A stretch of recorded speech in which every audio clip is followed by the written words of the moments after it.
15 days till the election. I'm Dave Anthony, Fox News, and the campaigning is in battleground states. What kind of country do we want to live in?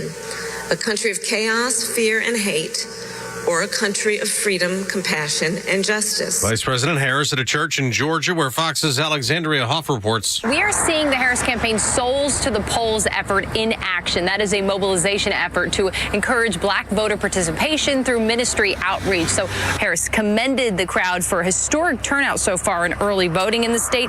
Almost 1.4 million ballots total have been accepted so far. Well, today, the vice president will campaign with anti-Trump Republican Liz Cheney in Michigan and Pennsylvania. Former President Trump was also in Pennsylvania. We need strong borders. We need great elections. If we don't have great elections and strong borders, then we don't have a country. That was at a town hall after the former president worked the fry machine at a McDonald's drive-thru. I like this job. I think I might come back and do it again. Thank you. Today, he'll campaign in North Carolina and meet storm victims in flood-ravaged Asheville. Israel's dropped more airstrikes on Lebanon, going after Hezbollah's financing, hitting nearly a dozen branches of a financial institution Hezbollah runs. Meanwhile, the world has been waiting to see how Israel will respond to the Iranian missile strike here on October 1st. But now the U.S. is investigating that potentially damaging leak that might indicate how Israel may respond attacking Iran. The reports that were leaked describe in detail the types of aircraft and weapons the Israeli military is possibly preparing to use in the strike against Iran. That's Fox's Matt Finn in Tel Aviv. A helicopter crashed into a radio tower in Texas last night. Let me just emphasize that the scene is secure, multiple fatalities. Apparently there's a child, and it's a horrible thing to witness. Houston Mayor John Whitmires believed 4 people on board were killed, including a child. The chopper went down in flames and the tower came crashing down. America's listening to Fox News. If you're living with dry age-related macular degeneration or dry AMD, you may be at risk for developing geographic atrophy or GA. GA can be unpredictable and progress rapidly, leading to irreversible vision loss. Now there's something you can do to slow it down and get it going slower. Izervay is proven to slow GA progression. Izervay gets GA going slower. Izervay or avacincaptad pagel is a prescription eye injection used to treat GA. Don't take it if you have an infection or active swelling in or around your eye. Izervay can cause eye infection, retinal detachment, or increased risk of wet AMD. Izervay may temporarily increase eye pressure. Your vision may be impaired after an eye injection or exam. Don't delay. Ask your doctor about Izervay today. Izervay gets GA going slower. Visit Izervay.com. That's IZERVAY.com.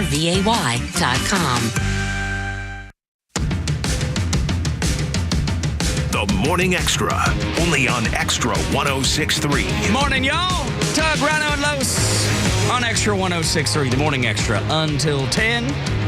404-741-1230 at Extra 106.3 across the social media platforms. And you can stream us on the app, wherever you download your apps. Just search for XTRA 106.3 FM Atlanta or on the YouTube channel streaming right now.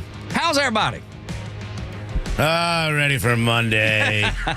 I'm fired up, ready to go. It was such a fun weekend of football and doing a little bit of drinking and listening to a lot of podcasts. I was texting you about Jelly Roll. Yeah. Went down all sorts of rabbit holes. Yeah. Archaeology. I now know where the Ark of the Covenant is. Really? I'll get into that later. Maybe 7 o'clock hour. I can't wait. They need to make a movie about maybe finding it. I don't know what you were doing. Yeah. This is what I was doing with my weekend. I was driving. I didn't do nothing but drive this weekend. That's all I did was drive. We went to Charleston, so it's, 5.5 hours over there, and Friday night, stay Saturday, drive 5.5 hours. I mean, it is such a quick turnaround. It's wonderful. It's fun. I love seeing my kid. I love seeing his buds and the families that are, he's rooming with and playing ball with, and they're terrific. They're wonderful.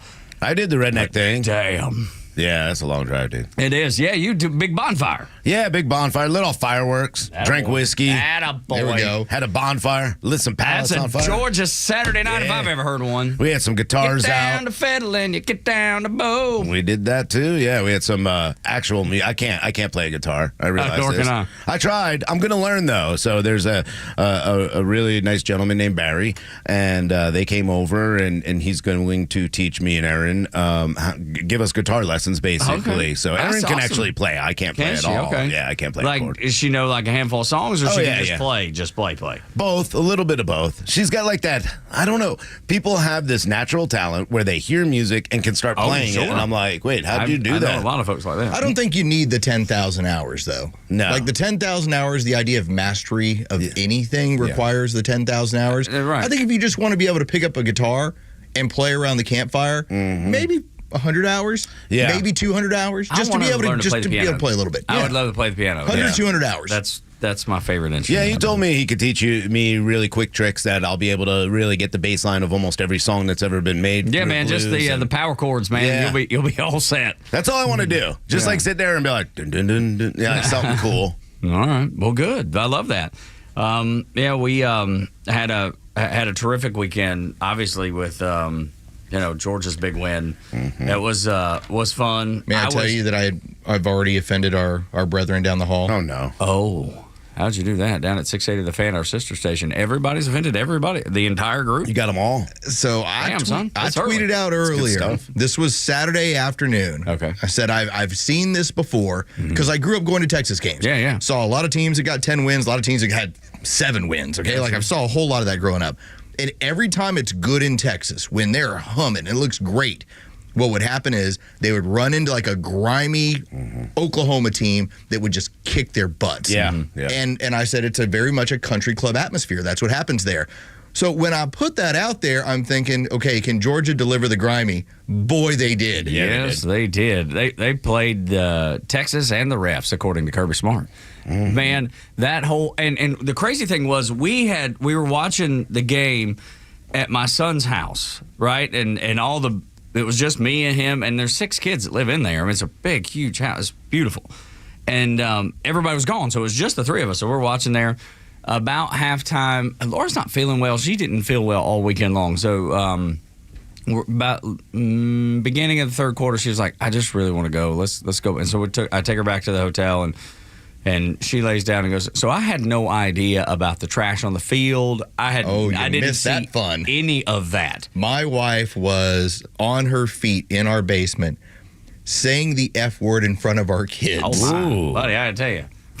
That's when you know things have hit the fan. For the audience, the sequence of events, what occurred was Georgia throws an interception, but there's a flag on the field, and the ref who threw the flag is calling defensive pass interference. They mark off the play. They spot the football. It's first down, Georgia. It all gets lined out.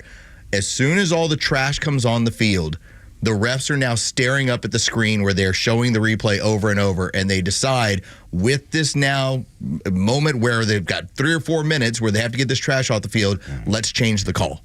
So when you saw the call, because, I've read about it, and I've now seen in replay form.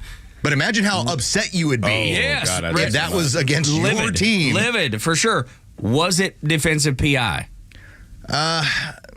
I would say this. I don't believe so.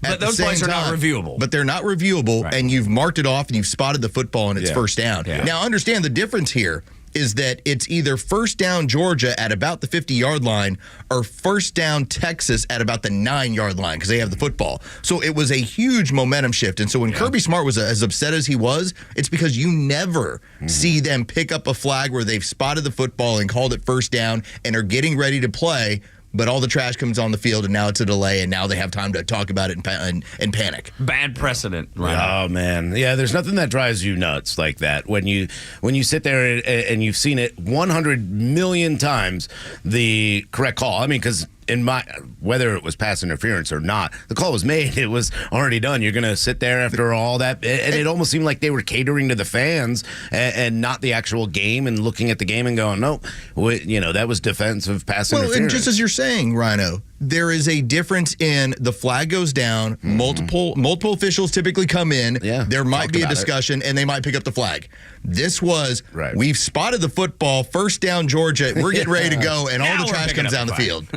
It was just wild. It was wild to watch, and the SEC had to base. They didn't apologize. They explained the methodology by which they did it. Every football fan out there said this is a bad precedent. That's exactly right. I read that. I didn't see it until this morning. By the way, I told our brethren down the hall, what do you mean you didn't see that coming. I was like, I'm tweeting about it Saturday afternoon. I thought you guys were the sports guys. Yeah. Seriously. You're supposed to be able to project this. You know this is coming. And then they're like, well, I guess we were basing off of them playing Mississippi State. I'm like, Mississippi State's like 1-7. Yeah, right. Just because Texas blew through them, you're like, oh, man, they're ready to dominate the SEC. Yeah, I tell you, it was fun. It was fun to see. It was a fun game. I always go in, expect the worst, hope for the best. And this one worked out in my favor because it would, I didn't, especially with that first series when they go 3-and-out. I was like, I told you. And Jacobs told me the entire week and all day Friday and Saturday, George's winning this game. He was like, Dad, he joined Prize Picks. I had to call you to get a code. I won. He did too. There was something. This reminded me of 2009. So I have a friend of mine, Chuck Oliver. We all know Chuck. He works down the hall. He also does a regional show here as part of Digging Broadcasting. And he remembers being on the sideline. He was working the Chick-fil-A kickoff game. Mm-hmm. And what happened was this is the second year of Nick Saban. And they're playing Clemson. And Clemson comes out on the field for warm-ups, and so does Alabama.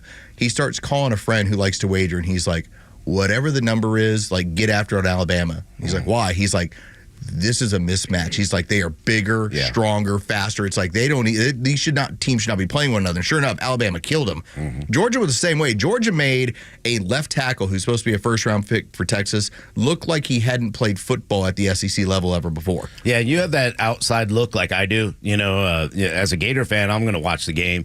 But I didn't feel like Georgia was not going to win this game. I thought it might be a little closer, but I thought this is the better team. I know that people are down on them because maybe they didn't play as well as they should have against Kentucky, or maybe they lost to an Alabama team they thought they should have beat. But this is a better team than I've ever seen. They definitely should have beat now looking back. Yeah, no kidding. Good no Lord, kidding. That looks like a bad loss all of a sudden. But I thought Georgia, being on the outside, I'm like, these guys, and I understand what it's like to have that passion and be afraid to lose to a Texas team, but I never saw Texas as good of a team as Georgia, and they haven't proven that yet, and I don't know if they'll prove it again. They hadn't played anybody up into that point. Right, exactly. There was that. Meanwhile, the Gators just destroyed Kentucky, which was nice because I was expecting them to lose. The Gators were actually an underdog at home going into that game. I think they were a 3-point underdog. Chip on your shoulder, that'll do it. Yeah, well, and by the way, speaking of chip on your shoulder or a fry on your shoulder, here's how things were resonating in my home. Okay. So my older daughter was going to a sleepover. And the very nice family that she was going over to, we friends of ours,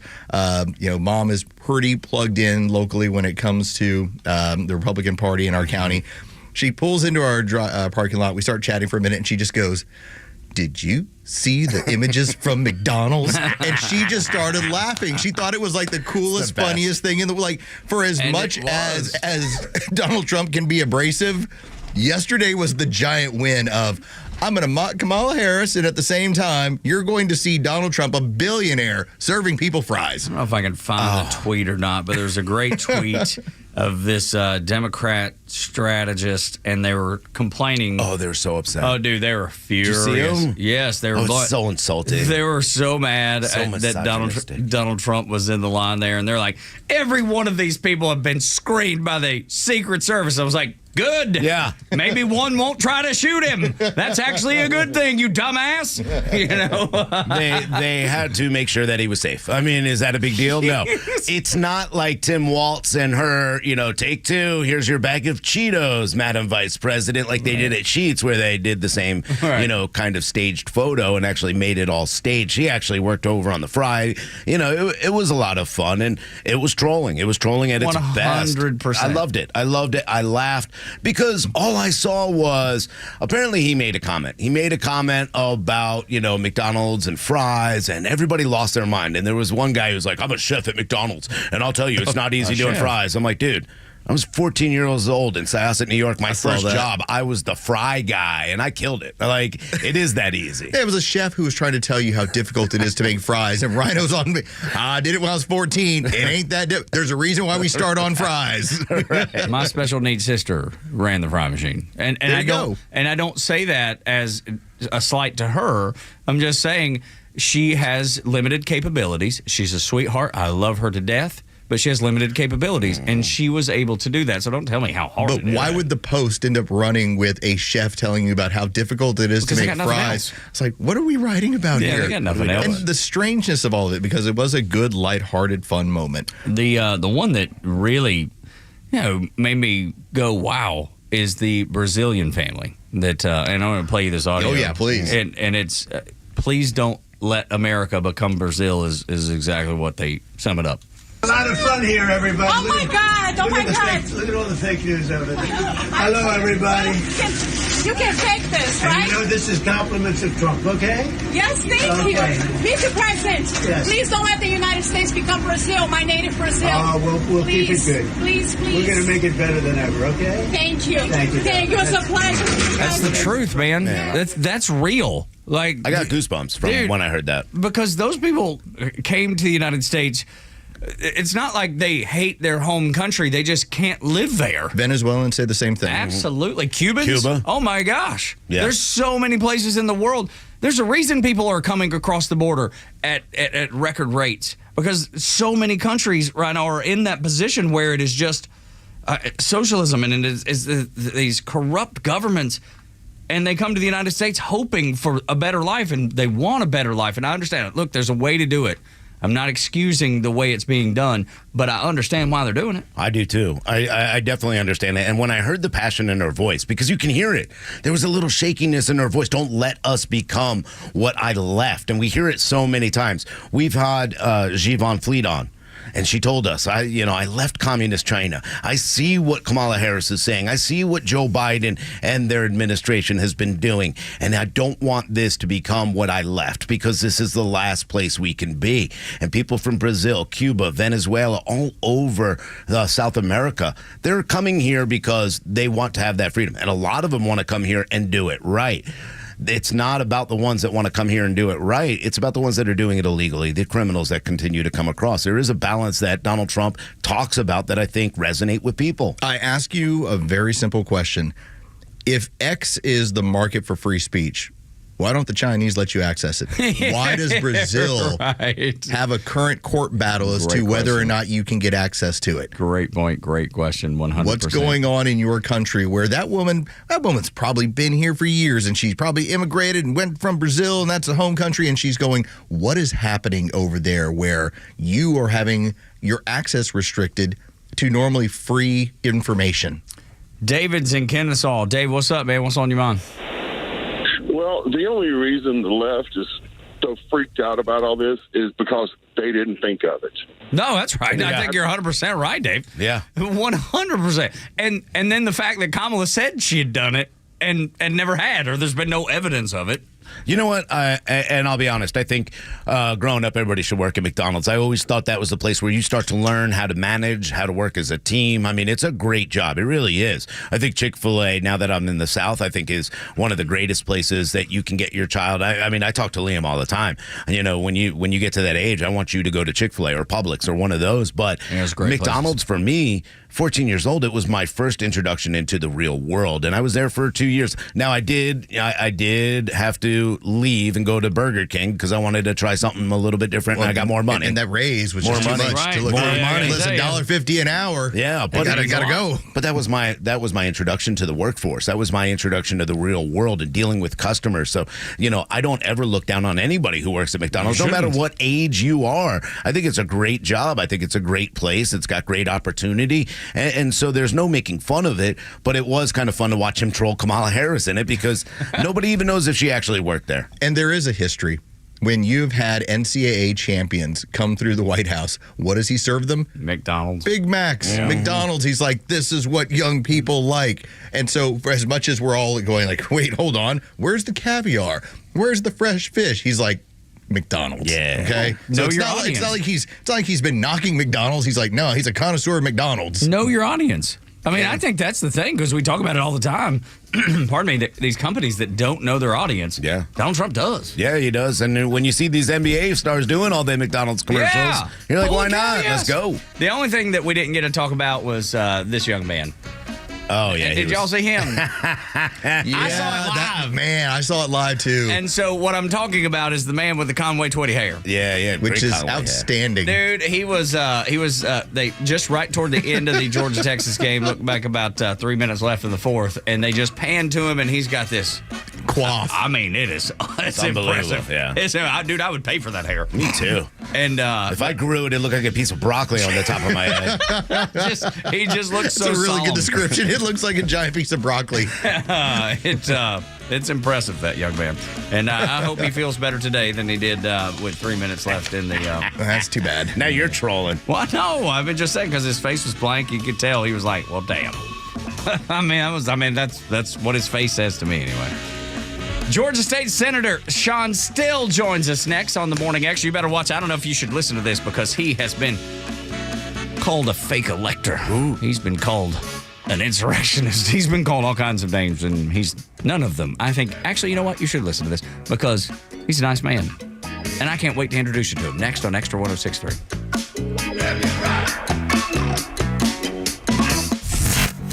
Fan and Xtra 106.3 are proud to salute all those who've served our great nation at our 2024 Veterans Day Golf Classic. Friday, November 8th at Heritage Golf Links. Join all your favorite fan and Xtra personalities for a day of golf, prizes, and fun, all benefiting our friends at the Warrior Alliance. Special thanks to Georgia Power, Harris Cherokee Casino, Corona, Scana Energy, Window Traditions, Two-Way Radio Gear, Panther Plumbing, and Zero FG Energy Drink. Hey, it's Tug. I want to tell you that right now is a good time with it being 48 degrees outside. And then last week it was like down in the 30s, like 38 degrees. So, I mean, there's cold weather that is just dying to come inside your house. Not just to Atlanta, but that it wants to be inside your house. It wants you to be uncomfortable. So Central Heating and Air Conditioning is running a sale where you can get $2,000 off. Carrier Products, the best in the business, working with the best in the business at Central Heating and Air Conditioning, your Atlanta Carrier experts. So call them today if you need that new Central Heating and Air Conditioning system, and they will fix you up with a great Carrier product, and you will get a great warranty that goes along with it. But otherwise, if you have a system that just needs to be tuned up, they can do that too. They can work on any brand. They can make your house as comfy and cozy as you want it to be, which is, I mean, completely comfy and cozy because who wants it anything other than that? Just give them a call, 770-GET-HEAT or centralheat.com. 770-GET-HEAT, centralheat.com. It's fall, y'all. And no matter what your family has on the plate, Subaru of Gwinnett has the vehicle for you. If you're headed to a game, then tailgate in style in the all-new 2025 Subaru Forester. It holds everything you need for the tailgate and keeps the most precious cargo, your family, safe. Maybe you're just taking a ride up to the mountains to see the leaves or driving to spend time with the family. Wherever you're headed this fall, the 2025 Subaru Outback shares your spirit with standard symmetrical all-wheel drive and up to 32 miles per gallon. And we're proud to offer you so much more than a car buying experience. At Subaru of Gwinnett, we extend that saving to our amazing and reliable service department, where you'll get unmatched service and specials you'll love during our fall service event. Visit us on Satellite Boulevard in Duluth and let us show you how our family can take care of your family. Or start your shopping online at SubaruofGwinnett.com. Millions of guys suffer from erectile dysfunction. That's 1 in 4 men. And I can tell you, I'm one of them. If you or someone you know suffer from ED, Peyronie's disease, or PE, here's 38-year emergency room doctor and founder of Total Body Therapy of Georgia, Dr. Eric Deal. Patients who enter my office are often frustrated, hopeless, depressed, and embarrassed. I understand the problem, and I'm going to help you fix it. There are lots of competitors that don't have the credentials that I have. When you go to other clinics, you're not going to see a board-certified physician with the experience that I have. When you come to our clinic, you're going to see me. There's just not one therapy that can solve these complex issues. I'll do a complete history and physical prior to any treatment that we use. Take it from me, Dr. Deal. When it's not hard, it's really hard. Call Dr. Deal for your free one-on-one evaluation and resolve your ED, Peyronie's, or PE issues. Total Body Therapy of Georgia, 404-777-1911, 404-777-1911, online at stopmyed.com.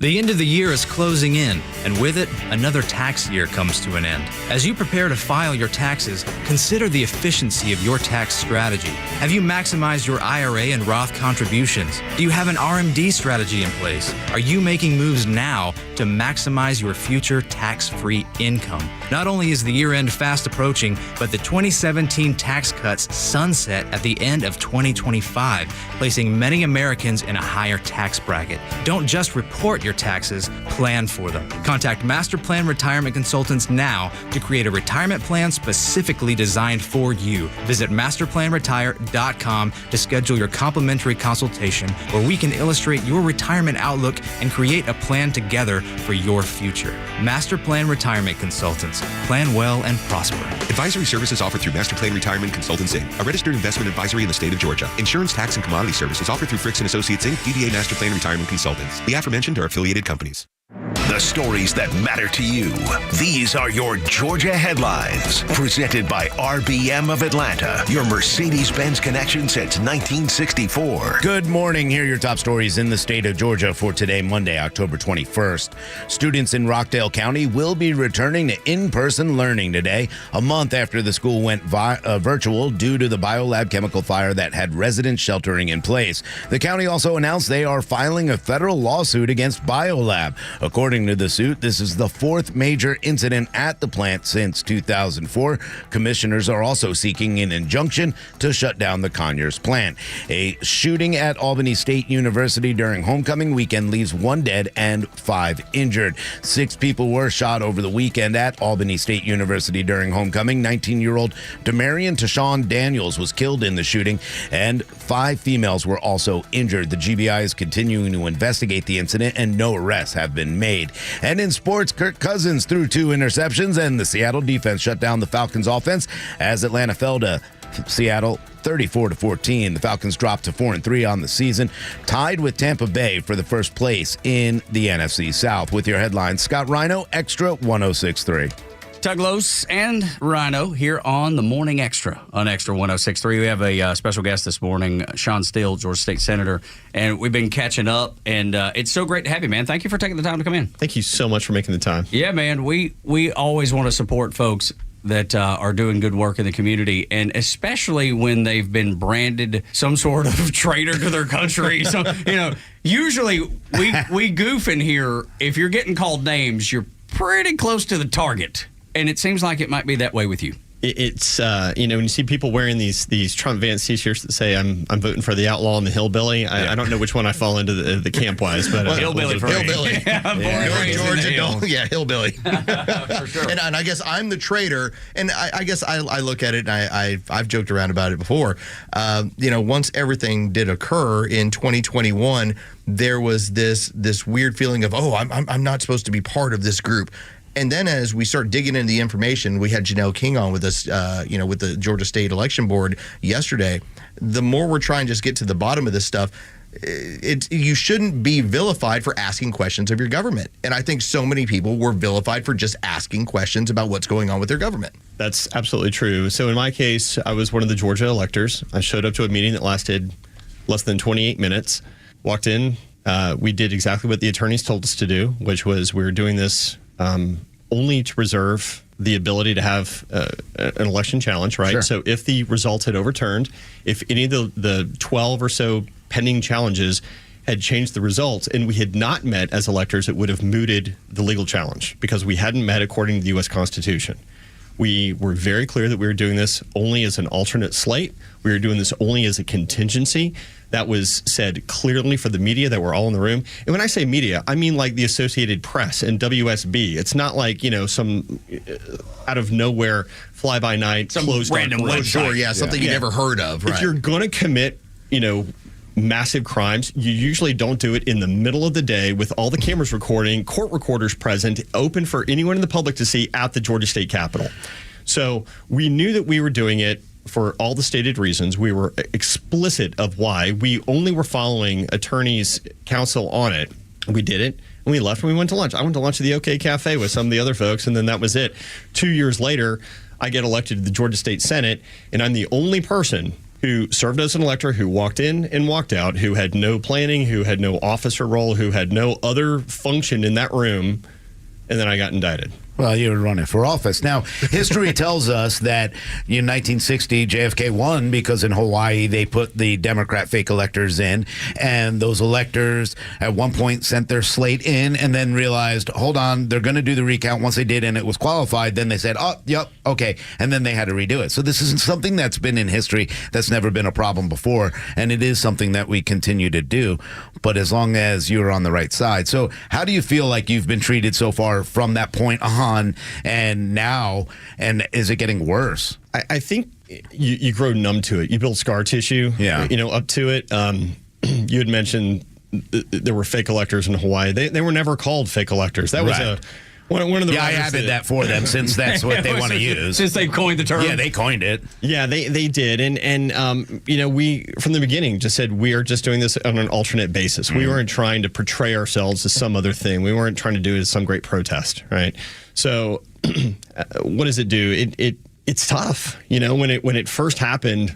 I have 3 teenage daughters. One of them sitting here in the studio with us. It's pretty impactful as a dad when your kids are getting stopped in school, when friends are saying, when teachers are saying, and other folks are stopping them. Hey, did I see your dad in the news? Did I see your dad's mugshot? And one of the great wins as a father was after the initial shock wore off of getting booked and all that. And I will say the folks at Fulton County Jail were great. I was in and out, and I went in the same night as Donald Trump. I just didn't get all the media attention. They didn't put your picture on a can of beer moving forward. They're walking in through and dragging you.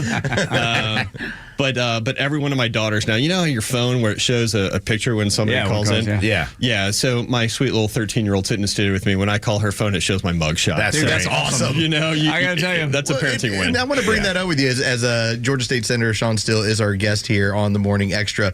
When I got a chance to hear you talk to the many of the Republicans over in Forsyth County at the event that was earlier this week, you talked about what it's going to be like when all of this goes away. There's a part of me that sits back and says, I look at it as like a plus for you that you stood up in this way, or not even stood up. You just did what constitutionally you were supposed to do, as you're pointing out. And so, I've got a 13-year-old daughter. I would be a little bit weirded out initially if she was to say, okay, my dad's mugshot pops up on my phone. But there's also a point of pride that dad was supposed to do the right thing constitutionally at a time where things were going pretty haywire in this country. Absolutely. And that's, I think, how they came to realize it. And so from the right, it's been exactly what you described, right? Like thank you for standing up for us. Thank you for taking one for the team. Any one of us would have done it if we had been called on to do the same. From the other side, there have been mailers. Over $1 million has been spent in my race trying to unseat me. It's the most contested state senate race in Georgia. Over $1 million, and every dollar of it has been negative. It is, he's gone on a crime spree. He's looking at 20 years to life. Should we feel danger right now with you in the room? Seriously. Clearly, if you were to believe any of the things that are happening. And so it's just this insane rhetoric that's happening.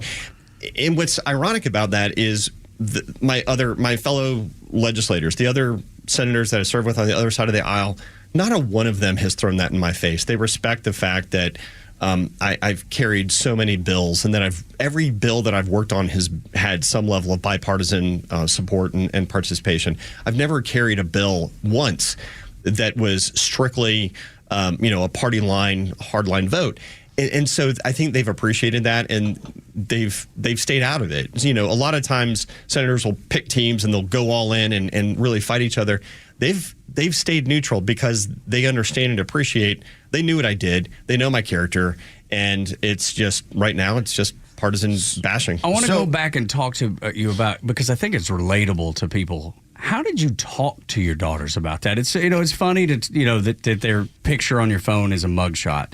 But for people that have no idea what you're going through, but probably have been through messy divorces or whatever it is, like, what is it that you told? Did you sit down at the dinner table? Yes. Is that what, or did you do it at church? What happened? How do you talk to your kids about it? I sat them down and I just explained, like, this is what I did. This is why I did it. And it stinks. And so we're being caught up in this narrative. where people are trying to take down President Trump. They're using us. They're creating this whole narrative and lie about what's happening. And to put it into perspective, I spoke to a reporter off record that works for one of the major newspapers in Atlanta, if we can connect the dots on who that was. Uh-oh. And I said, why have y'all been, so one-sided nasty about this? And she said, we probably owe you a huge apology, but we can't because you wouldn't talk to us. Because you were under indictment, you couldn't give your side of the story. I can now because it's been 2 years, really basically after the fact. So, the dust is settled.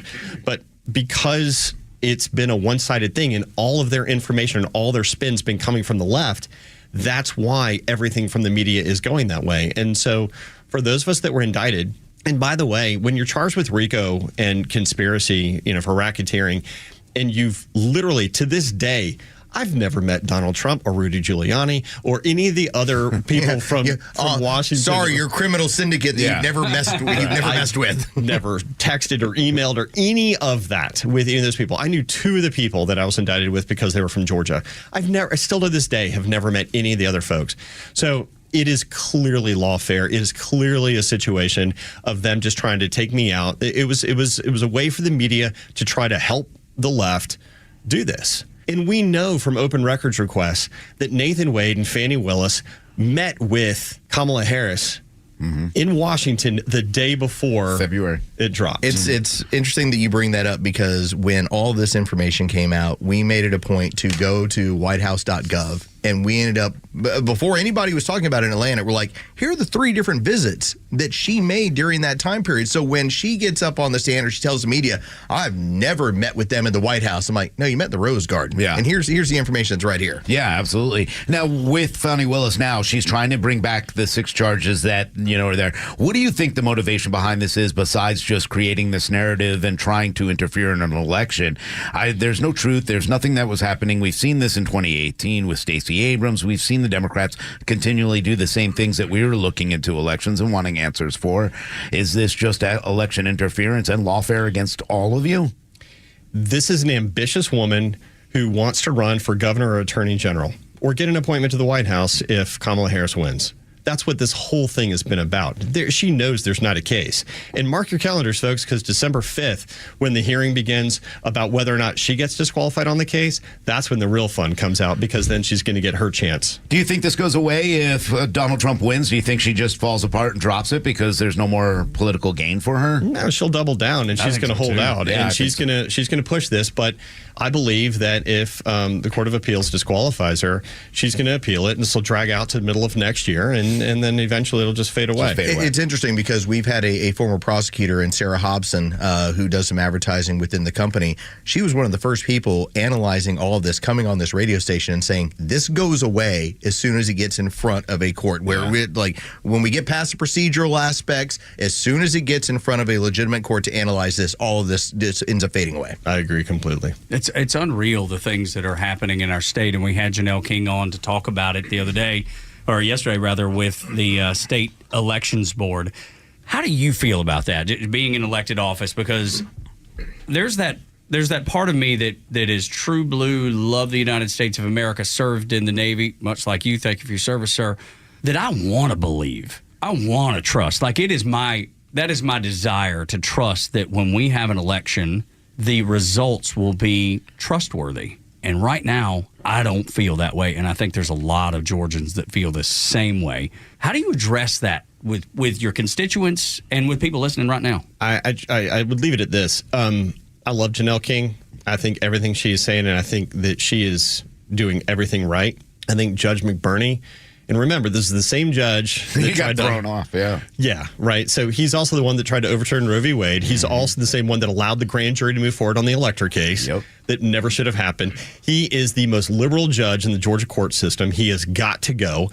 And we're giving him free reign to be able to make these decisions. It's going to nothing that he's ruling on, I think, is going to stick. He's another one that's doing it strictly to be able to throw roadblocks in the way of good government and conservative ideals, and trying to make sure that we have fair elections, and he's part of the whole process that they're trying to do. He is absolutely, it's so clearly evident the timing of what he's doing and what it's happening right before the election. I mean, to throw Roe v. Wade in there in September, really? Of all the times to do it, right before the November election. And so because of that, that's what the Democrats have been able to pivot their message on. You can look at the exact timeline of everything that he does, and it's exactly in sync with the Georgia Democratic Party's mailers, attack ads, everything else they're doing. Within days of his... Now, I've only been in office for 2 years. I'm running for re-election. We haven't had a single vote on heartbeat or health, women's health in any way, shape, or form. But yet he rules on that, and then immediately a mailer goes out, I don't know, but 50,000 piece mailer on my district saying Sean Still kills Georgia women. Yeah. So you brought that up. We got a chance to meet with you earlier this week where I have not had one vote on anything that has to do with abortion. And yet that is the attack just because I'm the Republican running, for state Senate. Absolutely. That's what they do. I want to go back to what you were saying about the judicial activism by McBurney and now Thomas Cox, too. What do you do? What do you do for this in the state? What do we do for this nationally? Because it's not something that's just happening here. It's happening in every state. We've already seen people try to take Trump off the ballot in Colorado and Maine. This kind of judicial activism is very dangerous for this republic. What can you do at a state level? At a state level, we're really fortunate to have an amazing governor, an amazing attorney general, an amazing lieutenant governor that are not going to let that happen. And, looking at the actions of Chris Carr's office and how they just immediately, shut down these judicial rulings and litigate it back. I feel so blessed to have the kind of leadership from Kemp, Carr, and Jones on that. But if we were in another state, I don't know what you do in that. I really don't. I will say this when it comes to Chris Carr and Burt Jones, it may go against some of the things, but go Dogs, because that's they're making sure to take care of some people around here. Yes, they are, and took care of Texas, too. Goodness gracious. Morning Extra on Extra 106.3. We'll continue with Sean Stills next on the Morning Extra on Extra 106.3.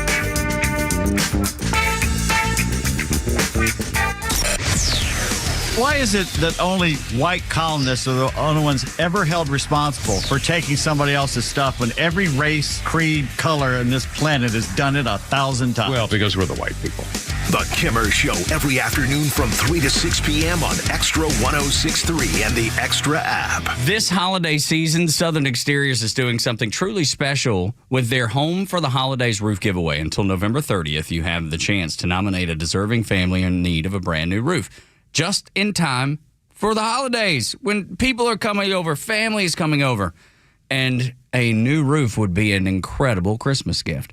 With so many families facing hardship without a roof over their heads, Southern Exteriors is committed to making a difference. It's more than just a roof. It's peace of mind and a place to make cherished memories. Let's come together and make a difference. If you know a deserving family in need of a new roof on their home, you can nominate them by visiting southernexteriors.co. The website, again, southernexteriors.co. Their phone number, 877-9-SOUTHERN, 877-9-SOUTHERN. Southern Exteriors, where home, like the SEC, just means more. Hey, sandwich lovers. Today's your lucky day. There's a whole new way to roll for lunch or dinner delight with Nucky's Hoagies in the Roswell Corners Shopping Center. Now open. Nucky's Hoagies in Roswell is family owned and operated by the Sub Sisters, Stacy and Shannon, whose love language is food and Nucky's Hoagies, their passion. When you bite into a Nucky's Hoagie, you'll taste the difference. The softest hoagie rolls ever, along with hunger-quenching sandwich combinations. Make Nucky's Hoagies in Roswell on Woodstock Road your new favorite spot for lunch or dinner. Hi, this is Ben. And I'm Walt from Horizon Background Screening. I would say the biggest benefit of working with Horizon is that we have people working in every courthouse throughout the country to be able to pull records and help with those background checks. There's probably not going to be anything that you can throw by us that's either going to shock us, surprise us, or that we can't put together to help you. The best way for people to find us is on our website. A quick Google search of Horizon Background Screening or look at us at horizonscreening.com. Listen up. This is David Van Sant from Van Sant Law. I usually use this time on the radio to remind you if you're in an accident to make the right call to Van Sant Law. While this is true, this upcoming election is so important, I just need to speak from the heart and shift the focus from my firm to the future of this great country and urge everyone not only to go vote, but to make the right vote and to cast your ballot for Donald J. Trump 2024 to make America great again. Thank you so much, and God bless America. Paid for by Van Sant Law. Is thinning hair or receding hairline making you self-conscious? Try Hair Grow from New Nordic. Stop feeling embarrassed about thinning hair and start feeling your best with Hair Grow. If you're living with dry age-related macular degeneration or dry AMD, you may be at risk for developing geographic atrophy or GA. GA can be unpredictable and progress rapidly, leading to irreversible vision loss. Now there's something you can do to slow it down and get it going slower. Izervay is proven to slow GA progression. Izervay gets GA going slower. Izervay or avacincaptad pagel is a prescription eye injection used to treat GA. Don't take it if you have an infection or active swelling in or around your eye. Izervay can cause eye infection, retinal detachment, or increased risk of wet AMD. Izervay may temporarily increase eye pressure. Your vision may be impaired after an eye injection or exam. Don't delay. Ask your doctor about Izervay today. Izervay gets GA going slower. Visit Izervay.com. That's IZERVAY.com. Live and local news talk continues at 3 p.m. with Kimmer, Pete, and Flounder. It's the Kimmer Show, only on Xtra 106.3 and the Xtra app. Georgia State Senator Sean Still joining us on the Morning Xtra. Tug, Rhino, and Los. I want to tell you about a conversation we just had during the break, and it goes to really illuminate and highlight the character of Sean. I had told him, thank you for your service in that last segment, and he corrected me. Unlike Tim Walz, who is a guy that talks about going, carrying weapons of war in Afghanistan or wherever he said he was. Turns out he was in, he was in Italy. There's so many things that he struggled with when it comes to getting the story right. And you corrected me, and I wanted you to let everybody else know your story because you're being accused of stolen valor.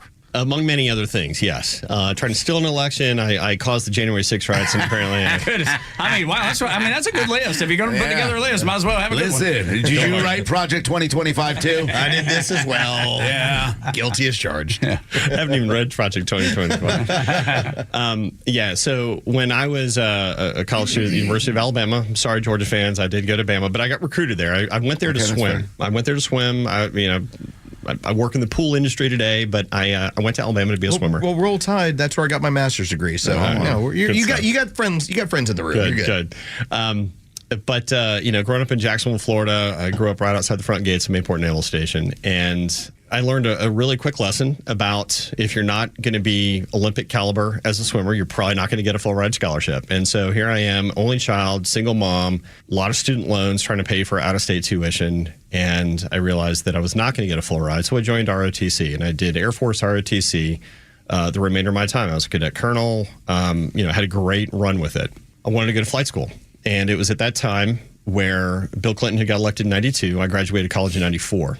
But the Soviet Union had collapsed. The Berlin Wall fell. And our motto, jokingly, kind of tongue-in-cheek, was pray for Cold War, because we knew that without Cold War, there would be no more strategic air command. There would be no more missile silos. There would be no more, long-range bombers or anything else like that. My whole reason for going in was to go to flight school. I had a slot to go to NAV school in 1994. That would have been great, great track for me to go. They canceled flight school in 93. They canceled flight school in 94. But because of my family's connection to Mayport and a very, very long naval history, they said, we're going to, while we're trying to sort this out to see if there's something opens up for you, we're going to make you a GS employee. We're going to stash you at the Public Affairs Office. I was a communications major, made a lot of sense. I knew half the base. I had, practically grown up at that base. And so a public affairs officer is the same title as a civilian as it is for an active duty military. It's one of the very, very few jobs that holds that same rating. So I was made the deputy PAO of Mayport, and then actually was assigned to the admiral staff on board the USS Saratoga, an aircraft carrier. Spent a summer at sea. And My job was to be able to work with young sailors, how to talk to the media, how not to say dumb things when they ask you about that phrase that Clinton had come up with about gays in the military, the don't ask, don't tell phrase. So everything I did was attached to that, because I have told people that, I have had my own service too, that I was a public affairs officer, but I've never once in my life claimed to have held a rank. I've never once in my life claimed to have taken the oath. I was a public affairs officer. I was a GSPAO. I got to live the coolest life. I got to spend a summer basically doing deck ops on Saratoga. There you go. It's like the opening scene of Top Gun, and I got to spend a summer doing that. I mean, some really, really cool stuff as a young kid. But because of that experience, and because I have spoken about that, the left, my opponent, has spun that in saying that I have claimed stolen valor and that I have somehow dishonored veterans. And I don't know that there's anybody who never, ever wore the active duty military uniform that honors and respects the military more than I do. And I find that to be that criticism that you're getting from your opponent to be ridiculous. My father-in-law spent 35 years as a civilian logistician with the U.S. Army. He was deployed 4 or 5 different times. His last time in Afghanistan, where they were getting shelled on a regular basis. So just because you are attached to the military in that way, though, as a civilian, it doesn't mean in any way, in my opinion, that you're degrading the fact that you're bringing up, hey, I have this kind of respect and I spent this sort of time. To have your opponent try and treat that as the same as, hey, I was in the military. Well, you were never in the military. It's like, no, these don't equate to one another, in my opinion. They just don't. They don't, but it's just one of a large pile of things that they've tried to attack me on. So it's whether it's women's rights, on healthcare, if it's military service. And by the way, the guy that I'm running against hasn't lived in the district, but for 4 months. Right. He grew up there, went to high school there, moved away for college, moved away for law school. Comes back home, and back in the 1800s, they would have called him a carpetbagger. Sure. But essentially that's all he's done. He's moved back in, and as one great, well-respected Democratic strategist said, if they really thought that your seat was something that they could flip, they probably would have put somebody more than an unemployed college student who lives in his basement with mommy and daddy.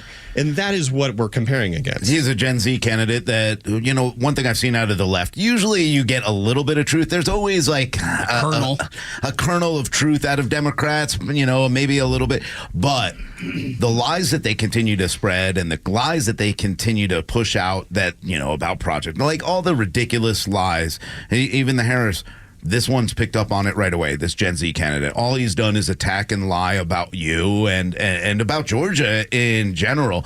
And now this guy's like a computer hacker. Well, he calls himself an election integrity expert. He calls himself... I don't think those exist. Right. He calls himself an internet, security, cybersecurity expert. And it's great that if you've had little internships throughout your life that you can call yourself an expert on anything, but he's never actually had a job, okay? He's also not on the list of anyone who passed the bar exam this year. So, I mean, literally, he does not have a job. He lives at home with mom and dad. He concocts these lies sitting in his basement and coming up with it. The most devious one of all, though, and it's not really a hacking thing. This is just a legitimate request that he did. They're also saying that this is a lie, and he's edited his website and deleted all of this. But fortunately, we have all the screenshots and all the evidence to make sure that it is 100% true. Mm-hmm. What he did was back in January of this year, he made a request to all of the North Fulton high schools requesting the names of every student, not just voting age students. Yeah. As young as 13. Yeah. 5,300 students in just North Fulton. Mm-hmm. I want the names of every student. There is no reason at all any candidate should ever ask for that. Now, because of FERPA laws, the federal election, protection of kids, they rightfully sent him a denial request. But he used a gaming platform called Discord for all of his campaign communication. So everything was in Discord. Anyone could join it. You guys could join it. We joined it, and we encouraged our area principals to join it as well. And Mr. Internet Security Expert did such a great job of locking down that internet security that anyone could join his Discord and anyone could see it. And what we saw and what we tracked over the course of several months, immediately after they were denied, there was communication between him and his campaign team. Well, we were denied. Why did you want to get their names? I wanted their names so I could match it up to their addresses and phone numbers. Why does an adult, anyone over the age of 21, why does somebody want the names of children underage voting who are not eligible to vote? And then we read there further, and what they did is they put kids in buckets. His campaign manager literally in one of their group chats said, if you're Vietnamese American, DM me, like direct message me. If you're Korean American, DM me. But if you're Indian American, I already have your contact information to know everything about you. Whoa. Yeah. Right. And again, we're talking about underage, typically. Has he answered this? Has he answered why he would do this? He's running from this. He's running hard. Initially, he said... that brings up child predator-like feelings in my mind, and this is, that's a scary... I have a 14-year-old son. I mean, in all honesty, if I would have gotten a text from him, or my son would have, I think I would have lost my mind. A lot of people got upset about it. So he denied it. He said he didn't do any of these things. Then he pivoted and said, I'm just trying to get kids engaged and that I was trying to do this. Then he pivoted further and said, I just wanted their names so that we could match it to voter rolls. His story keeps spinning. And it's just like anytime you catch a toddler lying and then their story changes over and over and over again. So where they're at right now is that they're in full denial mode. He's got a Gwinnett County commissioner who's posted a video yesterday saying that it's all lies and I'm trying to slander his good name because he's just trying to get kids involved. But we've got the evidence. We've got all the screenshots. We actually, and this guy's such an internet security expert, failed. The number one rule in politics is when you're going to run, register the internet domain name of yourself. Yeah. He didn't. We own it. So if you go to ashwinramaswamy.com, you can read the full report. But we took the moment to redact the names of the children to protect the innocent. Amazing. Where can folks find out more about you, Sean? My name, Sean Still, ShawnStill.com. There you go. Easy enough. Thank you, man. Appreciate what you do, and we're pulling for you, and I hope to have you back after you win. Thanks, brother. Tug, Rhino, and Los on the Morning Extra on Extra 106.3. When we continue, a former presidential candidate has told the truth about the DNC. Who was it? If you can't guess, we'll tell you after the Fox News update. Here on the Morning Extra on Extra 106.3, Atlanta's only conservative news and talk station.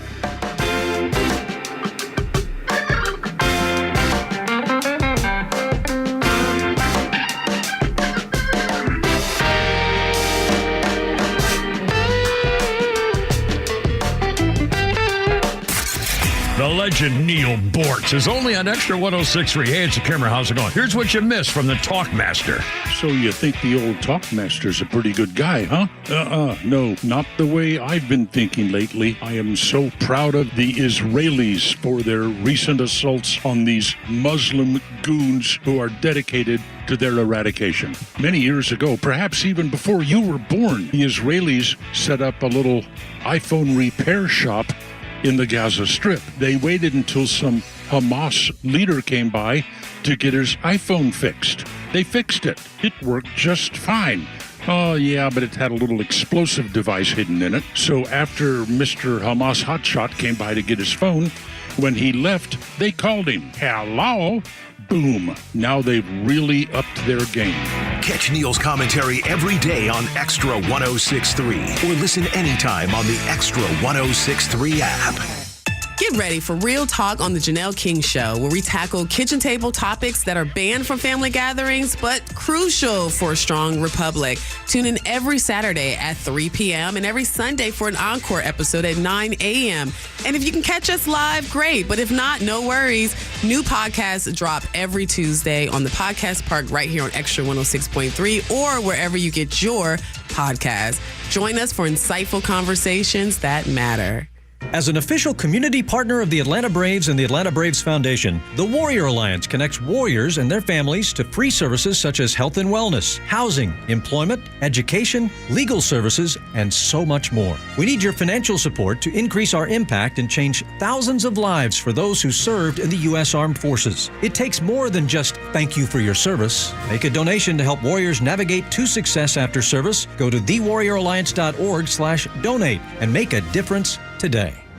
What's up, Atlanta? It's Ben Burnett, host of the Weekend Ben Burnett Show. Each and every weekend, right here on Extra 106.3, we unpack all the week's events. We talk about all the issues with a local Atlanta-based flavor. You can catch me each and every weekend, Saturdays at 2 and Sundays at noon. If you ever miss an episode, you can go to the podcast park or wherever you download all of your content, and I'll be right there. Thanks for listening to the Ben Burnett Show, proudly brought to you by Butler Snow.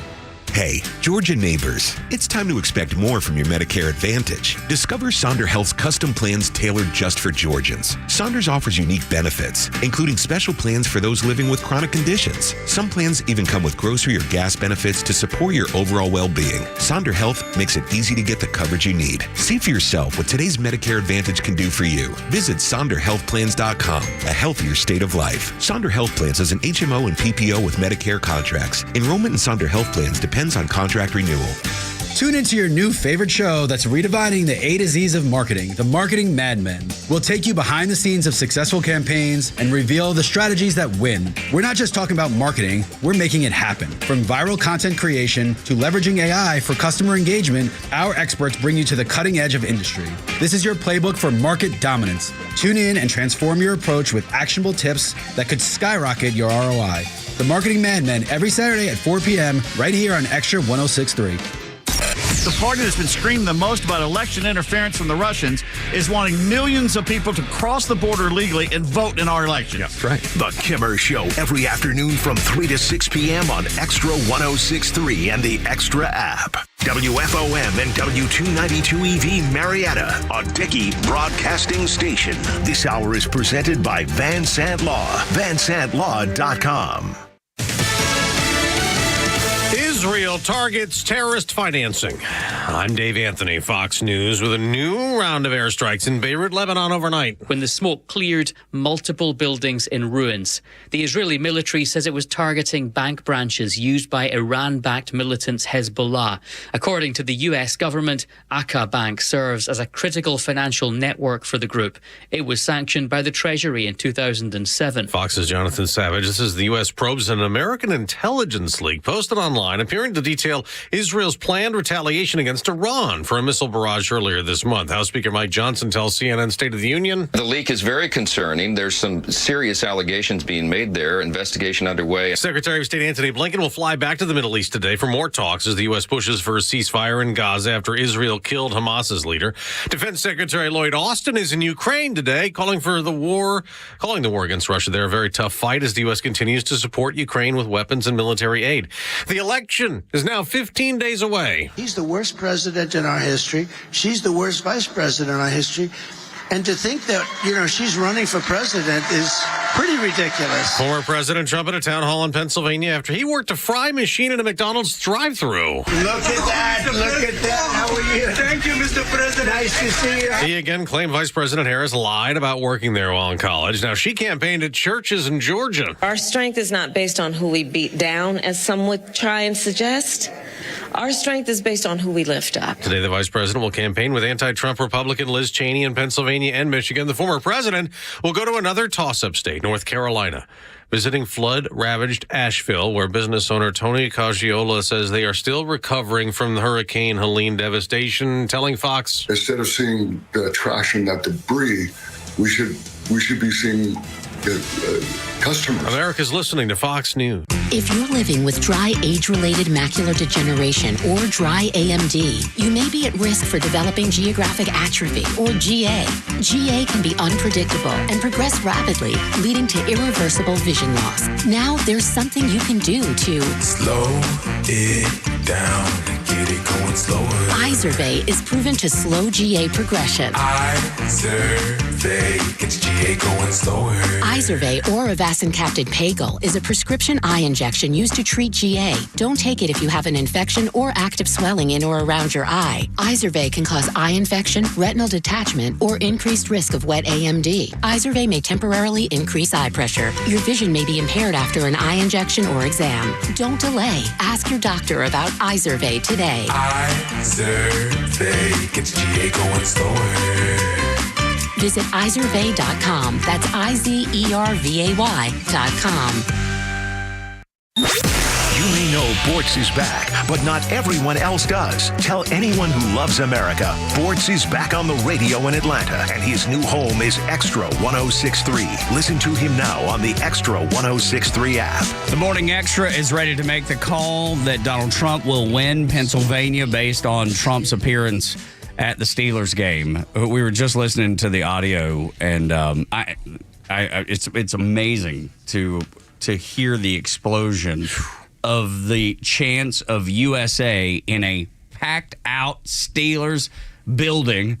And then on top of that, you have Le'Veon Bell endorsing Donald Trump over the weekend. And I know Antonio Brown's crazy, so I don't know. I mean, maybe we don't include that one. I don't know if we include that one or not. Maybe AB has been talking about him, and he continued over the weekend. Look, I'll take Antonio Brown over P. Diddy. Yeah, that's right. Yeah, if you want to kind of surmise the celebrity endorser game, Antonio Brown is way behind where, let's say, Diddy is. Yeah, well, dude. Diddy, Antonio Brown is nuts, but he's got a moment of clarity here and there. Once in a while. She's got Liz Cheney and P. Diddy. I'll take Le'Veon Bell and Antonio Brown. There is something funny. For those of you who don't know in the audience, you're not a giant sports person, Antonio Brown played wide receiver for a long time in the NFL. He did have some concussion issues that people think did make him a little bit wacky and crazy.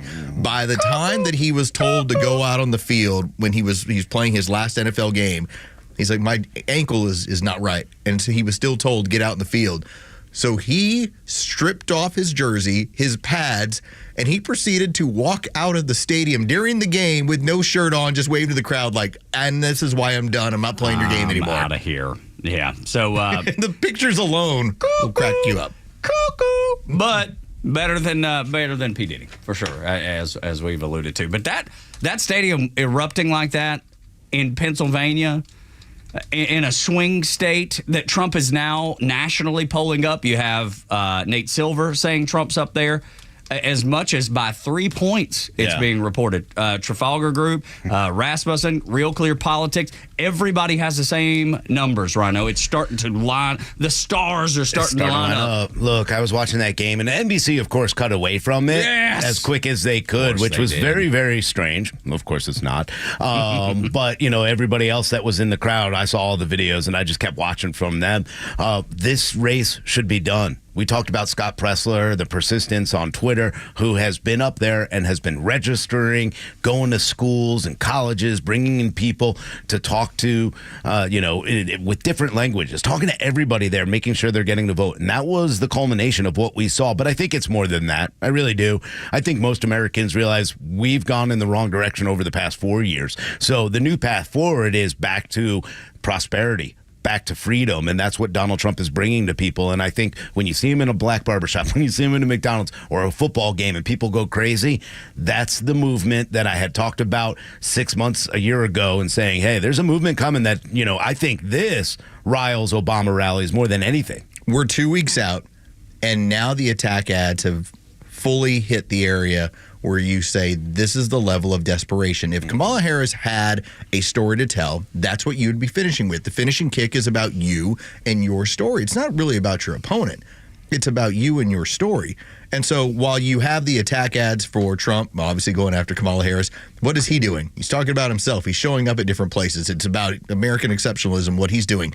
Kamala Harris ran ads, her campaign this week, that went with, during NFL Sunday and College Football Saturday, he's going to stop your Social Security. Okay, that's always one of the tactics that goes on. I saw that over in Charleston. He's putting it was on a TV. national ban on abortion. That's never been part of. That's discussed. That these are tactics that essentially are acts of desperation, where you're pushing the same lines over and over again that every Democrat does in these races.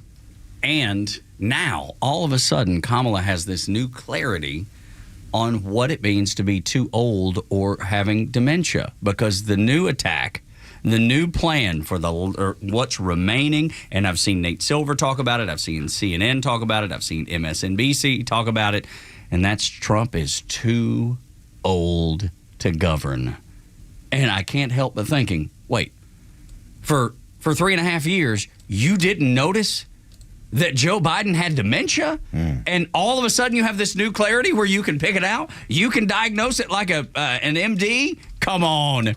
What you talk about acts of desperation that Los was talking about, Rhino. This is the Hail Mary. This is all I got because I got no other story to tell. You know, the funny part is they're like those bad street magicians that you see the quarter in the back of their hand when they're trying to say they disappeared. Right. Like they put on this great trick of misleading everybody and lying to people where they start to believe it. But there's a whole half or more of the country that are going, yeah, but I see the quarter. It's not real magic here. You don't have real magic. You're throwing people on buses and bringing them to your event. It's not magical in any way. And the distraction for them, they're so desperate now.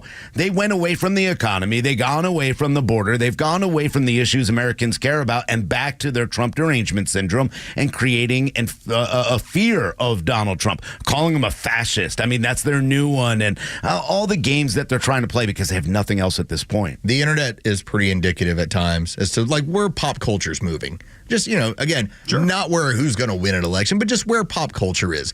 The amount of parodies that are out there now of Kamala Harris ads where it's a matter of, all right, here's a bunch of dudes that are men for Kamala Harris. And we've got some audio for that. Clearly, they're having fun with the idea of like, those ain't men, But the parodies are made up to see how incredibly non-manly they can make the ads. And again, pop culture is what it is. It's just indicative of where you are as a society. And that is where her campaign is being looked at. It's being looked at something to parody. Let's do that. Let's play what White Dudes for Kamala actually sounds like. Now, hey, how are y'all doing?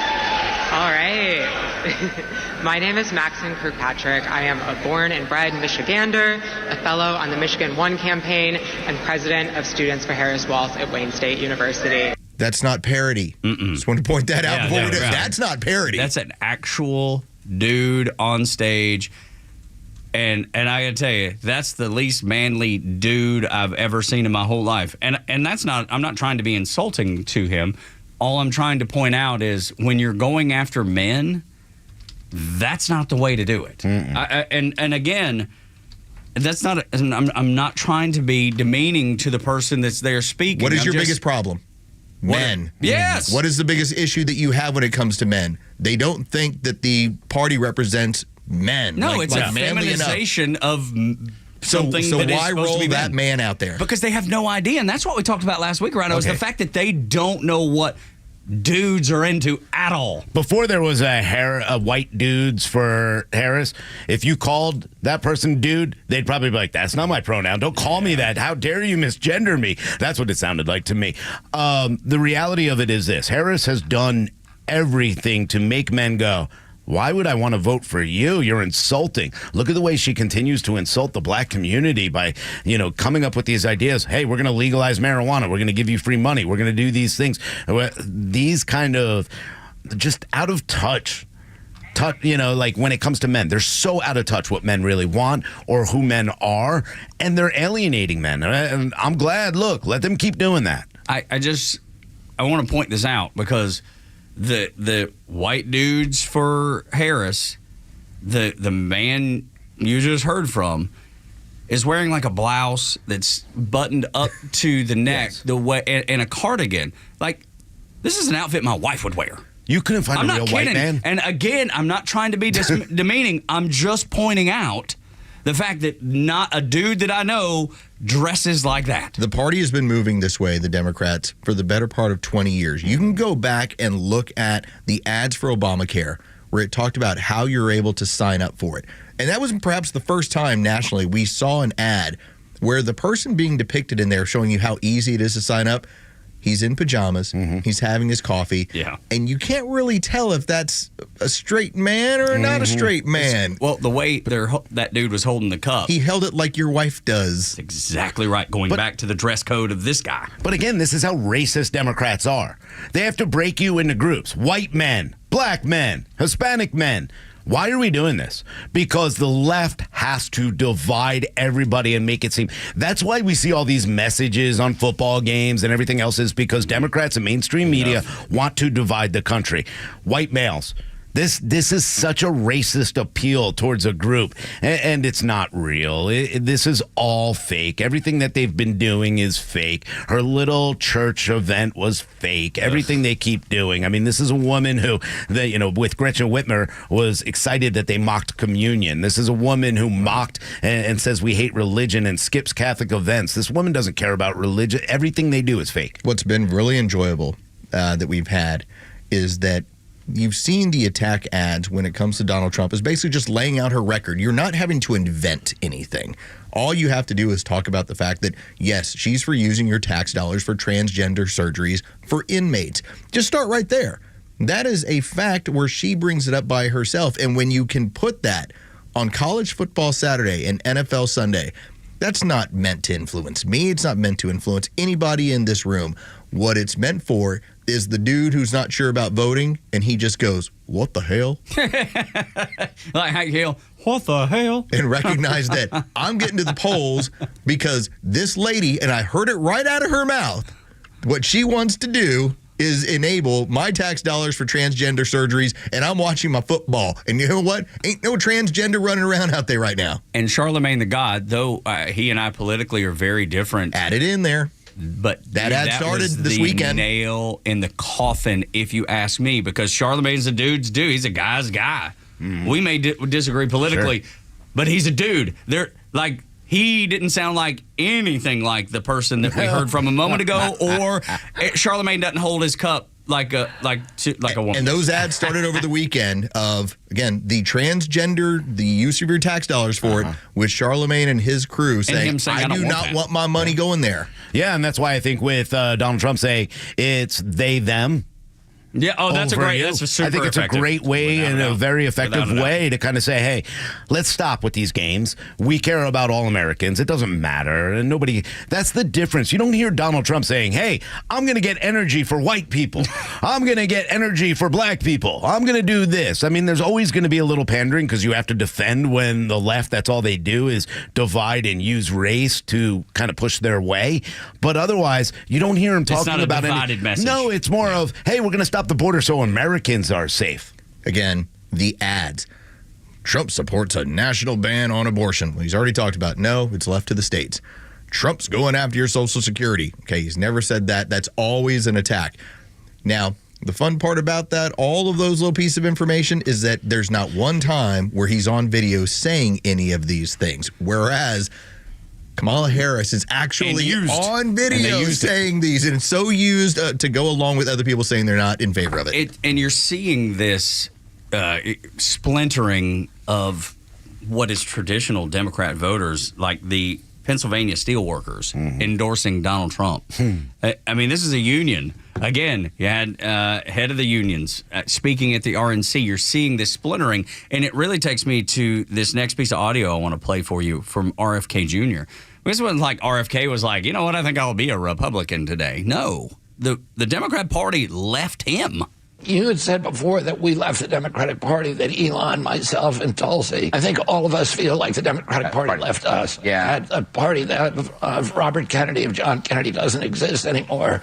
That was the party that was anti-war. It was the party that was against censorship. It was the party that opposed the corporate takeover of our government. Today, the Democratic Party is the party of war. It's the party of censorship. It's the party of Wall Street, of big pharma, big tech, big data, big banking, and the military-industrial complex. He's right on every count. And I wouldn't call myself anti-war per se. I'm not looking for war. I don't want to be part of major wars. I'm going to defend. If America needs to be defended, I want to go out there and use our military to defend America. So I'm anti-war in the fact that I don't want to see it happen. But if it comes to my doorstep, I'm ready to take it down. And I would contend that RFK Jr. feels the same way. Well, I'm anti-war the same way I am anti-crime.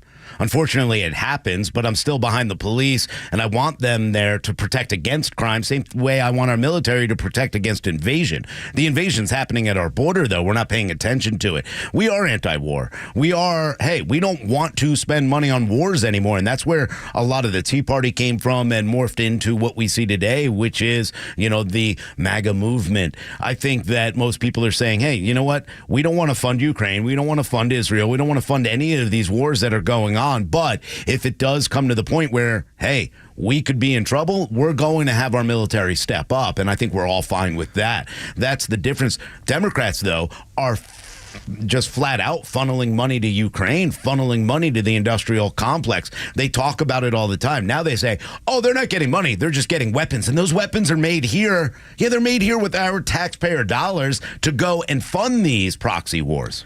I think you have to, when you try and get somebody who, like, let's say, for instance, they're really big in the Ukraine war. Okay, some people you can break through on. A lot of them are going to be part of just that's their download, that's their religion. They're supposed to be about it. What I think the mentality comes down to is we should not be using war as an opportunity to make money. Right. Because that's disgusting. If you want to tell me about defending the sovereignty of our nation, great. If you want to tell me about, and because always the push is defending the sovereignty of Ukraine, we should never have pushed the Russians to the point where they want to do, because multiple times, listen, you can push NATO as far into our territory as you want, but don't take Ukraine. And then we started doing it anyway. Mm-hmm. We were part of pushing the Russians into this place. They already had a multitude of deals, including in 2016, to have peace with Russia, and we're the ones that submarined it. Our own CIA then went ahead and made sure to put in the people that are currently in power. We did this as much as the Russians did because we looked at it as economic opportunity. If we stop looking at it as economic opportunity, there's a lot more peace in this world for everybody. They fight oil, okay, because they're afraid it's going to destroy these places, but they don't fight making weapons and nuclear bombs and everything else. They have no problem sinking all that money into a military, into a proxy war, but they won't look into, hey, how can we make energy here and do it better and cleaner than anyone else in the world, and then start working on making sure everybody else does that? That's how ridiculous the Democrats are. Morning Extra and Extra 106.3. When we come back, we'll knock out the headlines. And a woman who insists the government is God begging for votes in an unusual place. On the Morning Extra until 10. My name is Tug, along with Rhino and Front Office Los.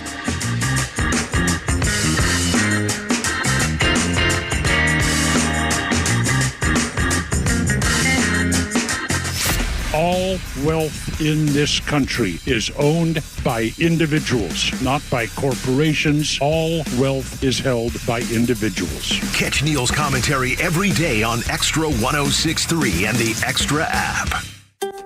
It's fall, y'all. And no matter what your family has on the plate, Subaru of Gwinnett has a vehicle for you. If you're headed to a game, then tailgate in style in the all-new 2025 Subaru Forester. It holds everything you need for the tailgate and keeps the most precious cargo, your family, safe. Maybe you're just taking a ride up to the mountains to see the leaves or driving to spend time with the family. Wherever you're headed this fall, the 2025 Subaru Outback shares your spirit with standard symmetrical all-wheel drive and up to 32 miles per gallon. And we're proud to offer you so much more than a car buying experience. At Subaru of Gwinnett, we extend that saving to our amazing and reliable service department, where you'll get unmatched service and specials you'll love during our fall service event. Visit us on Satellite Boulevard in Duluth and let us show you how our family can take care of your family. Or start your shopping online at SubaruofGwinnett.com. Neil Bortz here. Maybe you've already taken the steps to improve your health, maybe save your life. You're using a CPAP for your sleep apnea. I've been using one for well over 20 years. So right now I'm here to tell you about a source for CPAPs and CPAP supplies here in the Atlanta area. CPAPs, etc. They're in Alpharetta. They have whatever you need. Roddy and Sharon are your CPAP experts, and they'll ship nationwide. More information, CPAPs.com. etc.com. Get ready for unfiltered conversations on The Janelle King Show, where we tackle the topics that you won't hear at your family gatherings, but they're absolutely crucial for a strong republic. Don't miss us live every Saturday at 3 p.m. and every Sunday at 9 a.m. right here on Extra 106.3. But if you can't tune in, that's okay. You can catch new episodes every Tuesday on the Podcast Park or wherever you prefer to get your podcasts. Join us for these discussions, and I can't wait to meet you there. Lee Brandt Jewelry and Watch Company, where quality and value make the difference. Locally owned and located in Sandy Springs, offering you the finest selection of unique diamonds, sapphires, rubies, and emerald jewelry, as well as other fine gemstones. Lee Brandt Jewelry and Watches has been servicing Rolex watches for over 30 years, and their Rolex-trained watchmaker will service your watch in their state-of-the-art Rolex service center in their store. Lee Brandt uses only genuine Rolex parts, and their estimates are free. Drop by Lee Brandt in the Trader Joe's Shopping Center in Sandy Springs or visit LeeBrandt.com. Hey, are you paying crazy rates for your health insurance? Call Doug Moore at 770-697-0100. Your health insurance costs shouldn't look like a house payment. Are you tired of having things not covered, like doctor visits, labs, etc.? Doug can help, so call him at 770-697-0100. Doug sells all forms of health insurance. His plans have no deductibles, and you don't have to switch doctors. If you're paying too much for health insurance, Doug can help. He has over 20 years experience. You can go to his website and request a quote. Go to yourchoicehealthplan.net. That's yourchoicehealthplan.net, or call his cell phone at 770-697-0100. Doug can make a plan that you will be able to use. Call 770-697-0100 and he can help. Or go to his website to request a quote, yourchoicehealthplan.net, and contact him. Doug says don't fret. Go to yourchoicehealthplan.net and he can bring rates down. 770-697-0100. It's October 21st, and this is your Fox Daily Snapshot. Today is Apple Day, first celebrated in 1990. It's a day to enjoy Macintosh, Granny Smith, Golden Delicious, Fuji, and many more varieties of the delicious fruit. And as one of our employees always says, the Cadillac of apples, the Honey Crisp. Pop icon Madonna releasing her 128-page coffee table book titled Sex in 1992. Thousands protest the war in Vietnam in 1967. Nearly 100,000 people standing up against the conflict, with more than 50,000 marching to the Pentagon asking for the government to end the conflict. The New York Yankees sweep the San Diego Padres to win their second of 3 straight World Series titles in 1998. Born on this day, actress Carrie Fisher, best known for playing Princess Leia and the Star Wars movie franchise. Help me, Obi-Wan Kenobi. You're my only hope. I'm CJ Papa. That's your Fox Daily Snapshot. The stories that matter to you. These are your Georgia headlines. Presented by RBM of Atlanta, your Mercedes-Benz connection since 1964. Good morning. Here are your top stories in the state of Georgia for today, Monday, October 21st. Students in Rockdale County will be returning to in-person learning today, a month after the school went virtual due to the biolab chemical fire that had residents sheltering in place. The county also announced they are filing a federal lawsuit against biolab. According to the suit, this is the 4th major incident at the plant since 2004. Commissioners are also seeking an injunction to shut down the Conyers plant. A shooting at Albany State University during homecoming weekend leaves 1 dead and 5 injured. 6 people were shot over the weekend at Albany State University during homecoming. 19-year-old Demarion Tashawn Daniels was killed in the shooting, and 5 females were also injured. The GBI is continuing to investigate the incident, and no arrests have been made. And in sports, Kirk Cousins threw 2 interceptions, and the Seattle defense shut down the Falcons offense as Atlanta fell to Seattle 34-14. The Falcons dropped to 4-3 on the season, tied with Tampa Bay for the first place in the NFC South. With your headlines, Scott Rhino, Extra 106.3. When my youngin' was little, I used to tell him, it's not what you say, it's what you do. That's how you'll be judged. You can say, I'm going to do great at this, or I'm going to do better at that. But it's what you do. Did you work hard? Did you prepare yourself to accomplish those goals? So it's easy for Kamala to say, oh, yes, we're going to bring the souls to the polls. But her actions have told me that she doesn't care anything about the souls of the people that she's trying to get to the polls.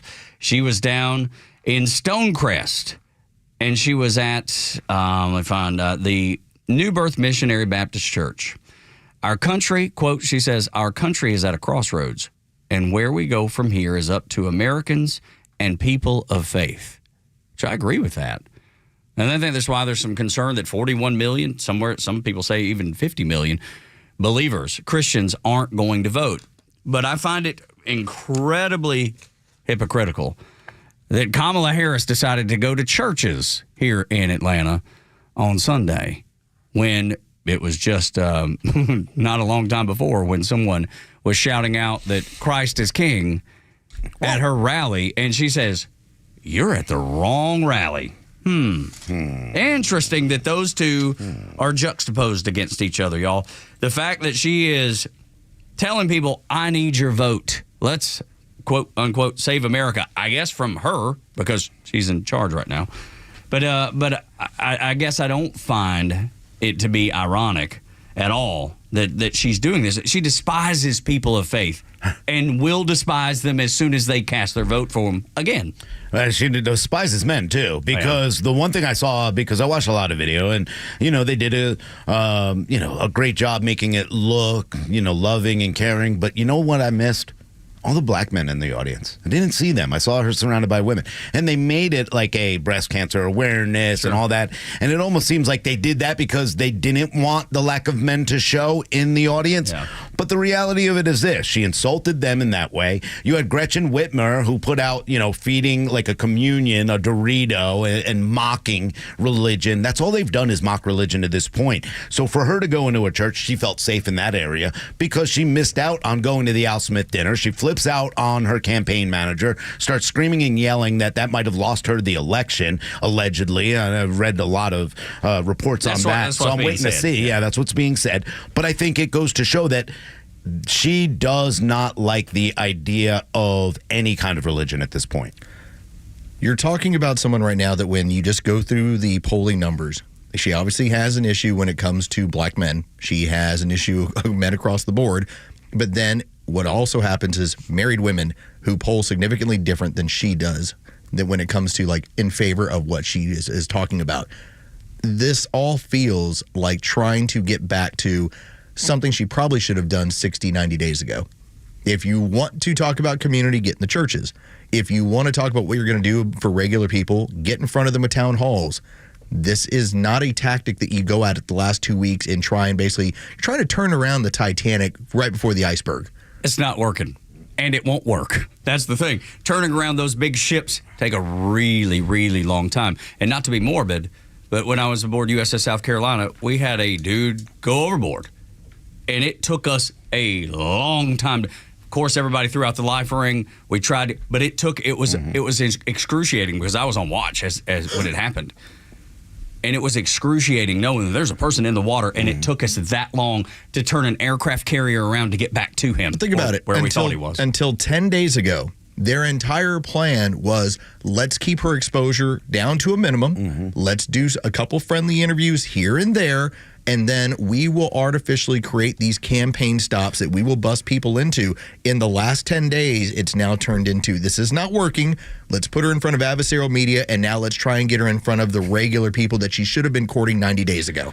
Yeah, I mean, she's going to have to go on Saturday Night Live soon, something, because she's on there all the time. Yeah, well, not in the way she wants to be.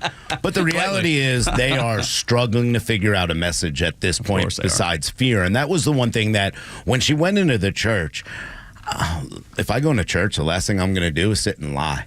And she did. She stood up there and told lie after lie after lie when it came to Project 2025 and the fear and the hate. That was the other one I forgot about from this weekend. Yeah. Here, and what they did is they used a document that made it look like this is Donald Trump's Project 2025. It's like that, abortion, and when they were talking about going after your Social Security, those were the three that I just flat out said, they've already disavowed all of these. Unbelievable to talk about abortion in a church. Yes. To me, I mean, like I would be...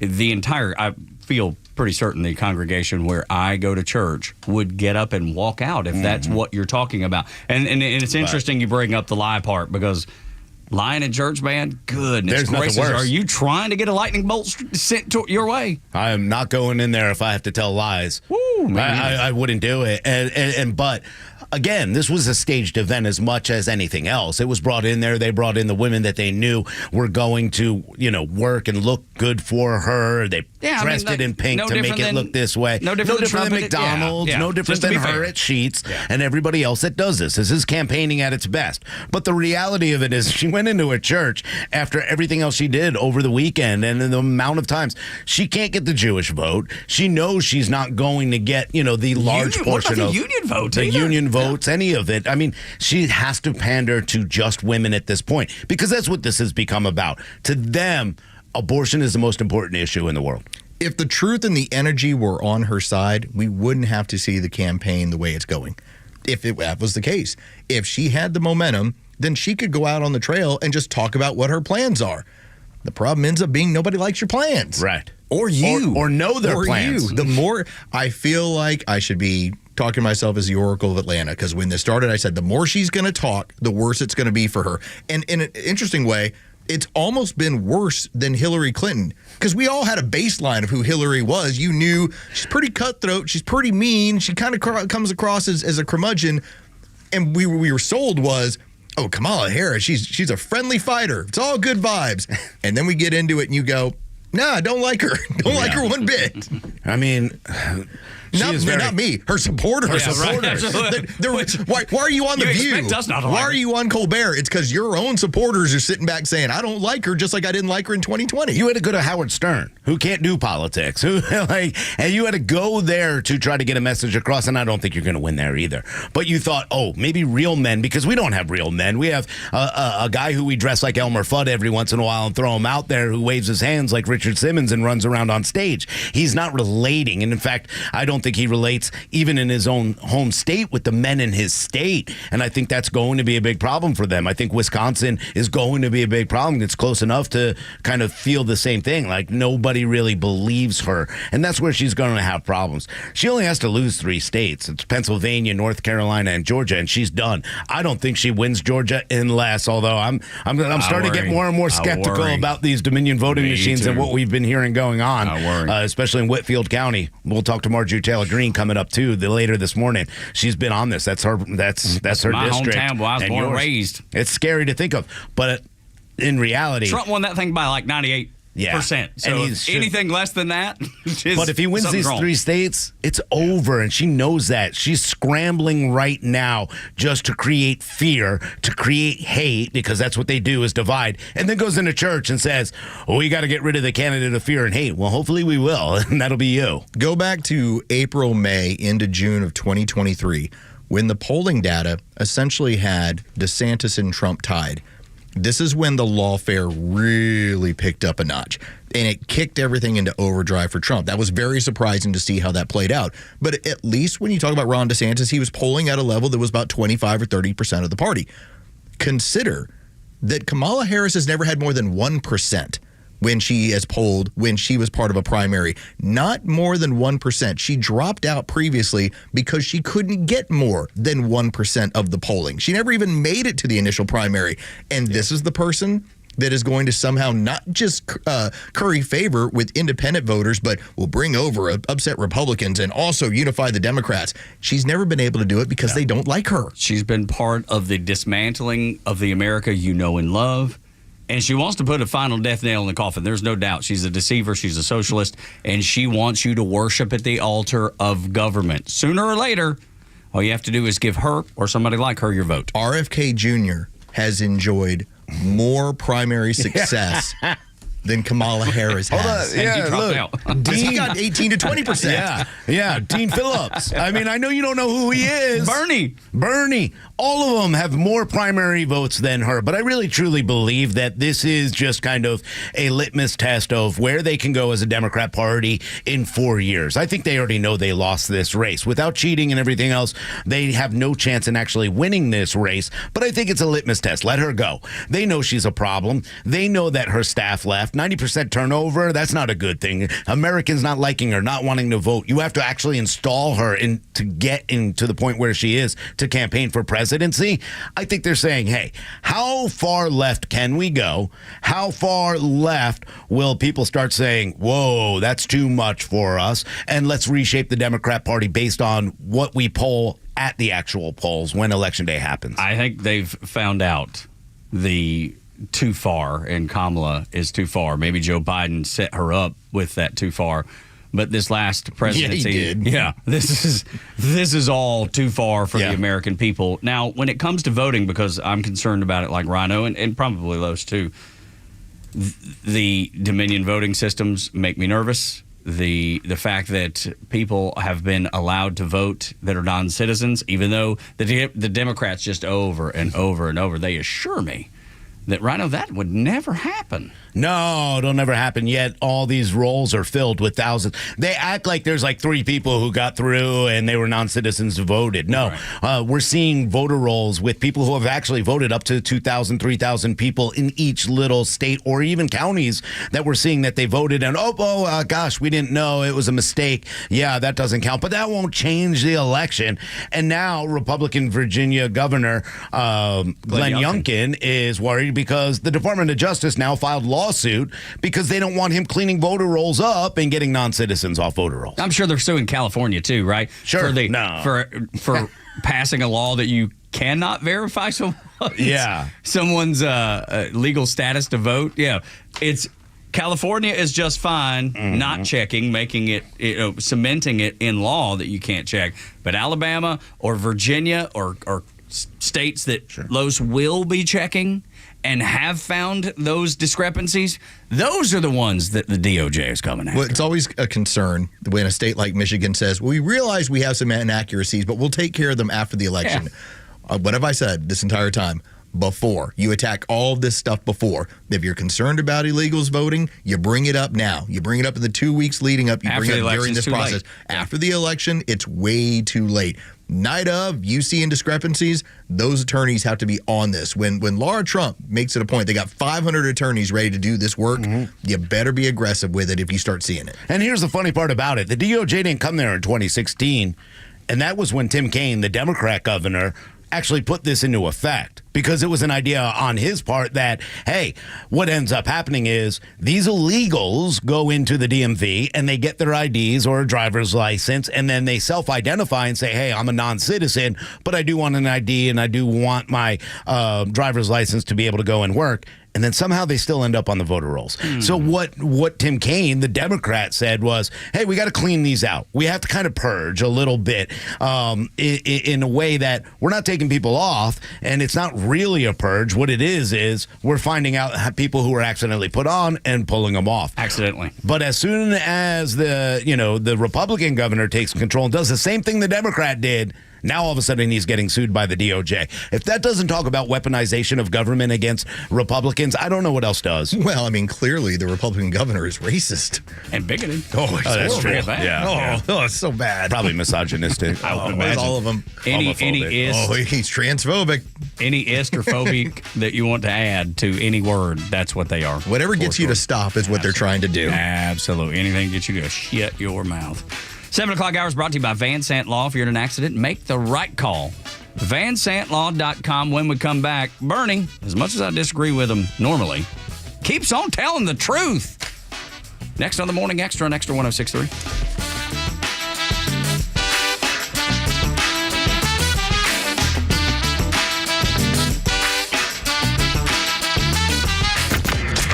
Extra 106.3's live commercial-free election night broadcast will be appointment listening on Tuesday the 5th. But you'll also be able to stream the video live on YouTube.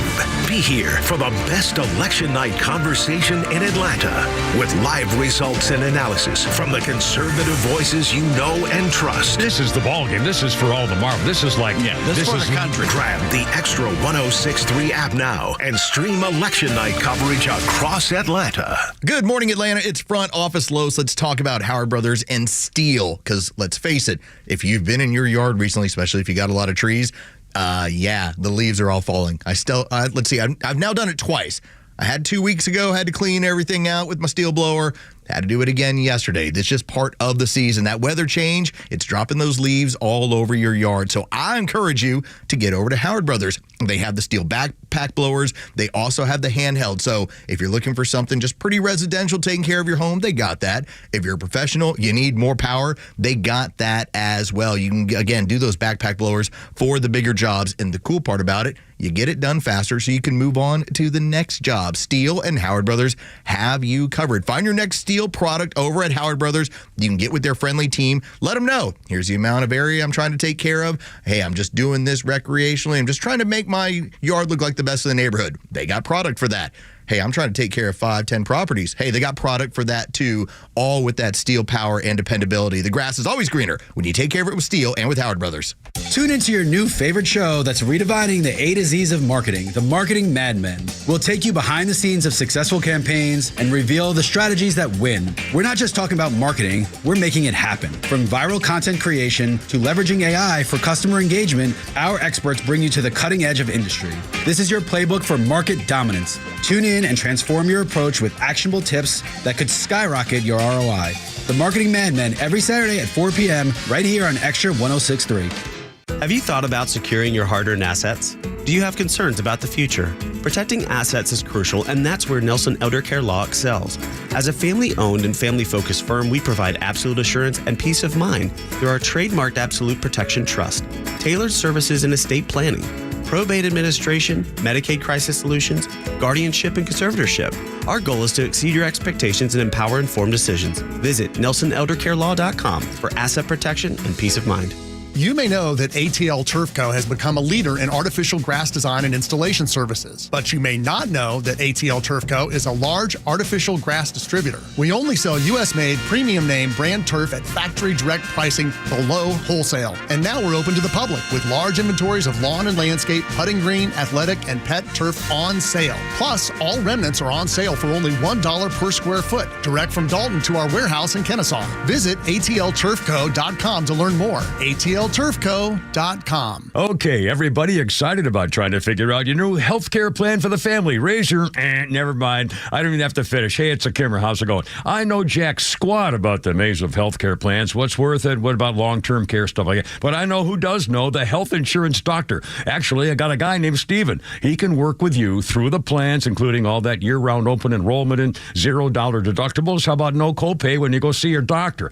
The health insurance doctor. You can save 60% over that Obama business, thousands in savings premiums every single year. It's like that nationwide preferred PO something. I don't know what that is, but he sure does. Literally thousands of very happy clients covered and saving money for decades. The health insurance doctor is locally owned. Stephen is right here answering your call. And then guess what? When he gets you all fixed up, you don't pay him a nickel. Free service to you. 678-523-0759. The health insurance doctor. Online, healthinsurancedoctor.net.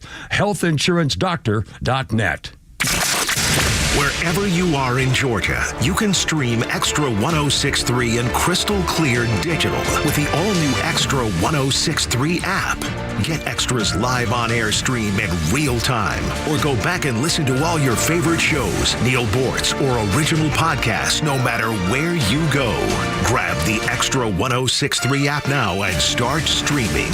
I admire honesty. Honesty is such a key element to people that I want to be around. If you can't be honest, you can't tell the truth, then I don't want to be around you. That's just the way I feel about it. It is as simple as that. And I think most people, Los, have that same, that same perspective. Nobody wants to be around a liar. No, there's two people that need to be hidden away for about the next 2 weeks.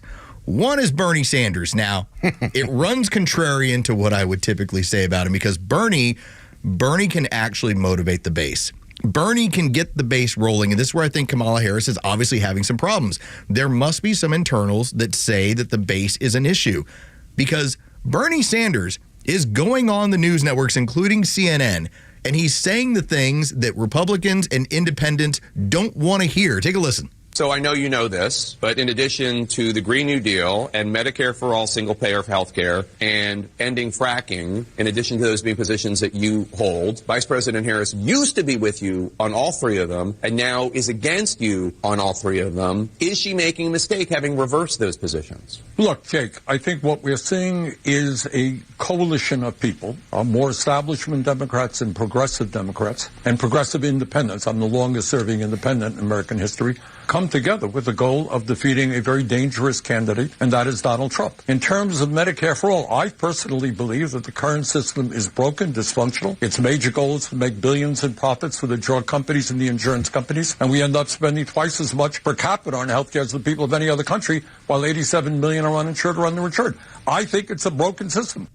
What he's not saying is that she actually is changing her view of these programs, which, again, The job for Bernie right now is we got to help her with the base, because the base thinks that she's turning on these progressive ideas that she really isn't. Yet, every time they march her out and we play the audio, it just drive home to Republicans and independents. No, she hasn't changed. She hasn't gone to the middle. Her values have not changed. She's a San Francisco liberal. Yeah, I mean, he's still playing the game by saying, we got to get the most dangerous human in the world out of there. Oh, boogeyman. But in reality, there's one thing I think Kamala Harris and her campaign are saying. Enough with Josh Shapiro, enough with Bernie Sanders. Well, we don't like, they're Jews. They don't like them. That's part of the reason. But Bernie Sanders is speaking the truth. He knows that she's not telling the truth. If there's one thing about Bernie, I disagree fundamentally with almost everything and every idea he has, but he's passionate about it, and he sticks to it. He doesn't run from it. He does not run from it. Yeah. And she Flat out tells you, I'm a Democrat socialist. In fact, I had never heard that term until he started referring to himself as that. And now you got people that are all hovering around his box of, politics, if you will, but none of them are brave enough to say it. And I find that interesting. Look, I don't like Bernie much like you. I don't like Bernie, his politics. I'm sure he's a fine man, whatever. I don't like his politics at all. But I at least admire the fact that he's brave enough to tell you what he is. He is not trying to play. Like Kamala wants to be that. No, she can't. She's not going to get a vote. AOC is that, but she tries. She's been back way away from it. Dude, they run from it because they know nobody likes it. Well, Bernie is a wolf to the founding of this country. He ain't pretending to be a sheep. He's like, no, I want to tear it down. The rest of them have to put on the sheep's clothing and act like, no, that's not really what I want to do, as they growl at you. Yeah. Okay? That's how they go about it. Let me give you another piece of audio. I said there's two people that they need to have stop talking. The other one is Gwen Walls. Yes. And here's the issue, and it struck me over the weekend when I was listening to this. So if you know about these struggle sessions of the 1960s in China, when you were going through China's Cultural Revolution, one of the things that the Chinese did that were very indicative of how they were trying to change their society, they would have these struggle sessions, they would have these events, and your job was at them to chant. Constantly chant their message. Now, this was different. In the Soviet Union, it was workers of the world unite, and we all viewed it this way. And there would be, obviously, when you look at all these totalitarian regimes, they have festivals. It's part of it.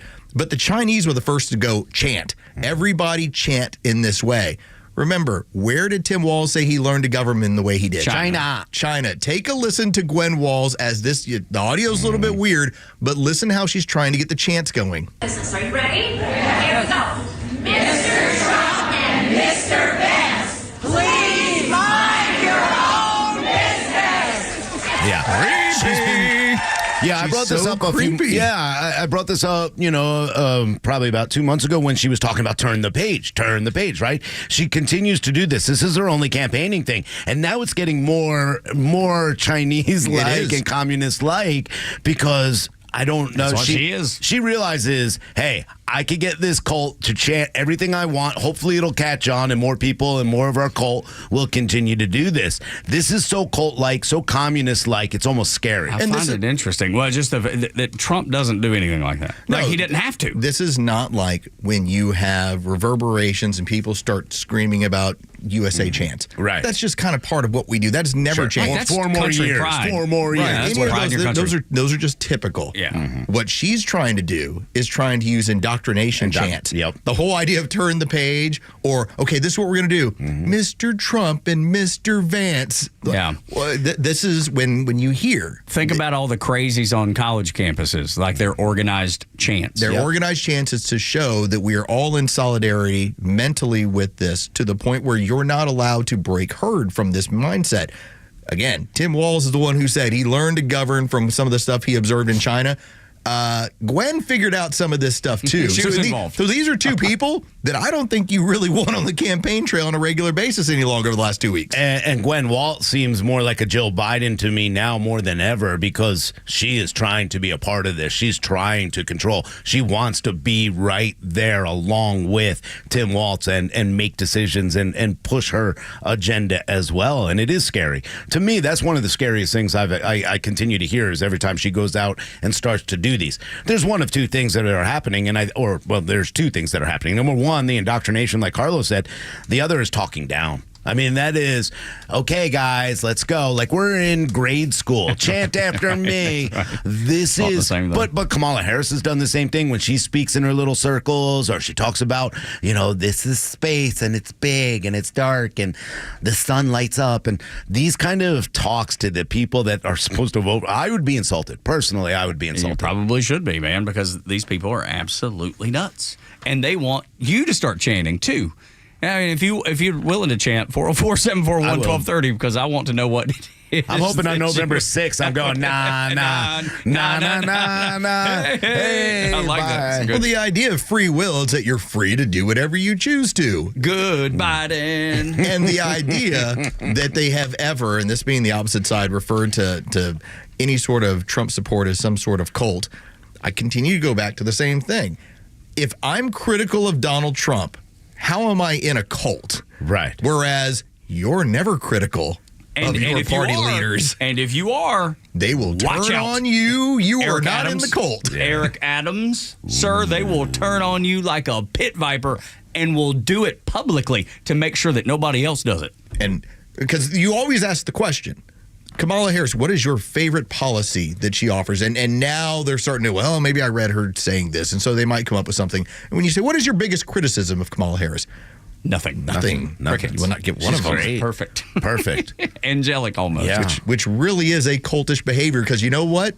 When you're in the Branch Co-Davidians or the old school Branch Davidians, you don't question David Koresh. Right. They don't question Kamala Harris either. I feel like every time she talks, I just need to say back, I grew up in a middle-class family. Like you're hypnotized. I grew up, yeah. I mean, these people for 3.5 years told all of us that Joe was fine.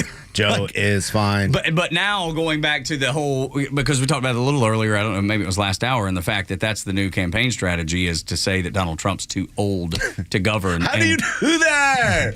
Not especially. Well, how do you play that game now? Especially knowing that for 4 years you've covered up the fact Joe outdoes us all. He runs circles around every one of us. No, he doesn't. He doesn't even walk. He barely walks. What do you mean he runs circles around you?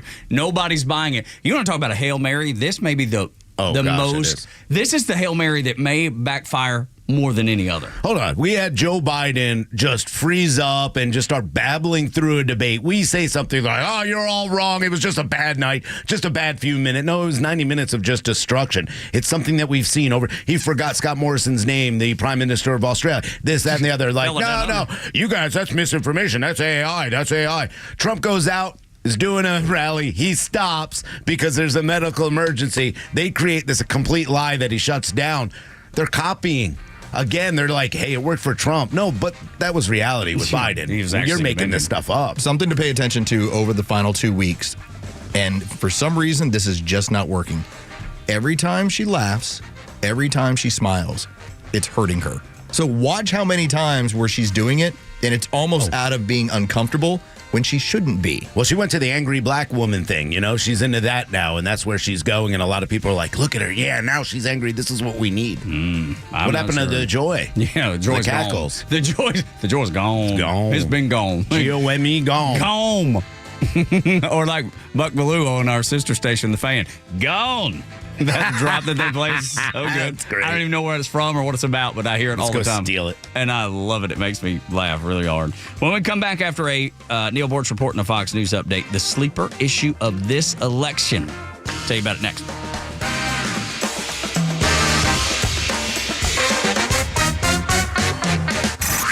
It's time for the Bortz Report, exclusively on Atlanta's only conservative news and talk station, Xtra 106.3. I guess you could call this the end of an era. The last full-size Kmart in the United States is closing, gone. In the meantime, Walmart is flourishing, and this gives me a chance to address CEO pay. How?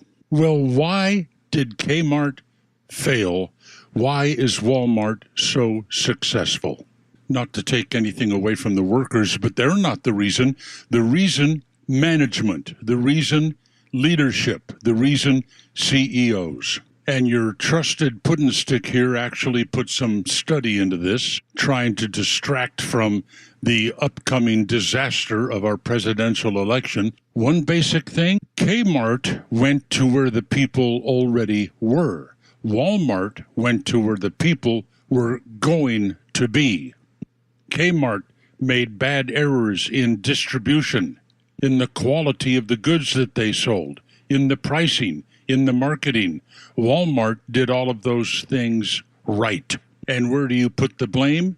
Right at the top, management, CEOs, guys and ladies steering the ship. That is why they make the big bucks. So stop whining about it. Tens of thousands of jobs were at stake here. Jobs saved and jobs lost because of the decisions of CEOs. So what if they make so many times more than the average worker makes? They're the reasons that the average workers have these jobs at Walmart and the reasons they don't any longer at Kmart. Too bad we don't have more people in government with those qualifications. FEMA, for instance, but government jobs, the refuge for the marginally qualified. Neil Bortz, Extra 106.3. Hey, Georgia neighbors, it's time to expect more from your Medicare Advantage. Discover Sonder Health's custom plans tailored just for Georgians. Saunders offers unique benefits, including special plans for those living with chronic conditions. Some plans even come with grocery or gas benefits to support your overall well-being. Sonder Health makes it easy to get the coverage you need. See for yourself what today's Medicare Advantage can do for you. Visit SonderHealthPlans.com, a healthier state of life. Sonder Health Plans is an HMO and PPO with Medicare contracts. Enrollment in Sonder Health Plans depends on contract renewal. Convenience is defined as the state of being able to proceed with something with little effort or difficulty. Well, at RBM of Atlanta, we embody this philosophy. Meet our Mercedes-Benz pickup and delivery service. It gives you back time and money. Does your Mercedes-Benz need service? If so, we'll pick up your vehicle that's requiring service from your home or office and bring it back to our dealership for the required service. With over 100 appointments available every weekday, over 50 appointments on Saturdays, and more than 200 courtesy vehicles in our fleet, we're here to serve. We'll work around your schedule. We're here to save you time, energy, and money. RBM of Atlanta is a J.D. Power 2023 Diamond Dealer of Excellence for the customer sales experience and Georgia's only 9-time Mercedes-Benz Best of the Best winner. We're proud to be Atlanta's Mercedes-Benz connection since 1964. Pickup and delivery service restrictions do apply. Ask your service coordinator or service advisor for details. Remember that. It was Democrats who were the slave owners. It was the Democrats that voted against the Civil Rights and the Voting Rights Act. But everybody seems to forget that. The Kimmer Show every afternoon from 3 to 6 p.m. on Extra 106.3 and the Extra app. WFOM and W292 EV Marietta, a Dickey broadcasting station. The 8 a.m. hour is brought to you by Central Heating and Air. It was preventable. I'm Dave Anthony, Fox News. That's what the House Task Force investigating the first Trump assassination attempt concludes. In a new report out this morning, Fox's Brooke Singman details it. The attempt stemmed from a lack of proper planning and communication among law enforcement. It identified two key failures by the Secret Service. First, it says Secret Service personnel did not give clear guidance to state and local police on how to handle security outside of that hard perimeter. It also found that the Secret Service did not hold a central meeting with local law enforcement on the morning of the rally. Well, last week, an independent review of the shooting at the July 13th Trump rally in Butler, Pennsylvania concluded it could and will happen again unless there are major Secret Service reforms. Today, former President Trump will visit flood-ravaged Asheville, North Carolina. Aaron Durham lives in the area and just told Fox. From the very beginning to now, there are people that are still having a hard time getting out. People don't have internet. People don't have clean water. 39 people still missing in North Carolina after Hurricane Helene's devastation. Nearly 100 others died in that that state. The former president campaigned in another toss-up state yesterday, Pennsylvania. I actually think the thing that people are going to be voting on most is what's happening on our southern but our southern border. That was at a town hall after the former president worked the fry machine at a McDonald's drive-thru. I like this job. I think I might come back and do it again. Thank you. Vice President Harris will campaign again with an anti-Trump Republican, Liz Cheney, today in Pennsylvania and then Michigan the day after Harris went to churches in Georgia. This is a moment that is challenging us of faith to reflect on this moment in the context of our future. Israel has launched more airstrikes in Lebanon, hitting branches of a Hezbollah-run bank, targeting the militant's financing as the U.S. investigates a leak of American intelligence appearing to detail Israel's planned retaliation against Iran for the missile attack earlier this month. America's listening to Fox News. If you're living with dry age-related macular degeneration or dry AMD, you may be at risk for developing geographic atrophy or GA. GA can be unpredictable and progress rapidly, leading to irreversible vision loss. Now there's something you can do to slow it down and get it going slower. Izervay is proven to slow GA progression. Izervay gets GA going slower. Izervay or avacincaptad pagel is a prescription eye injection used to treat GA. Don't take it if you have an infection or active swelling in or around your eye. Izervay can cause eye infection, retinal detachment, or increased risk of wet AMD. Izervay may temporarily increase eye pressure. Your vision may be impaired after an eye injection or exam. Don't delay. Ask your doctor about Izervay today. Izervay gets GA going slower. Visit Izervay.com. That's IZERVAY.com. No traffic, no big deal. It's the Morning Extra on 106.3. Tug Rhino and Los on the Morning Extra, Extra 106.3. Thank you for being here. Give you a tip of the big old extra 10-gallon hat and tell you thank you. 404-741-1230, the number. And if you would like to make a comment, you have concerns, you have frustrations, or you'd like to celebrate the fact that Trump drew an incredible crowd there, or I guess he didn't draw the crowd. He was at the Steelers game that already had a crowd, but that's more impressive. Exactly, and they responded to him very kindly.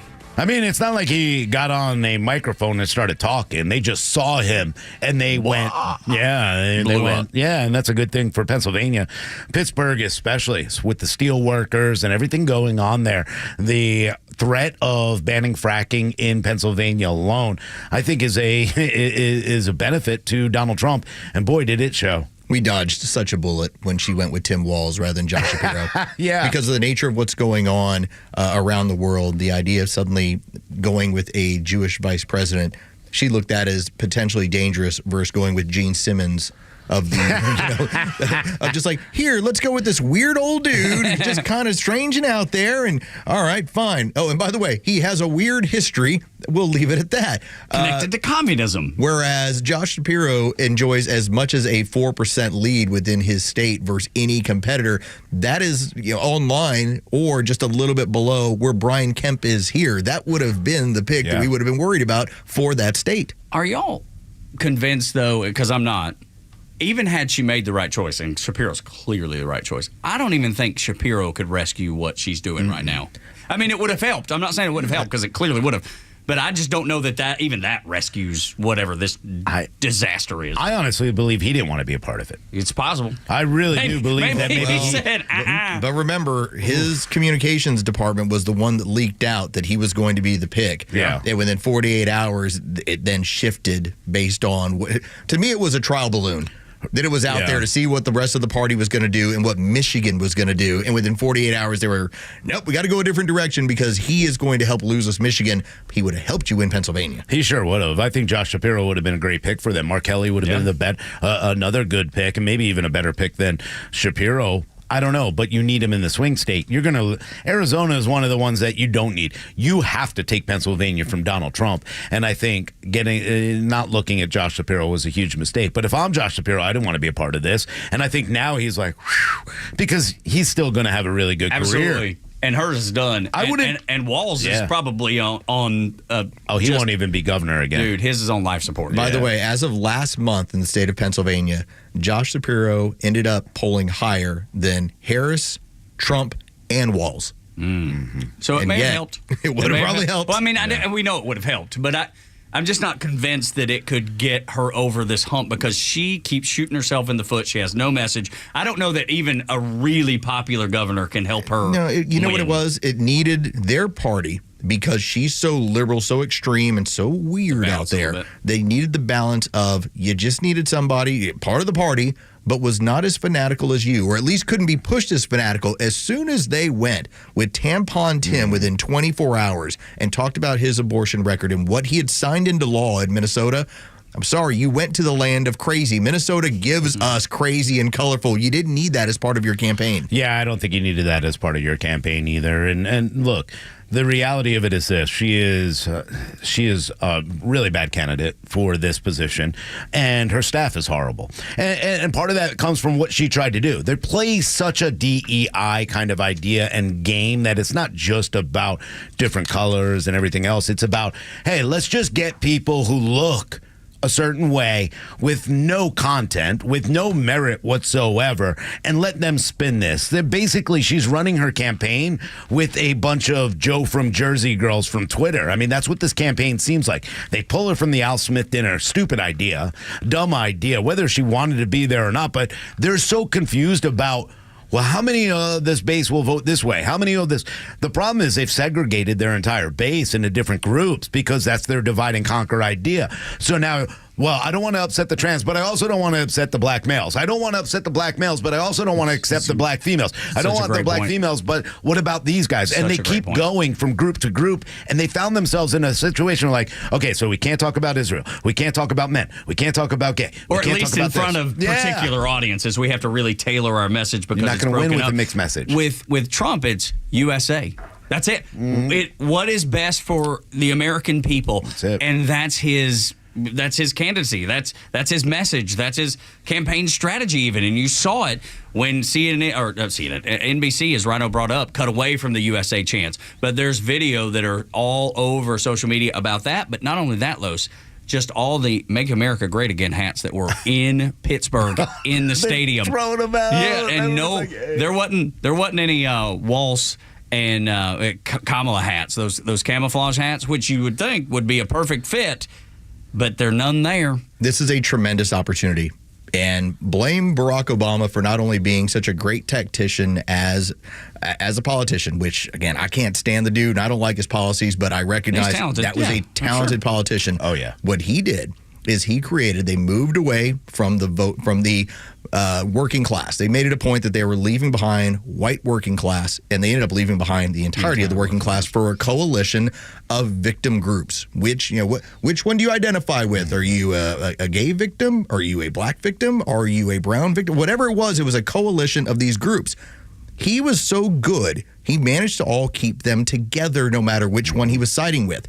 And what we've seen, whether it's been Hillary or Kamala Harris, and to Joe Biden, as we recognized how early on that there was problems with him, he couldn't keep all of them happy because they're not good enough as a politician to do so. This is the opportunity here. Yeah, you can't recreate the magic that Barack Obama had for what he was doing at that time. Because, again, his message was America first. He didn't break them all into different groups, even though he did a little bit here and there and tried to pander to one group more than anything. But everything was always about hope and change for all of us in America. He didn't speak to small groups the way they broke them apart. You can never, I know they want to play the same game, and that's what they're trying to do with Harris, is play the same game they did with Barack Obama, but you're not going to do that. It's like Gallagher and Gallagher 2. Yeah, they look alike. Yeah, they're the same, but Gallagher 2 is not as funny as Gallagher. Same thing with Barack Obama. You're not going to be Barack Obama. You're not going to recapture that magic. But here's how he was able to do it. And Tug, let's pretend that you're a white working class Democrat. Okay. Yeah, pretend. All right. I'm Barack Obama, who's going to be talking about being able to provide more opportunities to black working class and black students. What would you say to that? Well, that's good. What you doing for me? Oh, hold on. Don't be racist. Well, yeah. I mean, but that was the game. Right. That was now dog on ice. Exactly. That's not working anymore. In part because Kamala does not have the ability to be able to do so, and she doesn't have the skill to be able to do so. Barack Obama, largely within that entire administration, made it a point. If you're criticizing me, you're doing it based on race, not on policy. And you had a lot of the Republican Party, because they're a bunch of meows, who bought into it. Well, that's not happening anymore. She doesn't have that weapon. So what has now gone on is you have young black men who are flat out pointing out, wait a minute, when you got into Congress as an Indian woman, and now suddenly you're black because you're trying to curtail some sort of favor with me. And again, it leads into the sleeper issue when it comes to men and what they're trying to portray within this party. Well, and then to take that a step further, the sleeper issue of this election is going to be transgenderism. So Scott Rasmussen talked about this, biological men playing in women's sports. I was even able to talk because my son is dating a college soccer player. And biological female? Yes. Real? Yes. She's Sure. yes, she's very lovely. But birth certificate and everything. Yeah, she's full. Like she's full blood. Is that what you call it? She's a pure blood. She's a pure blood female. She's a pure blood female. Absolutely. But it got brought up. We were talking about it, and the fact that she and some of her friends on the soccer team, like they're concerned that they're going to face this. Sure. Like it has become a real issue for young women.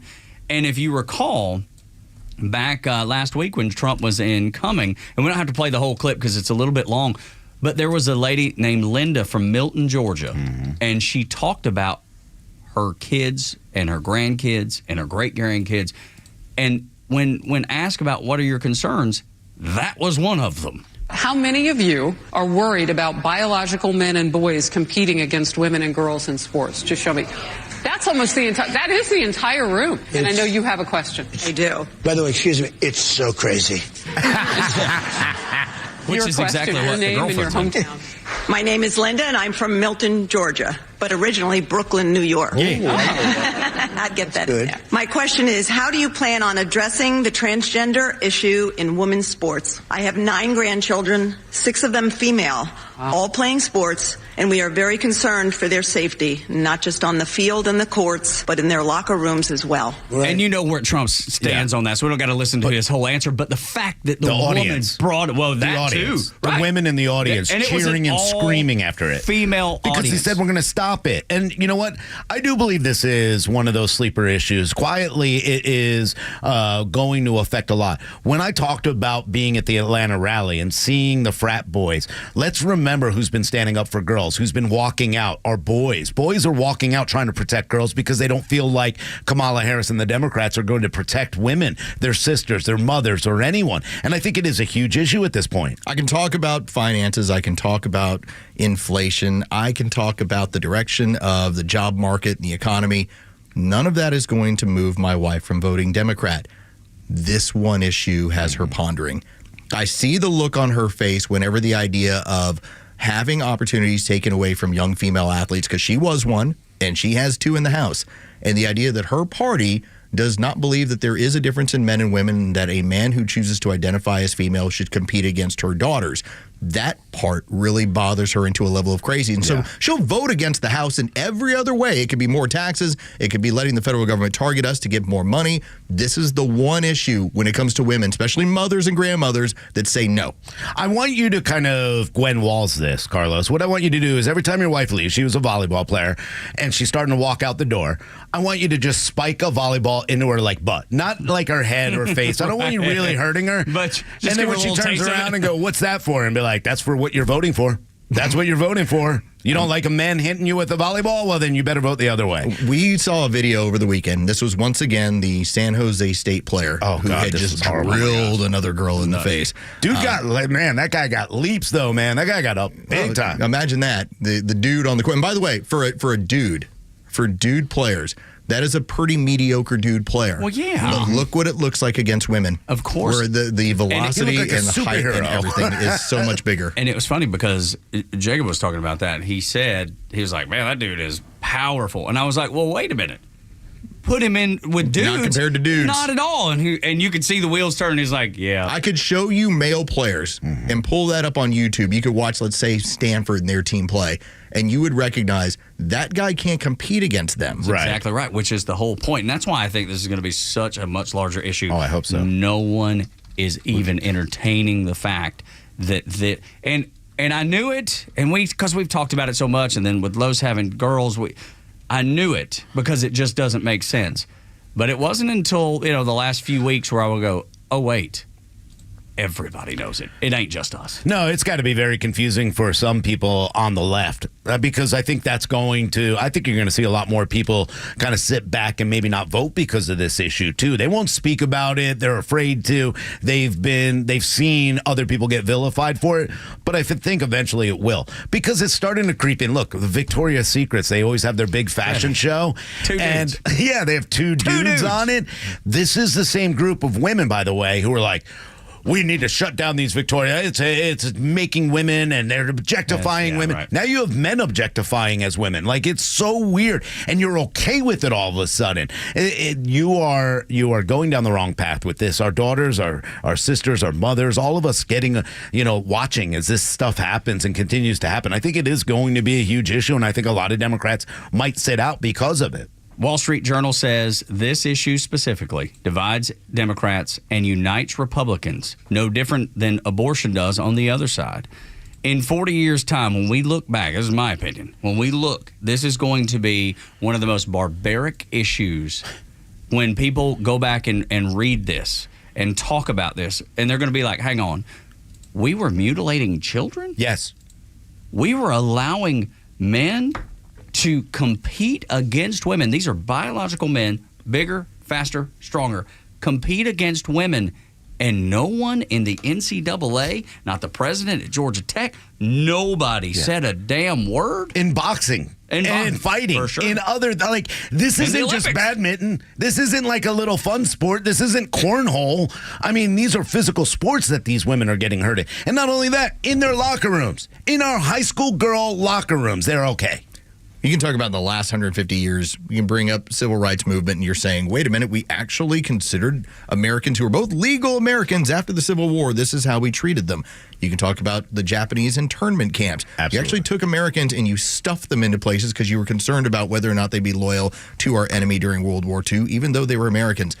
That's going to be the next thing, on par with perhaps like how the Aztecs really liked to mutilate people and sacrifice them to their gods. We're going to be saying, so if somebody thought they were gay, we then push for them to, well, let's cut your penis off. Yeah. Rather than, why don't you just be a gay person? Which most of the time, that's how this works out.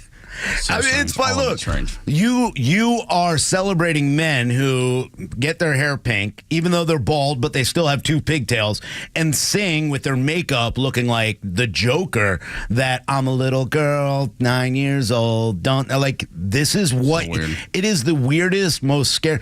Look, you're more than welcome to be as crazy as you want. I have no desire to be play mean to anyone, but I can't pretend that's not crazy. That's crazy. That's crazy. And Simple play as make-believe all you want. But when it becomes an issue like this and you're starting to say, hey, I want to be around your daughter, let's time out. We're stopping this.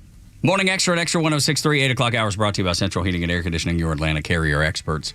770-GET-HEAT, centralheat.com. The early voting message has gotten out. That's our discussion after the headlines with Rhino next on the Morning Xtra.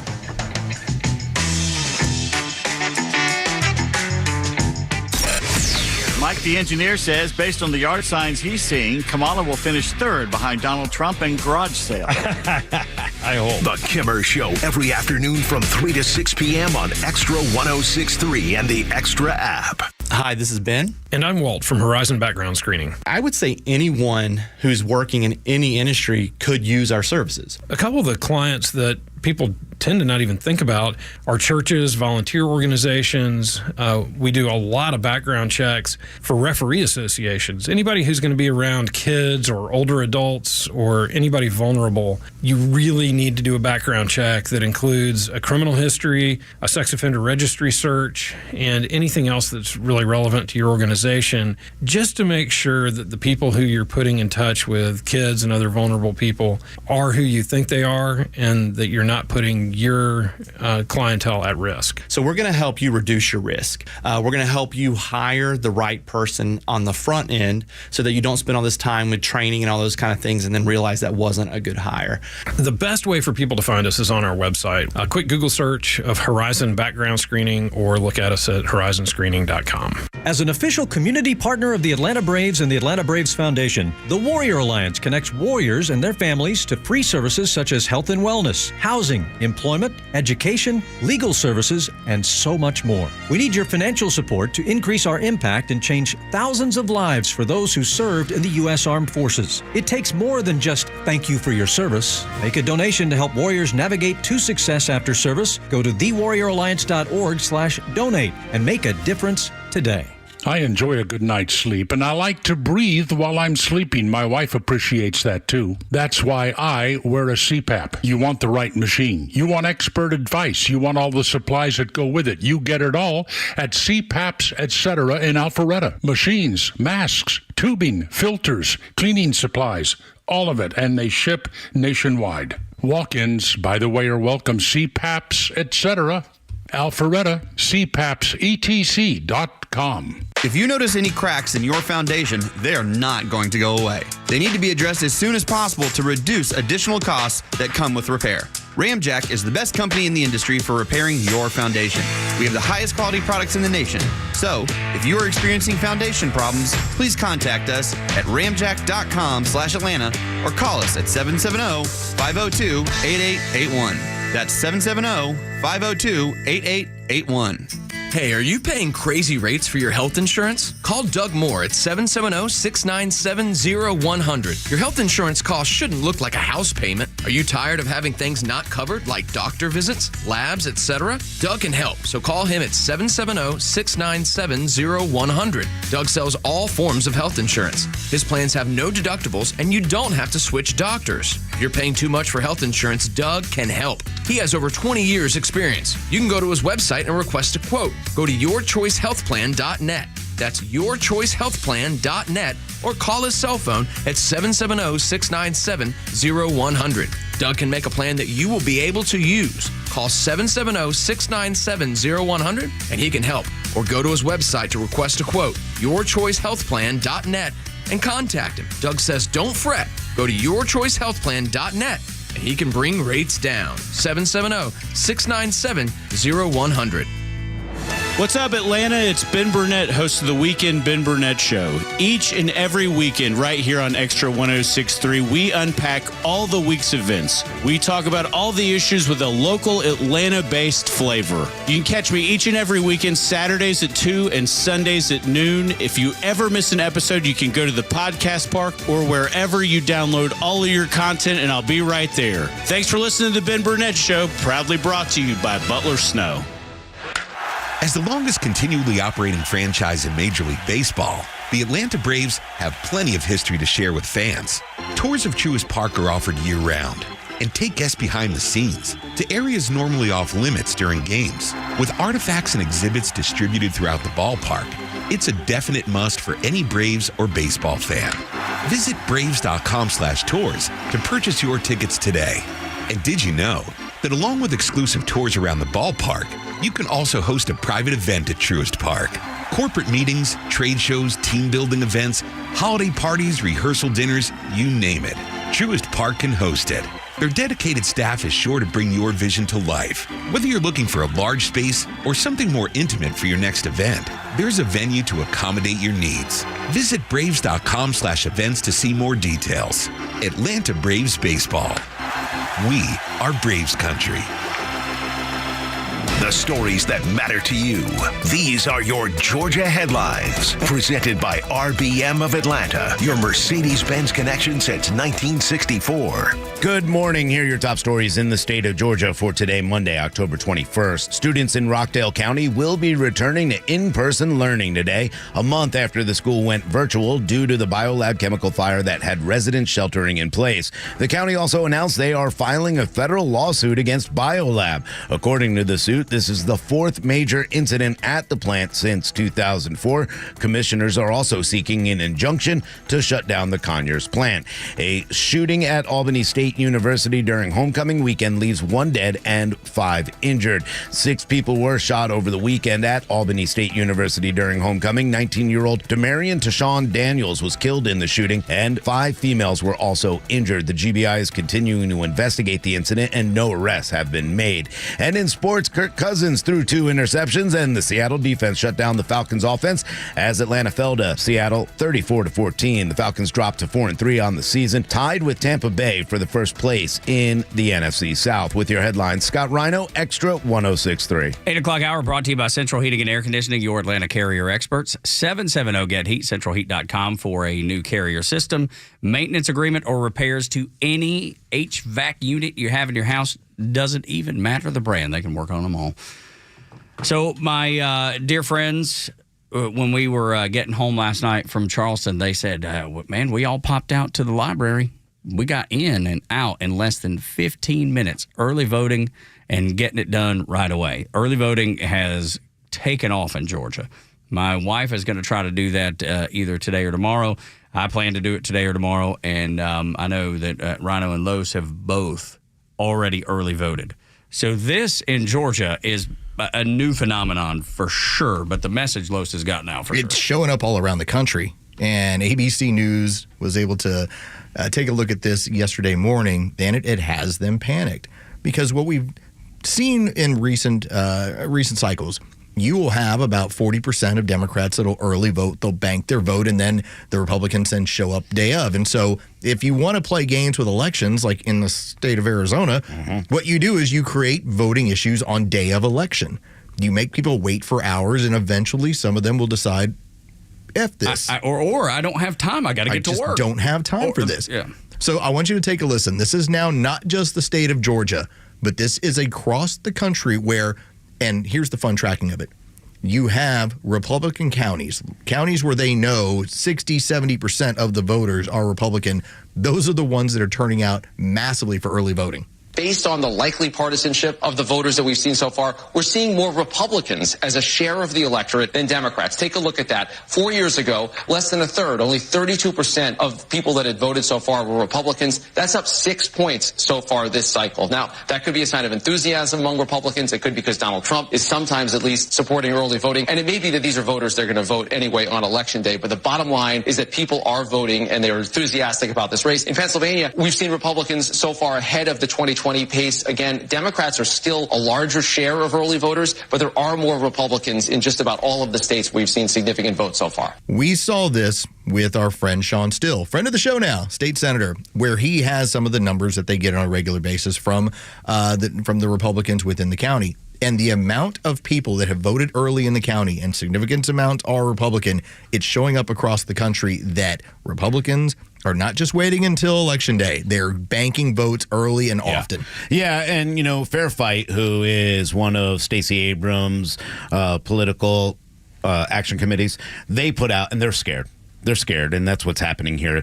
They're going back and blaming SB 202. They're going back and blaming the post office now. Now they're blaming Governor Kemp for his voter suppression, and then go to talk about record numbers. And that, because we heard that getting rid of drop-ins and some of the mail-in balloting that was happening is voter suppression. Of course. But, of course, in their own thing, they're saying we're seeing record numbers come in of people in voting, compared to the ones that matching up. Yeah, the message doesn't match up, and that shows how much they're panicking. But they're also talking about panicking. 7 in 10 of the early voters are expected Republican voters, marking a shift from what they've normally done. This is what's freaking them out.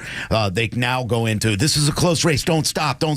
And that's why you're seeing a lot of this pandering. But it's not just this state. It's everywhere that you're starting to see them. We saw it in North Carolina. North Carolina's huge. That's a big number. And a lot of those, you're going to have your Asheville. It's going to be blue. Yeah, there's no doubt. And people will still vote. You're going to see a little bit of a swing because there are people in Asheville who were Democrats that are going, you know what?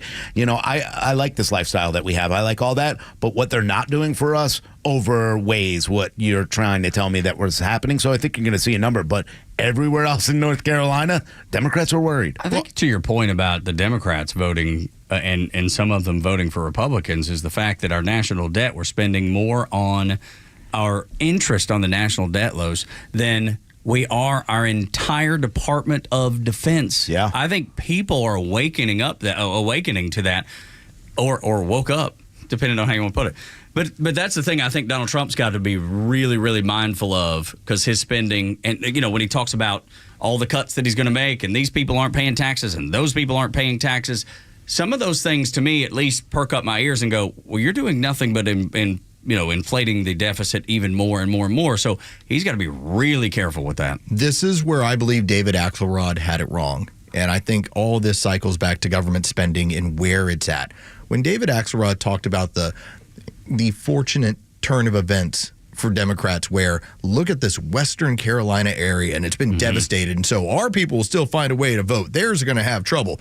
I think he was wrong, in part because I think it motivated a lot of people to vote who said, I've been a Democrat, I've been a Republican, I have not seen any kind of federal help because the money's not there. Dude, I'm telling you, over and the over and over. spending is crazy in other places. And so when you see, so far, you had record turnout on day one. Through 4 days of early voting in North Carolina, it's still a record. It's over 1 million voters. And these are predominantly Republican areas. I think you're also seeing Democrats that are saying, the federal government failed me. I'm voting against this crap. Yeah, and you're starting to see their Democrat strategists like Rick Klein of ABC and all of those who really do pay attention to a lot of the early voting and the numbers. And when they look at 2020, that was an anomaly. Okay, that was the pandemic and them shutting us down and locking us up and then putting drop boxes. That was a number that we saw, and this is surpassing a lot of that. And what they're talking about is 32% of those, more than a third of them, are Republicans. And so they're picking up a lot of percentage points. They're saying right here, 6 points in this cycle alone of the 32 million people that have voted so far. 13 million, I think, have voted so far early. A 3% uptick.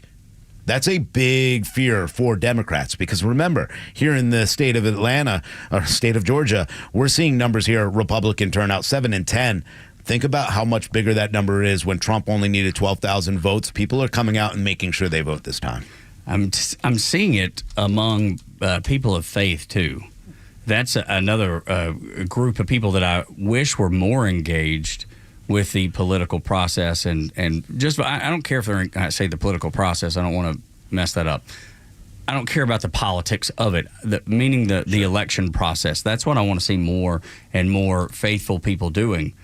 You don't have to agree with Donald Trump on anything and everything. Nope. But when you look at the platform for each, it's very clear. One is they're combative to people of faith. They've proven that over and over. And then on top of that, they want you to accept abortion up to birth. And gosh, what was it, Maryland? Even after they just Maryland. leave it on the table and let it die. It's fine. So those issues right there, I think people of faith have to engage. Does that mean you have to love Donald Trump or everything he says or does? No. But I do believe you have to pick the person that is going to at least trumpet the values of people of faith. And I think at least Donald Trump is attempting to do. Is he a broken sinner? Absolutely. Yep. Aren't we all? I just feel like people of faith are just not engaging as much as I wish they were. And that doesn't mean you have to be all on board with everything. And that comes up at church a lot, is the fact that our pastor, he talks about voting. He talks about making sure that you're involved. He never tells you who to vote for. He never even gets into that realm, which I'm glad. I don't want him to do that. He probably should. Yeah, he probably should. Do you want to vote for the godless society or the faith-based society? Yeah, I mean, Right, it's no, that I know simple that, now but- at this but point, though. It is. Well, then he's But you being a don't- chicken ass over this. No, I don't think he is. Yeah, he sure is. I disagree with that. But you're wrong. It's okay. That's all right. I'm okay with it. I'm saying, if you're a faithful person, if you believe in what the Bible says, you don't need anybody to tell you how to vote. The Bible is going to tell you how to vote. Go with that, not some fallible man. Until we get more aggressive with pointing out what you're fighting against. You're fighting against a view of humanity that is unlike anything that has been our founding, that people are no longer people. In fact, people are just pliable. They're not important. Whatever God was said about what you are, that you're special, you're individual, you're created by God. No. You're here to serve government. All right, this is the realm and the discussion from evil people that have left God way behind. And if you're not having your pastors, your preachers, your fathers talking about this, you're failing your congregation. I agree. I agree with rabbis. I agree with you on this. I mean, I kind of I understand where Tug's coming from, but at the same time, you're here to give me the message. You're here to talk to me. You're here to, in a way, educate me and help me find my way. And the way to find my way is to tell me that abortion is bad. Okay, and I understand that. The Bible says that. He didn't need to say that. I understand that, but I don't study the Bible enough, so I'm waiting on the messenger, right?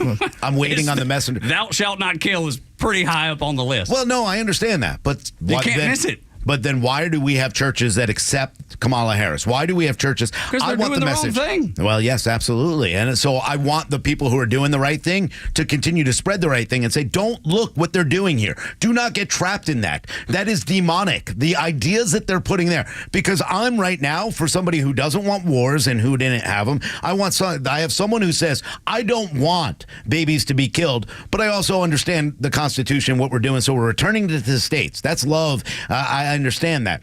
I'm not happy with, a lot of things that Donald Trump does either. But again, I'm voting for life. I'm voting for prosperity. I'm voting for love and peace for everyone. And they're voting to kill, to mutilate your children, to have your children, to have people come over that are criminals and killing families. Like, there is no in between. And I want a pastor. I want a rabbi to stand up, because I've seen it in the Jewish community too much, where we play these games where they're doing the same thing Kamala is, playing both sides of it. Don't do it. Now, I'm sure yours doesn't. I think yours is just delivering the message, and that's what's happening. The message and those is people so will clear. hopefully taking it. The message is so clear. You have to not be paying attention. Well, if the message is so clear, why do people go to church? Then if you have the Bible at home, you don't need to go. See, no. I'm saying the message is clear about deciding to take a baby's life in the womb. That's the message that's clear in the good book. Mm-hmm. You don't need me to say Kamala Harris is for it. She screams it aloud. It's very clear who's in favor of life and who's not. Yeah, to me, there are people in your church who are going to vote for her. You're right about that. This is a missed opportunity. Because if you don't have your church leaders speaking out about what is going on, we agree, man's fallible, is he not? 100%. So why do you not consider that perhaps your pastor, your father, your rabbi, whoever is messing up by not speaking out about this and telling you who to vote for? It's so obvious. You don't need to bring politics into this discussion. Choose life. That's as simple as you need to make it. But my point being, it is possible that your pastor is not doing the right thing by not talking to people about who to vote for. We can agree to disagree. Because man's fallible, right? At 100% they are. Okay, well then you can't miss the message. You have to be. But why would you not question the fact that he is not doing this? Because I don't need him to tell me who to vote for. If I read the Bible at all, it's very clear who I need to vote for. But then why do people go to church on a regular basis? And to part learn of it is the message of Christ. Yes, to learn. But to love the folks that are wrong and that are sinful, no different than you are. Oftentimes, you mean like the other party? But oftentimes, you have people that, because of what surrounds them, the messaging that they're always dealing with, entertainment, what's going on in their lives, everything else, I think that you're constantly being pulled into a fallible position of, am I doing the right thing or am I not? And I think part of the magic of church is you go into some place where it's almost like a refueling of why am I doing the right things? And people need that. I think that's part of it. Yeah, I agree. And I think part of what goes on with that is that if your church leader is not talking about what the other side is doing, and not reminding you what the other side is doing and what you're fighting against, then I think they're missing an opportunity. You can see that on the news every night. You know what every side is doing. But what I'm saying is it gets so noisy that people don't recognize when they're not doing the right thing. When you're speaking from the Bible, when you're speaking from the point of view of a Christian, I don't need my pastor to tell me who to vote for at all. Because I have the common sense to say, I want to destroy life in the womb, or I don't. But you're missing the point, Tug, is everyone in there, as we acknowledge, is broken. Some are more broken. Yeah. Oh, sure they are. And some people need that little bit extra. You don't. And because that's the way you feel. But not everyone has your level of faith. If I can't see the demons, I want them pointed out to me. I want them pointed out in every general. Because abortion, that's easy to me. I don't see how you miss the demons. I don't. And unfortunately, there are a lot of churches in this state that do in this city. And I still don't believe that everybody that goes to that church, those people that are, going crazy over Kamala Harris, I don't believe all of them. I believe they're missing a message. I do. I really do. And maybe it is the wrong church, but I think that's why it's more important to have somebody else. Raphael Warnock, to me, wrong Ebenezer, way of doing it. Are you like, what about Ebenezer Baptist Church? It's the wrong way of doing it. It's, I disagree with him vehemently about the way he handles his church service. Does that make me? So you think all those people, they don't know the difference between good and bad, or are they being tricked? I think if you miss it, you're willfully missing it. That's the way you can't overlook it. I mean, I don't need to go to church to know that I can't vote for somebody who wants to kill children and have men, in women's sports or castrating my kids or what they're doing right now. So I get what you're saying for sure. Older Americans are changing their voting habits. We'll talk about that next on the Morning Extra. 404-741-1230. If you have an opinion about the discussion we just had or about the one that we're about to have, always welcome on the show. We love the debate, we love the dialogue, and we want you a part of it. This is the Morning Extra at Extra 106.3. All wealth in this country is owned by individuals, not by corporations. All wealth is held by individuals. Catch Neil's commentary every day on Extra 106.3 and the Extra app. D. Geller & Son Jewelers is celebrating 85 years in Atlanta this month. It's been an honor to be your hometown family jeweler since 1939. Founded as the South's first diamond and jewelry wholesaler, D. Geller & Son brings those quality standards and that unbeatable pricing to the comfort of your neighborhood jewelry store. D. Geller & Son is still 100% family-owned and operated, and we love our community. That's why we have trained jewelers you can trust in every store for professional, reliable service on site. It's why we have Atlanta's best lifetime care plan for free, covering everything from ring sizing to diamond upgrades. And most importantly, it's why we're committed to find or design the perfect piece of jewelry for your most special moments. No matter the budget, you can be confident D. Geller & Son Jewelry is the best quality and value you can find. It's going to last, and they're going to love it. There's no jeweler in Atlanta like D. Geller & Son, and that's why we've been Atlanta's most trusted jeweler since 1939. Come celebrate 85 years with us in Atlanta, Kennesaw, or Sandy Springs, and read our story online at dgeller.com.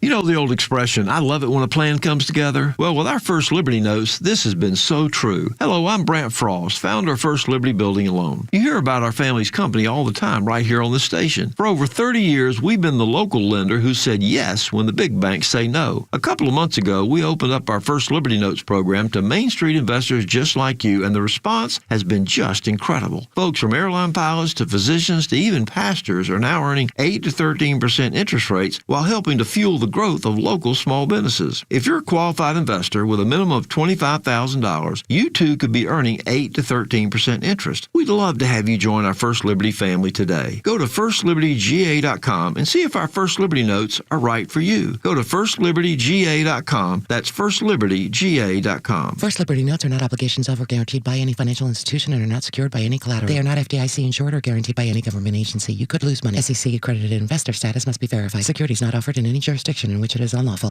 The end of the year is closing in, and with it, another tax year comes to an end. As you prepare to file your taxes, consider the efficiency of your tax strategy. Have you maximized your IRA and Roth contributions? Do you have an RMD strategy in place? Are you making moves now to maximize your future tax-free income? Not only is the year-end fast approaching, but the 2017 tax cuts sunset at the end of 2025, placing many Americans in a higher tax bracket. Don't just report your taxes, plan for them. Contact Master Plan Retirement Consultants now to create a retirement plan specifically designed for you. Visit masterplanretire.com to schedule your complimentary consultation where we can illustrate your retirement outlook and create a plan together for your future. Master Plan Retirement Consultants. Plan well and prosper. Advisory services offered through Master Plan Retirement Consultants, Inc., a registered investment advisory in the state of Georgia. Insurance, tax, and commodity services offered through Fricks & Associates, Inc., DBA Master Plan Retirement Consultants. The aforementioned are affiliated companies. Listen up. This is David Van Sant from Van Sant Law. I usually use this time on the radio to remind you if you're in an accident to make the right call to Van Sant Law. While this is true, this upcoming election is so important, I just need to speak from the heart and shift the focus from my firm to the future of this great country and urge everyone not only to go vote, but to make the right vote and to cast your ballot for Donald J. Trump 2024 to make America great again. Thank you so much, and God bless America. Paid for by Van Sant Law. I've been with EMC Security for over 10 years, and their service and support are always fantastic. There's nothing better than a business that understands that great service earns loyalty, unlike companies that rely on contracts. Plus, their prices are unbeatable, and they're always focused on solving any issues quickly. It's time to experience long-term satisfaction and true customer care. EMC Security, exceeding customer expectations since 1998. Visit emcsecurity.com for a free quote. Have you considered securing your family's future? Protecting your hard-earned assets, navigating complex legal matters with ease. Nelson Elder Care Law is here to guide and empower you and your loved ones. As a family-owned and family-focused business, our mission is to exceed your expectations, offering absolute assurance and peace of mind. With our trademark Absolute Protection Trust and expertise in customized estate planning, Medicaid crisis solutions, probate administration, guardianship, and conservatorship, Nelson Elder Care Law protects what matters most to you. Imagine a team dedicated to safeguarding your legacy every step of the way. Our flat fees ensure transparency, and our customized plans prioritize your family's specific needs. Are you worried about protecting your family and your legacy after you're gone? Let us help you ensure you're absolutely protected from whatever curveballs life may throw your way. Schedule a complimentary legacy planning meeting with our legal team in Marietta or Woodstock today. Contact us at 678-250-9355 or visit NelsonElderCareLaw.com. Keep up with all of our shows and the latest headlines by following Extra 1063 on Instagram, X, Facebook, Truth Social, and all your social media platforms. Plus exclusive giveaways and more. So follow now at XTRA 1063. Doug Rhino and Lowe's on the Morning Extra. 8 o'clock hours brought to you by Central Heating and Air Conditioning. Your Atlanta carrier experts. 770-GET-HEAT. CentralHeat.com is the website. Older folks are sometimes more difficult to convince. Maybe set in their ways. Maybe set in their ways. And maybe, look, I feel like I'm getting there. We all have grandfathers and fathers where we recognize, hey, Dad, why don't you try it this way? No. Not a chance of it. Not good. I've always done it this way. It works this way. I don't want to learn anything new. I'm just fine the way it is. However, with voting, it's taken a little bit of a different tact. I'm pleasantly surprised, Rhino, to see so many older folks embracing early voting. Yeah, you are. The Democrats are not. Yeah. But that's based here in the state of Georgia. So far, when you start looking, most of them were made up by men. And most of them were older men. And the biggest number that you saw in early voting happened to be people between the ages of 55 and 75, I believe it was. And you're looking at 54% of them. So right now, what Democrats are looking at, and there are going to be some, of course, that are going to vote for Kamala Harris as well. But most of them are probably going for Donald Trump, and that's what Democrats are afraid of. I'm curious because I know across the radio audience, we have all made it a point, get out and vote early. The podcast audience as well has talked about get out and vote early. But the older crowd typically is not a big consumer of either one. They're being motivated in some way. And I think part of it is just the desire to let me go stick it to this administration. That's the only thing I can think of, that 3 years of, especially when you're on a fixed income, this level of inflation is damaging. And I think that's probably what's motivating. I would love to blame us. I would love to say the podcast environment. Sure. I think it's so much of it is the economy. I do too, man. People are so fed up with what's happened over the last 4 years, almost 4 years now. People are wanting to see something change. And if they can get it out and get out there early and be the one vote that changes the direction of the country, then they absolutely want to do it. Look, I love it, and I love the fact that we've embraced it because the Republican Party, conservatives have been slow to embrace it. And now we've finally embraced it, Rhino, and I think that's the key right there is the fact that all it took was saying, hey, you should do this. Yeah, you should do this. And let me give you the exact numbers here, too. Okay, so you're early voting, and it's broken down 18 to 24, 25, 29, and all the way up. And then you started at about 50 to 54, and that's one category, all the way from 75, 79. Those numbers, you start right here. Okay, so the youngest group, let's say 45 to 49, there's about 107,000, 17% that have turned out so far. Then you jump up, 50 to 54, 22%. 26% of those voters were 55 to 59, 60 to 64. Okay, this is the big number. Key demo. 30% of voters votes came from that group. 192,000 at 60 to 64. Now they have the other one, 65 to 69, 34%. So you're looking at 64% of early voting. 60 plus is 60 plus. Wow. Okay. And then even at 70 to 74, 38%. I mean, if you think about it, and you can go, because some friends of ours went yesterday to the downtown Alpharetta Library, and they were able to get in and out. So if you wait day of, there's going to be a bit of a line. If you can make it more convenient on yourself and stick it to the man, yeah. Dude, I mean, why would you not? I think there's a pride aspect that people have had. And Rhino had brought it up. He's like, I love voting on Election Day because there's something to it. I think we're now all recognizing, okay, let me put that pride aside a little bit. Let me get this thing banked. Let me make sure that my vote is counted so that if some crazy scenario comes up, you get a phone call from school, your kid's throwing up, something that happens randomly will not take away your opportunity to vote. Jimmy Carter, though, he's there, 100 plus. So he's part of that. Yeah, he is part of that, dude. But there's 239 others that jumped in with him, so you never know where those votes are going to go. But it's looking really good right now for the groups that they want. The Democrats themselves are 25 to 29. That only makes up 8.6 have voted so far, 9.8% and 30 to 34. Those numbers are not good for Democrats, and they're probably getting a little nervous about it. Then when you break it down even by demographic right now, that's the other part. I mean, when you start breaking it down by male, female, woman, or white, black, all those numbers that they break it down to now, it is not looking good at all here in the state of Georgia. Which makes it good for Democrats. For us, which is great for us. If the Democrats have now, because we talked about how we switch positions on these things, how we're suddenly, why are we no longer the warmongers because we don't want to back what they're doing? One of the things that I'm curious about is, are they now trying to push the whole Election Day, day of voting? We'll turn out. We're going to crush it. That has never traditionally happened. Ever. This is new. Go through cycles. That's not how it's worked. We're in new territory, to say the least. And but I think that's the part that bothers them. It has absolutely does, because they're like, that's the way we win. No. You can't commandeer this. We've got 1 week so far. And the trend data basically shows that you're not turning out enough Democrats for early voting. So what are you saying? You're going to Hail Mary this on November 5th? Well, this is us maybe copying something that worked, like Kamala's copying the border wall and just all the other things that Donald Trump has said. This is us copying something.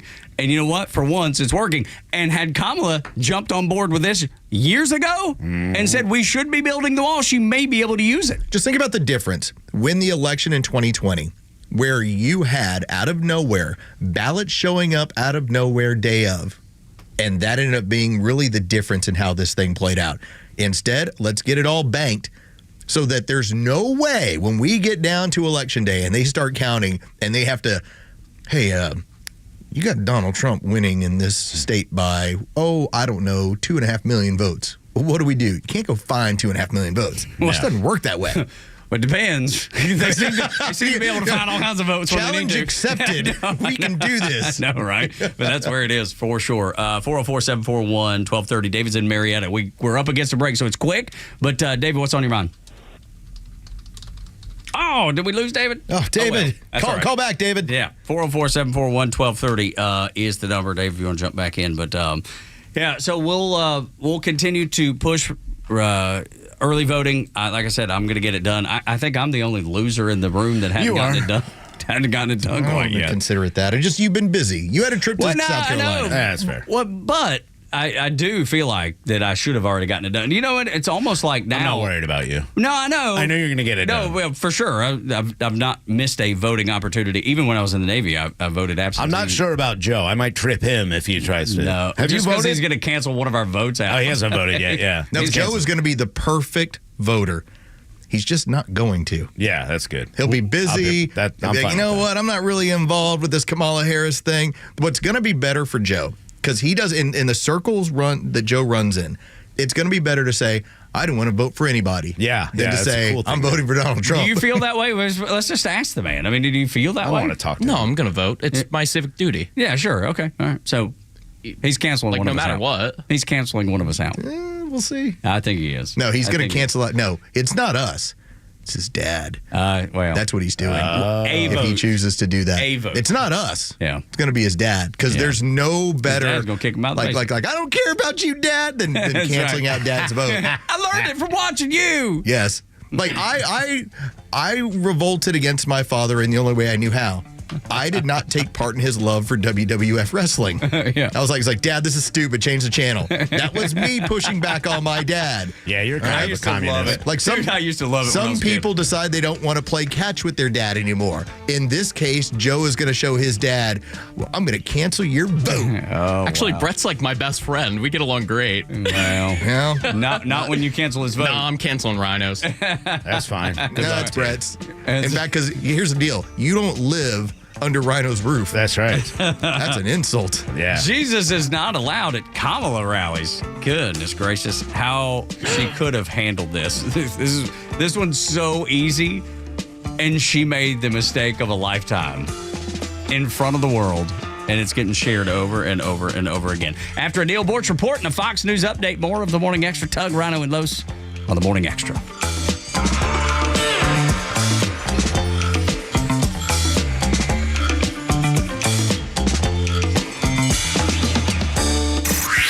Time for the Bortz Report, exclusively on Atlanta's only conservative news and talk station, Extra 106.3. I guess you could call this the end of an era. The last full-size Kmart in the United States is closing, gone. In the meantime, Walmart is flourishing, and this gives me a chance to address CEO pay. How? Well, why did Kmart fail? Why is Walmart so successful? Not to take anything away from the workers, but they're not the reason.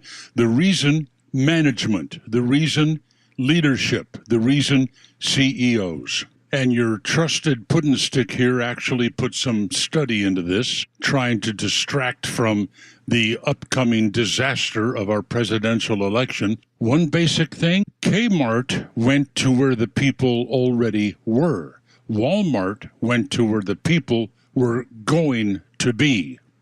Kmart made bad errors in distribution, in the quality of the goods that they sold, in the pricing, in the marketing. Walmart did all of those things right. And where do you put the blame? Right at the top, management, CEOs, guys and ladies steering the ship. That is why they make the big bucks. So stop whining about it. Tens of thousands of jobs were at stake here. Jobs saved and jobs lost because of the decisions of CEOs.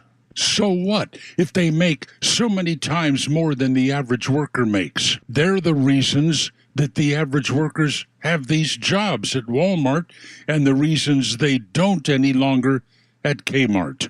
Too bad we don't have more people in government with those qualifications. FEMA, for instance, but government jobs, the refuge for the marginally qualified. Neil Bortz, Extra 106.3.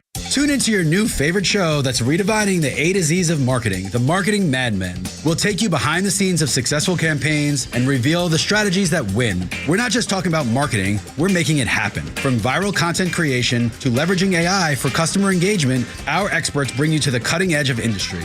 This is your playbook for market dominance. Tune in and transform your approach with actionable tips that could skyrocket your ROI. The Marketing Madmen every Saturday at 4 p.m. right here on Extra 106.3. Millions of guys suffer from erectile dysfunction. That's 1 in 4 men. And I can tell you, I'm one of them. If you or someone you know suffer from ED, Peyronie's disease, or PE, here's 38-year emergency room doctor and founder of Total Body Therapy of Georgia, Dr. Eric Deal. Patients who enter my office are often frustrated, hopeless, depressed, and embarrassed. I understand the problem, and I'm going to help you fix it. There are lots of competitors that don't have the credentials that I have. When you go to other clinics, you're not going to see a board-certified physician with the experience that I have. When you come to our clinic, you're going to see me. There's just not not one therapy that can solve these complex issues. I'll do a complete history and physical prior to any treatment that we use. Take it from me, Dr. Deal. When it's not hard, it's really hard. Call Dr. Deal for your free one-on-one evaluation and resolve your ED, Bronies, or PE issues. Total Body Therapy of Georgia, 404-777-1911, 404-777-1911, online at stopmyed.com. What about so many other so-called progressives out there? The DEI movement. They want punishment for criminal activity to be equitable. Catch Neil's commentary every day on Extra 106.3 and the Extra app. WFOM and W292EV Marietta, a Dickey Broadcasting Station. The 9 a.m. hour is presented by Southern Exteriors. Quality and precision you can rely on. She'll go to 3 toss-up states. I'm Dave Anthony, Fox News, and Vice President Harris will again have an anti-Trump Republican on stage with her. The vice president and her team think they can win over persuadable battleground state voters by having 3 moderated conversations today in Pennsylvania, Wisconsin, and Michigan. And the moderator is going to be Liz Cheney, the conservative who says she doesn't really consider herself to be part of Donald Trump's Republican Party. That's Fox's Peter Ducey in Royal Oak, Michigan. We need strong borders. We need great elections. If we don't have great elections and strong borders, then we don't have a country. That's from a Trump rally in Pennsylvania after the former president worked a fry machine in a McDonald's drive-thru. The House task force investigating the first Trump assassination attempt back in July has a report out this morning, and Fox's Brooks Singman details it. The tragic and shocking events of July 13th were preventable and should not have happened. The task force finding other notable lapses in security and planning by the now embattled agency, like would-be assassin Thomas Crooks being under scrutiny by Secret Service agents and local police for nearly 40 minutes before the rally, yet not taking any action. Now, last week, an independent review called for major Secret Service reforms. Today, there will be a Trump rally in Greenville, North Carolina, after the former president visits the flood-ravaged Asheville area. There's new flood damage around Roswell, New Mexico, where 2 people were killed over the weekend as flash floods trapped people in homes and cars. Nearly 300 had to be rescued. The U.S. is investigating a leak of American intelligence that might indicate how Israel may respond attacking Iran. The reports that were leaked describe in detail the types of aircraft and weapons the Israeli military is possibly preparing to use in the strike against Iran. That's Fox's Matt Finn in Tel Aviv. Israel launched more airstrikes today, taking out banks in Lebanon, targeting Hezbollah's financing. America's listening to Fox News. If you're living with dry age-related macular degeneration or dry AMD, you may be at risk for developing geographic atrophy or GA. GA can be unpredictable and progress rapidly, leading to irreversible vision loss. Now there's something you can do to slow it down and get it going slower. Izervay is proven to slow GA progression. Izervay gets GA going slower. Izervay or avacincaptad pagel is a prescription eye injection used to treat GA. Don't take it if you have an infection or active swelling in or around your eye. Izervay can cause eye infection, retinal detachment, or increased risk of wet AMD. Izervay may temporarily increase eye pressure. Your vision may be impaired after an eye injection or exam. Don't delay. Ask your doctor about Izervay today. Izervay gets GA going slower. Visit Izervay.com. That's IZERVAY.com. Start your mornings the right way with Tug, Rhino, and Los on the Morning Extra. Atlanta's only conservative news and talk station is Extra 106.3. Download the app so you can listen live and on demand to the Morning Extra and Extra 106.3 throughout the day. After we're done at 10 with this bonus hour, you get the Glenn Beck program. Listen to Beck, listen to Clay Travis, Buck Sexton, noon to 3, and then listen in the afternoon to the Kimber Show. Kimber, Pete, and Flounder, the only place to be in the afternoon from 3 to 6 is listening to Kimber. You know, it is kind of funny because I talk to people all the time and I meet them and they're like, you know, what do you do? And this, that, and the other. And I'm like, yeah, we got the Kimber on. They're like, he's still alive? And I'm like, yeah. You can see him He's live doing and great. going. You know that we're putting together the Kimmer kit. Now, Yes. I don't know if we're going to have some for professionals election night. involved for election night. Paddles and things. Oh, paddles. Well, just That's a good one. You know, Put that things on the to list. pump him up and settle him down. Yeah, but I mean, if you got to start the heart. No, I know, but Those paddles. let's just say Those if paddles. Kimmer I like starts that. getting very angry and he starts, cursing on the air as it's known to do on that show. By the way, gentlemen, there is a dump button. We're gonna have to use like some sort of trank gun on him. Yeah, just to put him down for a little bit. You're crazy, man. That's right. Just to put him down, not a full hour or two, but 5 minutes. Just trank him, and then we'll wake him back up and get him going again. I love you, baby. You're crazy. Yeah, and in fact, if you could bring a little cocaine, just a little bit, not a lot, just to bring him back, just to bring him back. Where might I get it? If you can help me. I know, good one. Wink, wink. I see it. It starts with H-O, ends in M-E. Almost where the heart is. All right, so we got Depends. Yeah. Chocolate pudding. Carlos is bringing that. That's right. And we are going to have napkins just to clean them up a little bit. Yeah, I brought baby wipes. Baby wipes good for enough. me. So just a handful we're good. of things. We got a bunch of stuff. Yeah, I think, look, all and these to go things along with all food, these I think things we're are- getting this thing catered, so it'll be nice. Are we? That's what I've heard. Well, yeah, I've heard that too, and then I've seen it not happen. I get that problem. We're going to go hotel. I will tell you, when it comes to these events, and when we have management like Scott McFarland involved, if he says he's getting food, it's always been food. Now, when I'm told this by a member of the sales team, that's when I know it's not happening. Yeah, that's like a Kamala Harrisism. Yeah, we're bringing you food. Yeah, we're bringing you food. Yeah, okay. Stop Sure pandering. thing. Well, I will say this. Scotty Mac still owes me like 3 gift cards for food for, hey, Hoyt's not here. Can you go help Carlos and do this? I'll give you a gift card. Absolutely. Never here. There's a tip for everyone out there who's ever considering working in this industry or any other form of entertainment. When they say I'll pay you in a gift card, just know that you're not going to get paid at all. Yeah.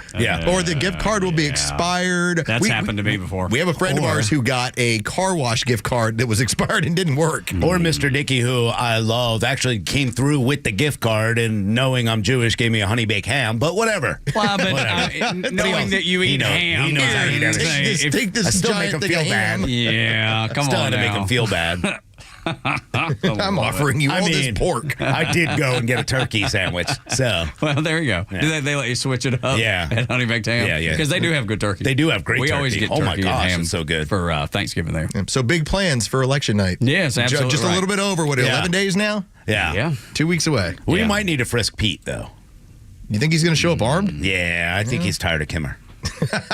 Well, no, see, I've there's had a it with difference. you. There's a difference in showing up armed because I'm fine with that. Yeah. But like turning the gun on camera, I don't know that I He's want going to try to frame one of us, I think. That's even worse. That's why. That's even worse. I hope he doesn't Just come. be then. hiding behind that big extra banner there. I hope he just doesn't come to the event if he's going. Whoa, you don't want Pete to come? Well, not if he's going to try to kill Kimmer and blame it on us. No. Oh, that's right. That's your new daddy. Maybe he's counted down. He's like 2 weeks and 1 day. That's and right. then it's no longer the Kimmer show. Stepdaddy. Stepdad. Yeah, that's right. It's no longer the. It's now the Pete show. I saw Pete put take the sign on the elevator that's been out of order for 2 months, and he switched it to the other side, hoping Kimmer would walk down the elevator shaft. Oh wow, that's never good. Yeah, he's trying to get rid of him. He's always trying to lay Kimmer traps, is what he calls them, just in case, so he can get rid of that Kimmer show. Kimmer, you got to take the stairs, then puts his foot out. I got to tell you, man, this is sad. He cut his brake line. Damn. But Kimmer saw and fixed it with the help of Flounder like that day. Yeah, They were like, oh, what happened to my brake He's line? like, Flounder, get out of the car. I know Flounder Daddy can't bend down like that. Hold on to it while I drive home.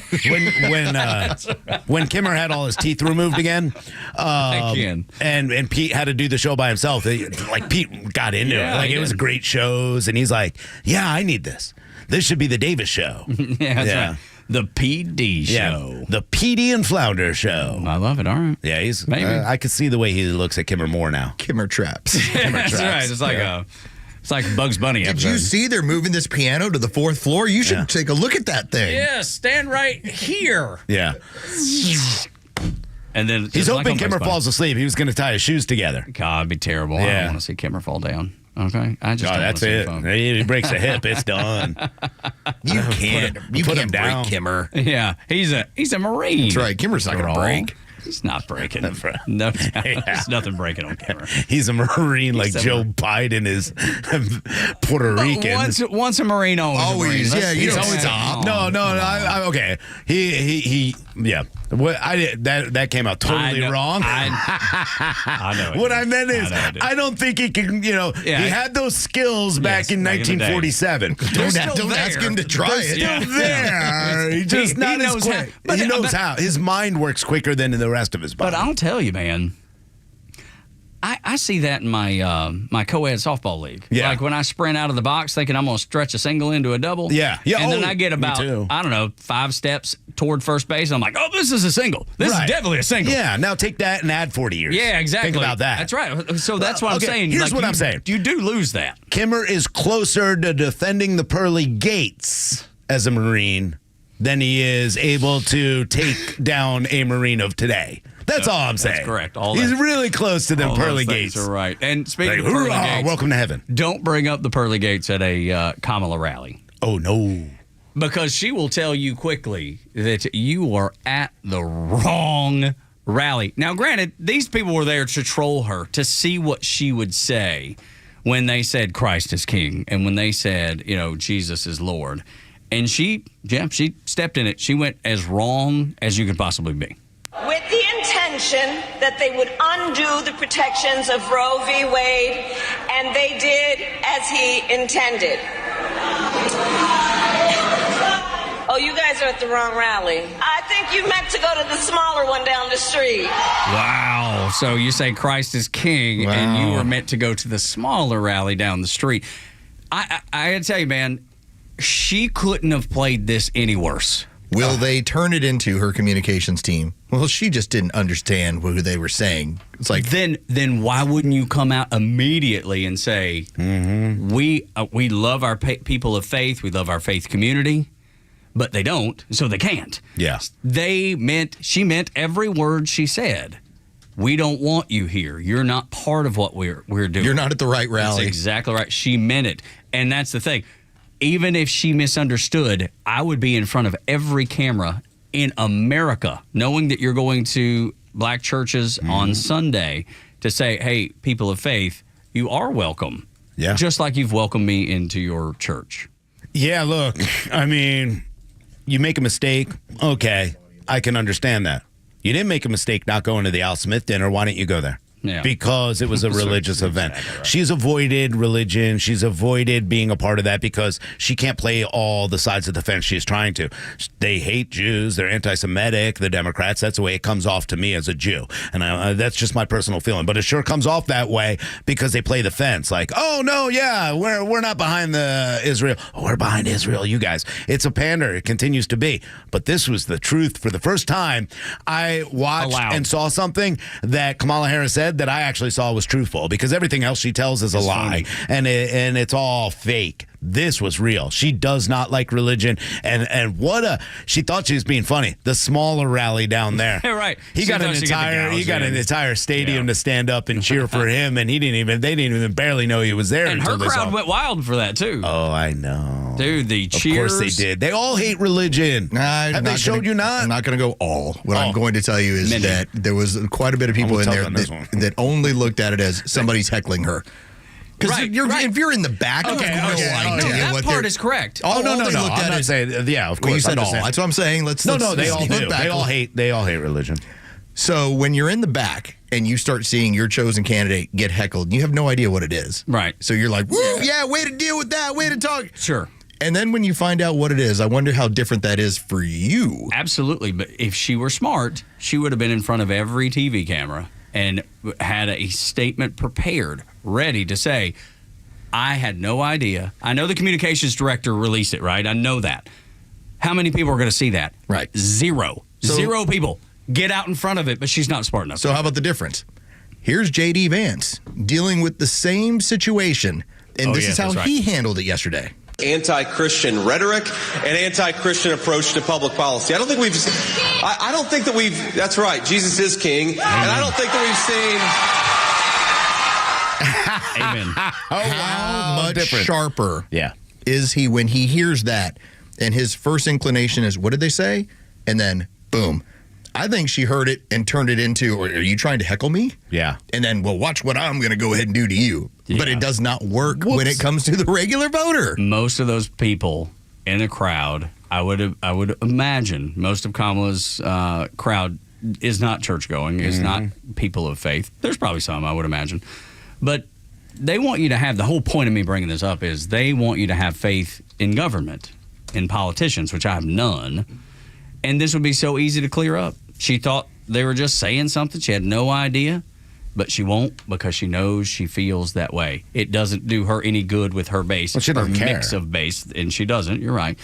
I think if you're a person of faith, you have to really look at that and say, because look, Aunt Peg couldn't wait to brag to me that she was going to, vote tomorrow. And she's a person of faith. And I'm just like, okay, all right, go have at it. Yeah. But there's not anything in there that tells you that she feels any differently than the way she said it from the stage. And that will be with me from now on. There's no denying or dismissing it because she chose not to deny it or dismiss it. Look, I'm with you. I truly believe that she just doesn't care. She doesn't care. She doesn't care about religion. She doesn't care about the people who are going to vote for her. Altar of All she wants to do, yes, she wants to get the power. She wants to hold the power, and she wants to be that person. That's all I see out of her. She doesn't care what she says or who she offends. She doesn't care about black men. Look at the way she's pandering and talking to them. It's ridiculous the way she goes out there. That's why I do have a hard problem with, if you're a person of faith, how do you see that message? I have a problem with all the Jews. I'm like, how are you Jewish and voting for a socialist idea when we lost 6 million of our, family members and our lineage because of people just like what she's telling me? How do you not see through this? This is why she is not a good candidate, because when you have to think on your feet, she can't. You have to be able to respond quickly. Now, if I was her, if I was a Democrat socialist, a liberal from California, the first thing I'm doing is wrapping myself in religion on a regular basis. And when somebody yells at me, depending on what goes on, Jesus is Lord, I'm going to go, yes, he is. Amen. And then I'm going to continue my message. Yeah. Rather than what she did. And what then happened? Well, now you got to go to churches in Georgia and try and make up for what you did at a rally in front of thousands of people and that ended up circulating around the internet. This is not a good candidate. She cannot think on her feet. Jamie Raskin is trying to scare at least Democrats to death, and he is basically saying, well, Rhino, we might not be able to certify this election. Getting out ahead of it. Yeah, you want to talk about election deniers, and you're doing it before the election even happened because you already understand what's going on. And so, of course, Politico is going to give you the time of day, and when you're a Democrat like that. So the headline for them is the very real scenario where Trump loses and takes power anyway. Right. This is the fear. This is what they're doing. And, of course, this all comes off of what Jamie Raskin has continued to say. The threat remains. Of course, this is what it is. Oh, election subversion. He is just going to make sure that there's another Jan 6. Here's exactly what Rep. Jamie Raskin went on to say, no one knows exactly what Trump's attack on the electoral system will be in 2024, but what will he do this time? It'll be way worse than Jan 6. That's right. This is a ridiculous. You don't even know what's coming your way. It's going to be so bad. Then if you know him so well, if you know what he's planning to do, if you know it's going to be worse, then give me an example. You can't. You know why? Because this is just fear-mongering on his part. No, what they're going to do is they're going to give you much worse. You thought that the Summer of Love was problematic? That's right. Mm-hmm. Wait to see what they're going to pull off this time around. Dude, we had this conversation over the weekend with some of the families on the baseball team, and I told them, and none of them had even considered it. I said, if Trump wins, get ready for Summer of Love 2.0, except it'll be in the winter, so maybe the winter of love we can call it. But it is they're going to burn cities down. I'm telling you. Wait on, and you should have seen their faces because they've not considered it. When you look at the cities where this amount of stuff does happen, whether it's Minneapolis, St. Paul, whether it's Seattle, where it's Portland, Democrat run, Democrat operated. They refuse to ever roll in your National Guard in order to deal with it. Now, whether or not you'll have any Republican administration, they'll basically say, no, this is going to get put down. Because that's largely what Donald Trump has talked about. You're not going to allow American cities to burn at the hands of these, basically, they're fascists. Antifa is a fascist organization. BLM is a fascist organization. At some point, you have to say enough is enough. The adults are back in charge, and we're not going to allow regular Americans to have to cower in their cities because they're worried about crazy people burning them down. Now, maybe I'm wrong. Maybe I'm wrong. Maybe I haven't seen the reports because I would figure I'd see this at AJC. But this is the idea they keep continuing to go down that, obviously Harris is going to be denied her 270 or more electoral votes. And that, if they win the House, because, again, they're going to try to influence every race all the way down ballot. If they win the House, then those Trump MAGA extremists are going to go ahead and overturn this and give him all the votes he needs. It's all lies. It's all fake. But the reality of this is they continue to say that you're being intimidated at the polls, and I know that you've been at the polls, I've been at the polls. I haven't seen any intimidation whatsoever. There has been no anger. Won't. There's no, of course not, and nobody's writing about it, but they're saying right now that's what's happening, that Republicans are out there intimidating all the voters at the polls. Complete lies, and that's all the left has at this point. I know we got MTG coming up. Can't wait to talk to the spirit animal. I think we're going to have to use the back end of the show where somebody's going to have to apologize to Kimmer. Uh-oh. Yeah. Somebody spoke before thinking. It's all right. I just misspoke. That's all. I wasn't speaking without thinking, and I made it right by saying, no, I'm sorry. That came off wrong. Yes. He's a former Marine that is going to guard the gates of heaven. The pearly gates. Where he's supposed to be, and he's just closer to that. He just doesn't have the skills of today's Marine. Kimmer is a Marine. Yeah, always. Always a Marine. Always a Marine. There's no such thing as a former Aggie. There's no former Marines. It's just correct. You are what you are. 9 o'clock hours brought to you by Southern Exteriors, your Atlanta. Because he's going to shoot all of us. He'll be like, I can't even see which one's Rhino. Just crying as he shoots at me. Since 1999. If you need anything done to the exterior of your home, they'll look you in the eye, shake your hand, and do exactly what they say they'll do. 877-9Southern, southernexteriors.co. Marjorie Taylor Greene is next. The legend Neil Bortz is only on Extra 106.3. Hey, it's a camera. How's it going? Here's what you missed from the Talkmaster. And remember, Biden, before he lost his mind, wanted a disinformation governance board. Democrats, progressives, the left, the media, if you're not part of their cabal, they want you to shut the hell up. Catch Neil's commentary every day on Extra 106.3 or listen anytime on the Extra 106.3 app. All right, now is the time to be prepared in case of emergencies. A lot of people look at me and go, what are you, some kind of doomsday prepper? No, I prep for things that actually matter, like hurricanes that come through and disrupt your lives or disrupt the water supply. If, let's say, a chemical lab caught on fire and you were sheltered in place and you had a boil water advisory, would you be prepared? Would you have water filtration? Boy, I hope so.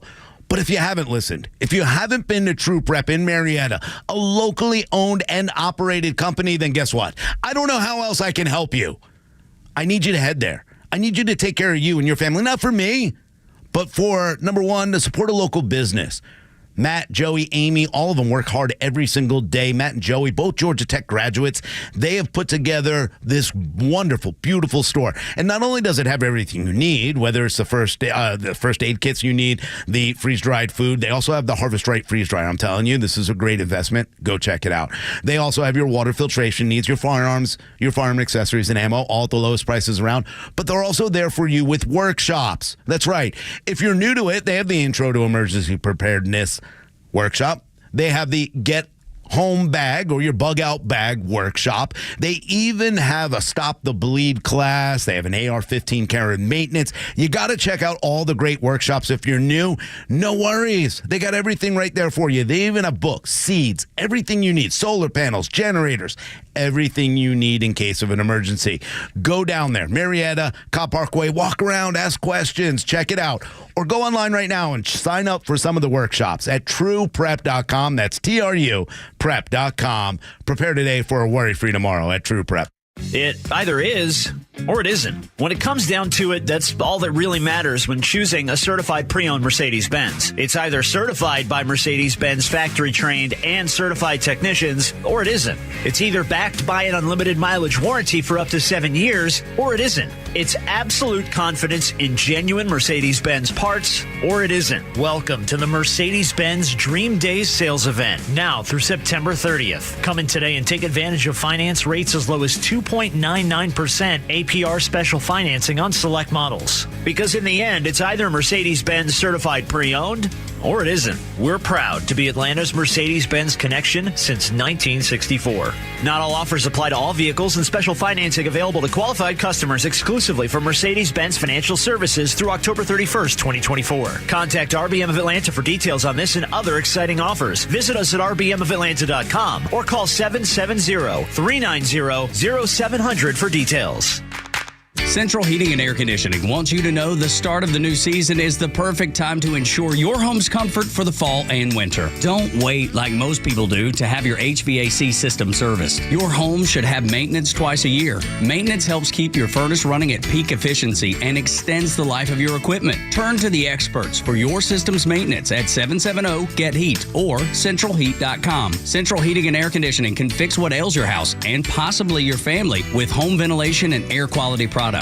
Central has packages designed around health using variable speed, fresh air ventilation, air cleaners, air purifiers, dehumidifiers, and more. Carrier products, carrier warranty, and carrier peace of mind. Central Heating and Air Conditioning, your Atlanta carrier expert since 1947 and one of the few second-generation locally owned HVAC companies in Atlanta. Call 770-GET-HEAT or go to centralheat.com. We're smart, we care. We're Central Heating and Air.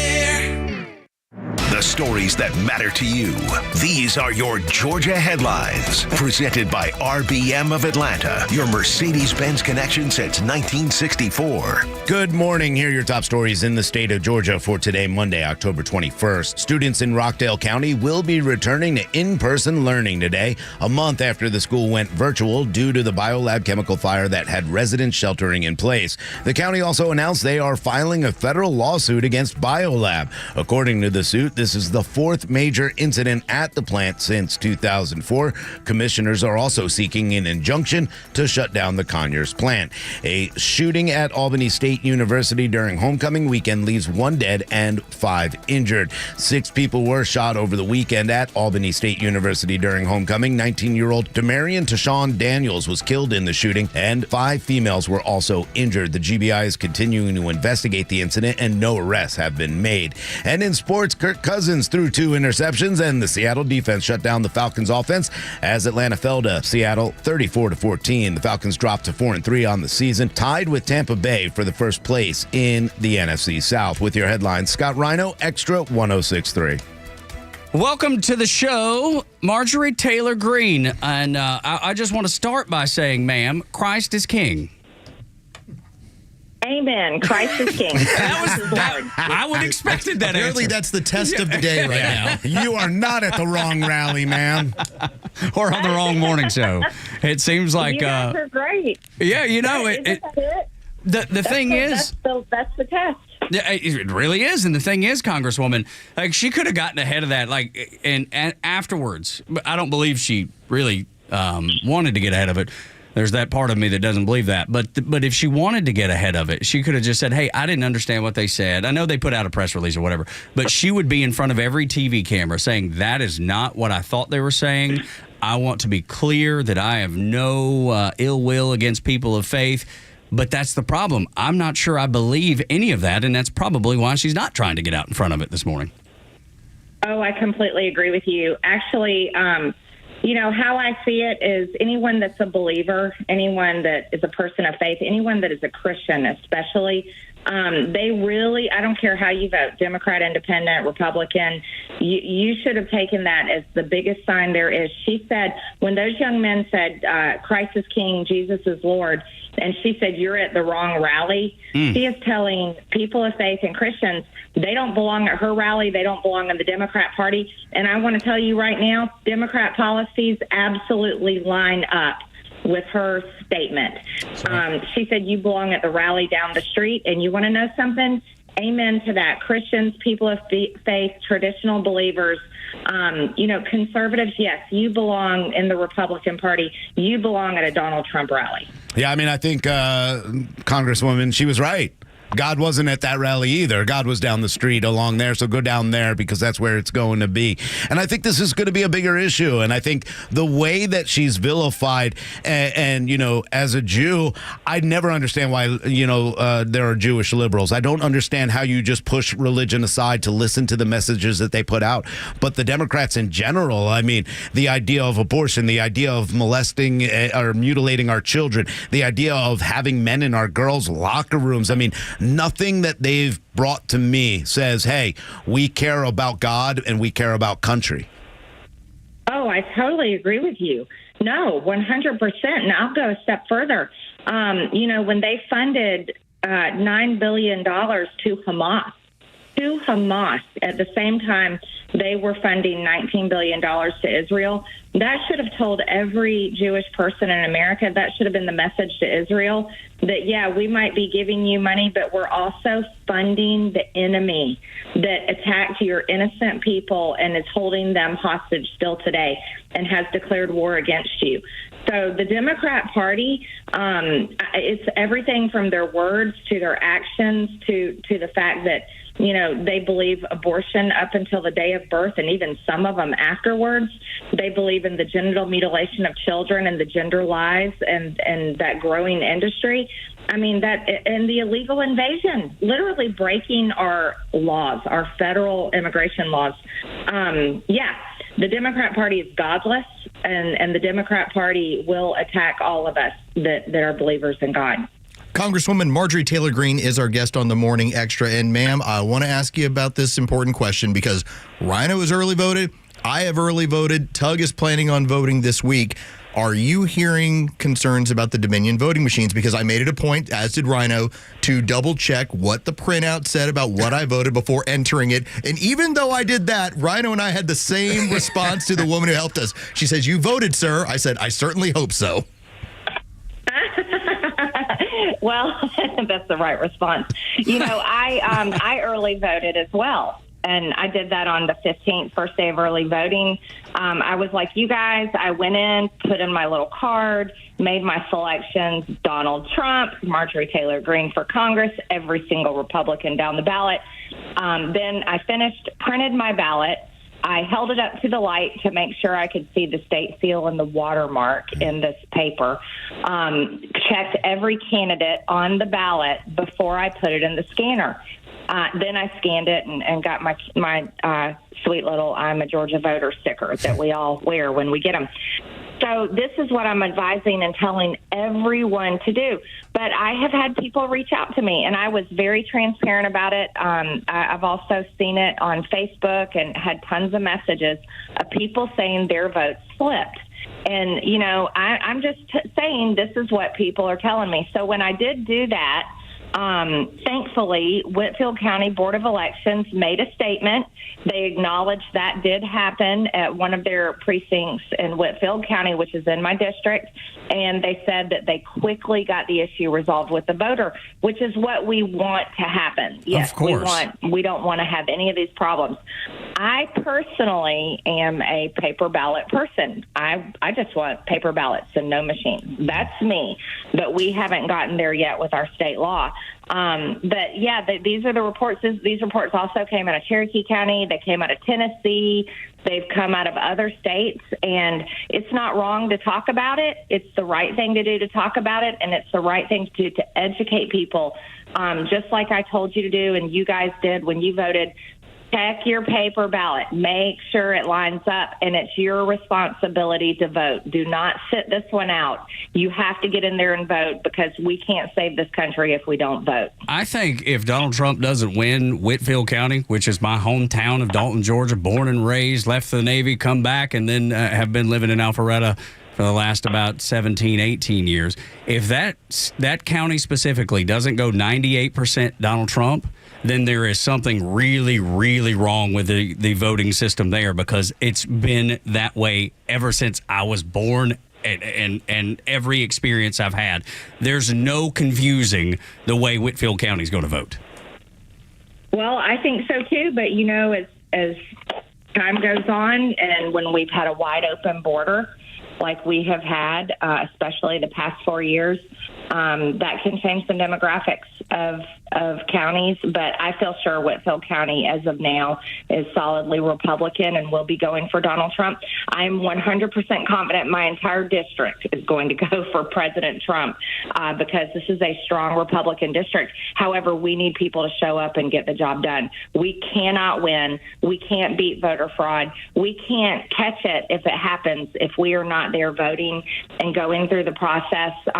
There's also, people can report voter fraud. If you see it, you go to protectthevote.com, protectthevote.com, and you can report any type of irregularities or voter fraud that you witness, and we want you to.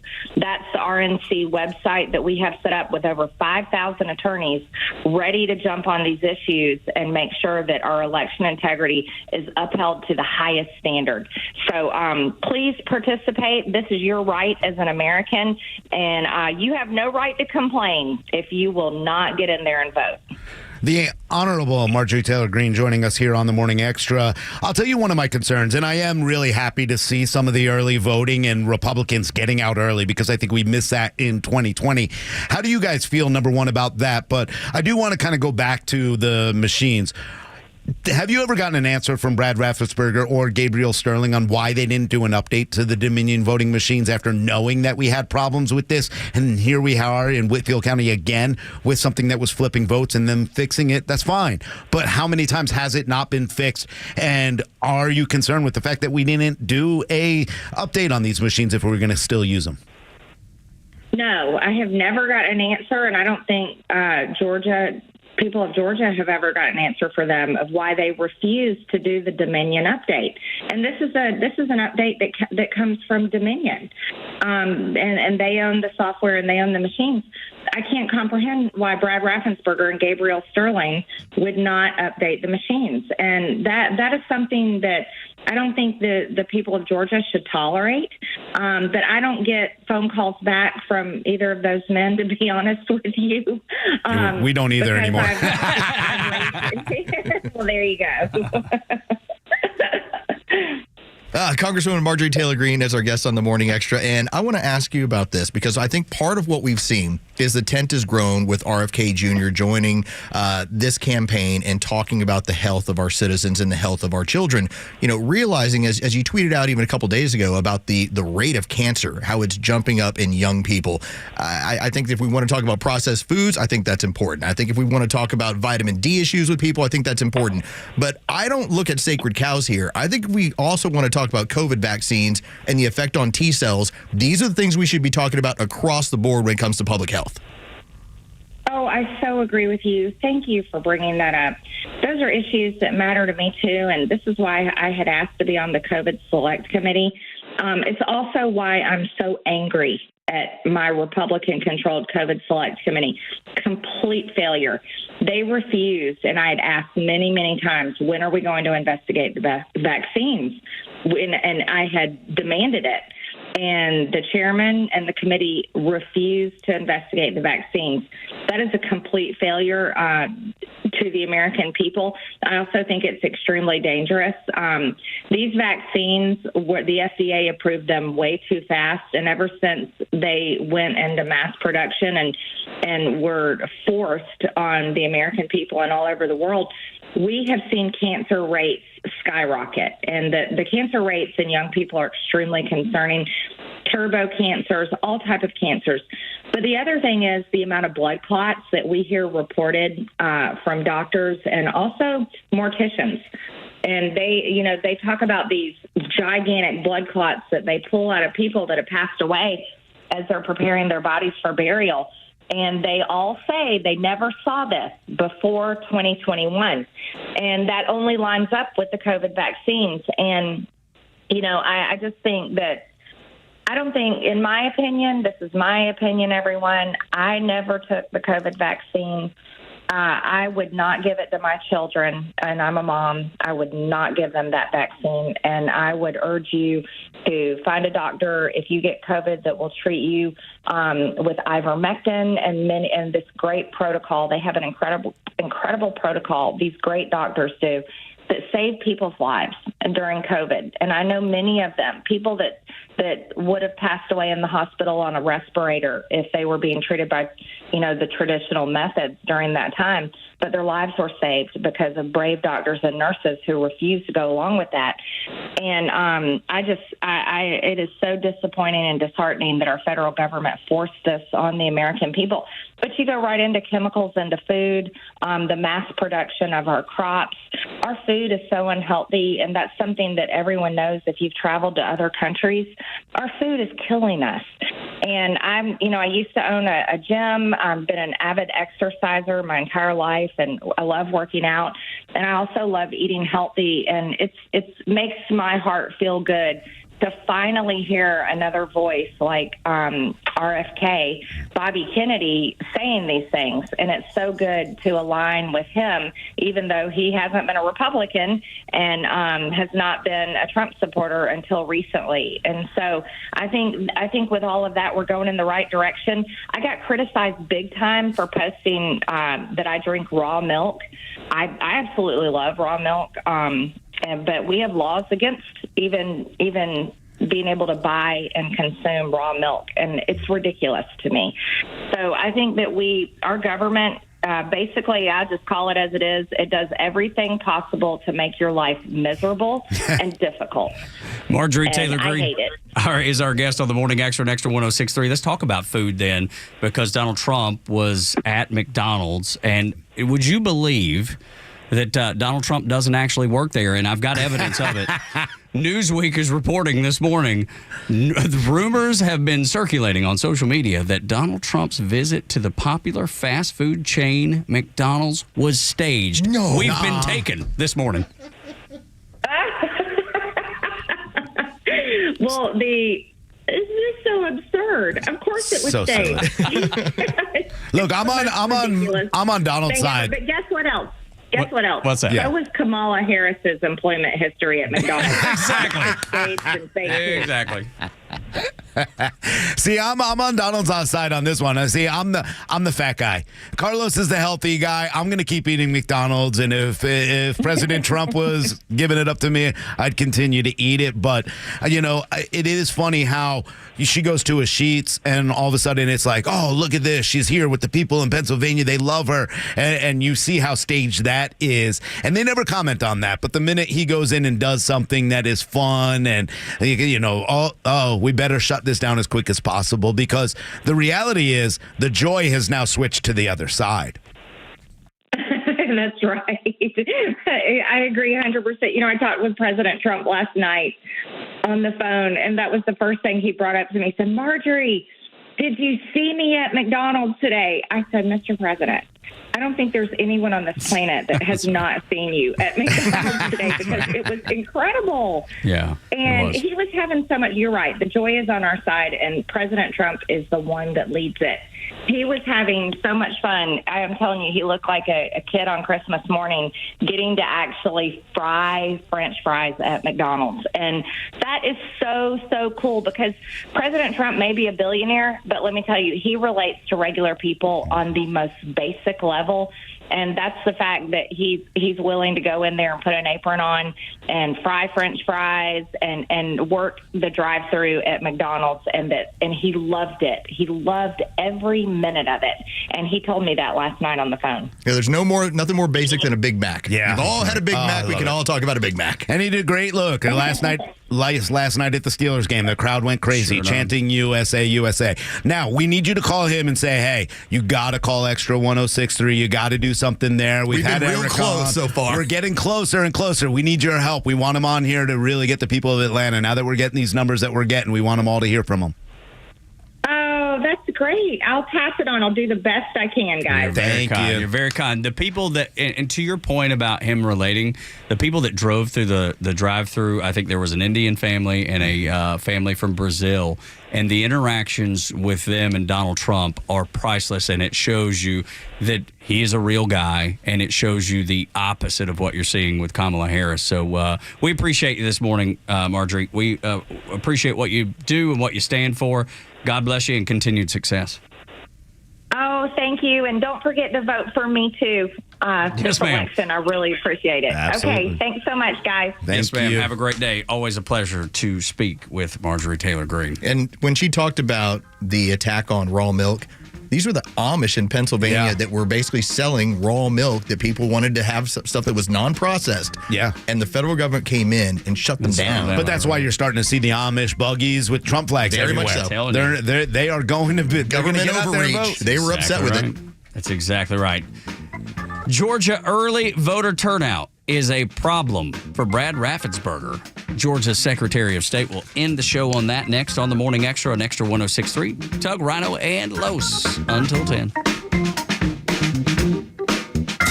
The party that's been screaming the most about election interference from the Russians is wanting millions of people to cross the border legally and vote in our elections. That's right. The Kimmer Show every afternoon from 3 to 6 p.m. on Extra 106.3 and the Extra app. You may know that ATL Turf Co. has become a leader in artificial grass design and installation services. But you may not know that ATL Turf Co. is a large artificial grass distributor. We only sell U.S.-made, premium name brand turf at factory direct pricing below wholesale. And now we're open to the public with large inventories of lawn and landscape, putting green, athletic, and pet turf on sale. Plus, all remnants are on sale for only $1 per square foot, direct from Dalton to our warehouse in Kennesaw. Visit atlturfco.com to learn more. atlturfco.com.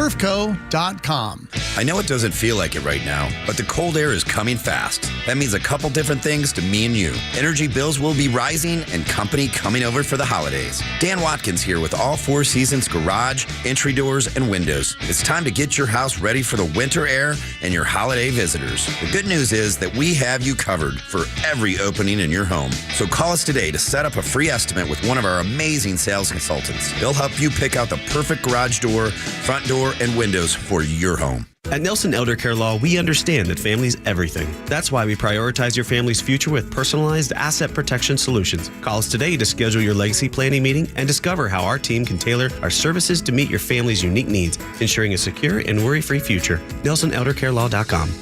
Get ready for Real Talk on the Janelle King Show, where we tackle kitchen table topics that are banned from family gatherings, but crucial for a strong republic.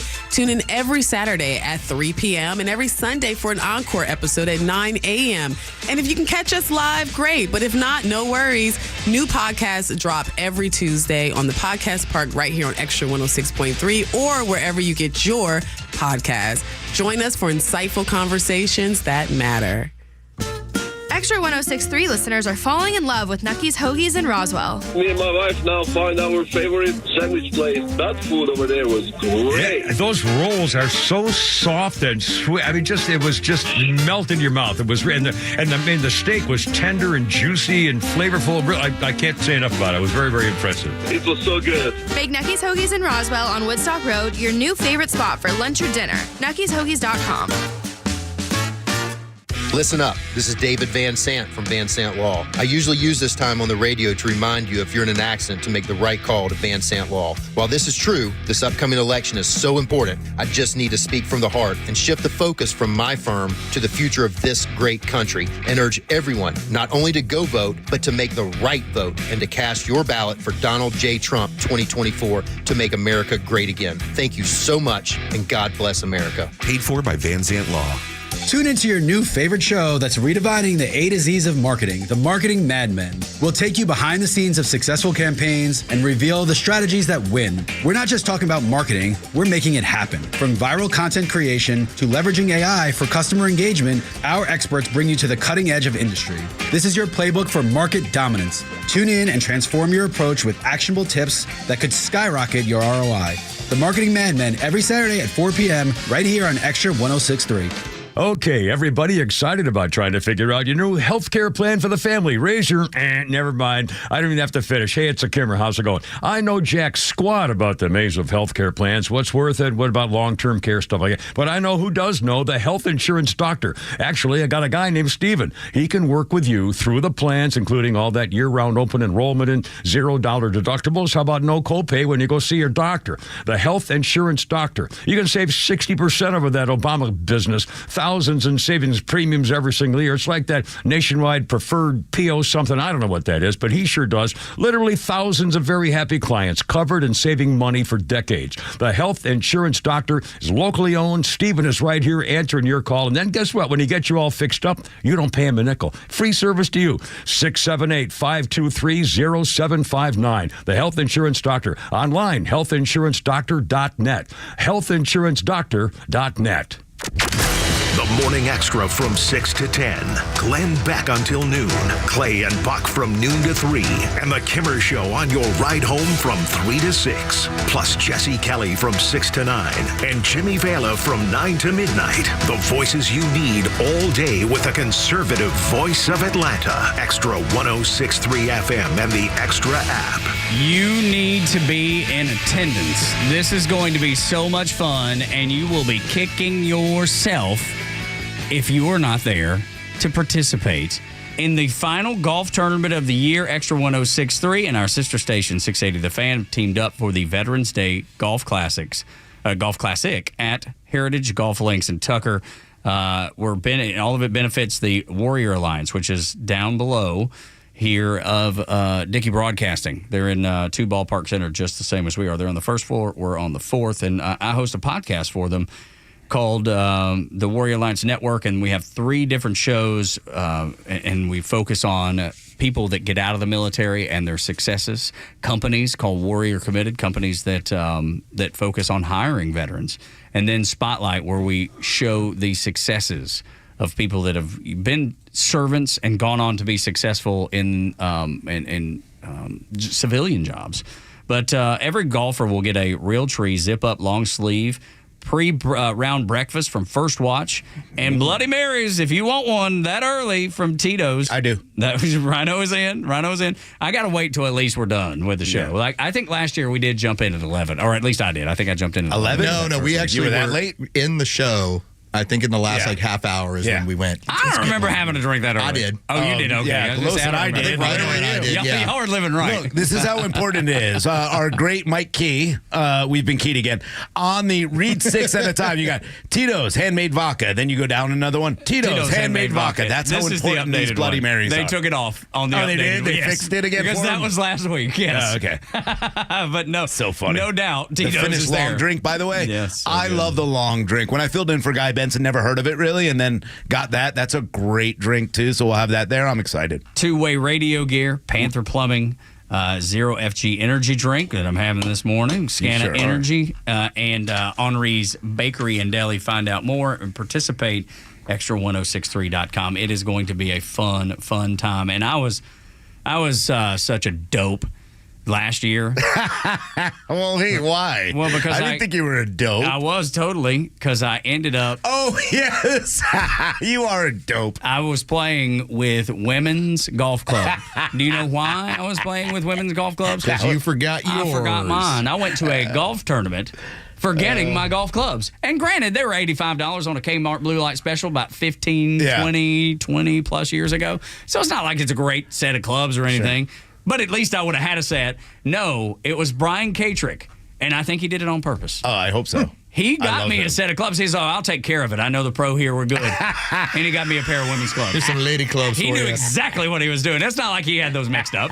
He's a golf pro. He's a PGA pro. He knows what he's doing. And me being the supportive friend that I am, when we had to stand up on the balcony and I got the mic, it was the first thing. Somebody whose golf tournament is this one is forgot their own golf clubs. Yes. We talked about this for months, and you forgot your golf clubs that day. It was relatively embarrassing. That was amazing. But I hope you'll be there at this year's tournament. And you know what? I may forget them on purpose this time so I can get another pair of decent ones. Oh, I hope they give you play with. left-handed women's clubs next time. Okay, I wouldn't have played any worse had they been left-handed. I think you should go to the PGA Tour Superstore today and buy yourself a really nice set of clubs. I got a kid in college. Go out there looking like you know how to golf. No, I got a kid in college, but I can't afford that stuff. Goodness. Y'all bring your nice clubs. Why don't you sell his Xbox while he's out of town? Or his PlayStation 5? Because that's over in Charleston. Now, what you need to do, you need to go to your doctor. All right? You go to your doctor. You ask for a checkup. You then ask for a prescription, a wellness prescription that includes golf. Yes. Okay. And the reason why I've never heard of this is that when you bill your health care provider, you have them pay for your golf clubs. It's true. As part of your health care moving forward, they want you to get outside more. They want you to be a little bit more active. Yep. These are all legal. This is stuff you can do with your insurance company. That's the one great thing about like Sonder Healthcare. One of the things they do for you can get golf, hiking, they will Golf pay for your hike shoes, your gym membership. Yes. What? They know how to work. Yes, they know how to get you the things you actually need. So you mean there's I'm giving you cutouts life hacks and loopholes like it is in the IRS system? Not a cutout, not a loophole. These are things that are for Americans' health that are not being shared regularly as part of your insurance that is covered. Your doctor can write you a prescription for activity. Yeah, they're trying to hide it the way that, some of our totally legal. I love this. Politicians hide the way that. So then you can go across the street.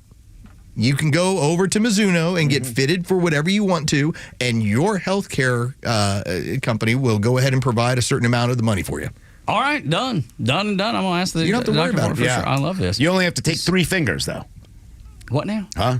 You only have to don't worry about that. Don't worry about that. Now, I will point out, too. Yeah, you do fine. Oh, Go. hack off. Okay. Don't tell your wife. Oh, no, I won't. I'm going to say, because she might get upset that you are using your healthcare dollars for this. Yeah. But it's totally legal. Okay, well, as long as it's legal, there ain't nothing she can say. Yeah, that's right. Totally legal. It won't matter anyway. And you just tell her it's for your health. That's Say, right. look, I feel a little fat. I want to play golf more.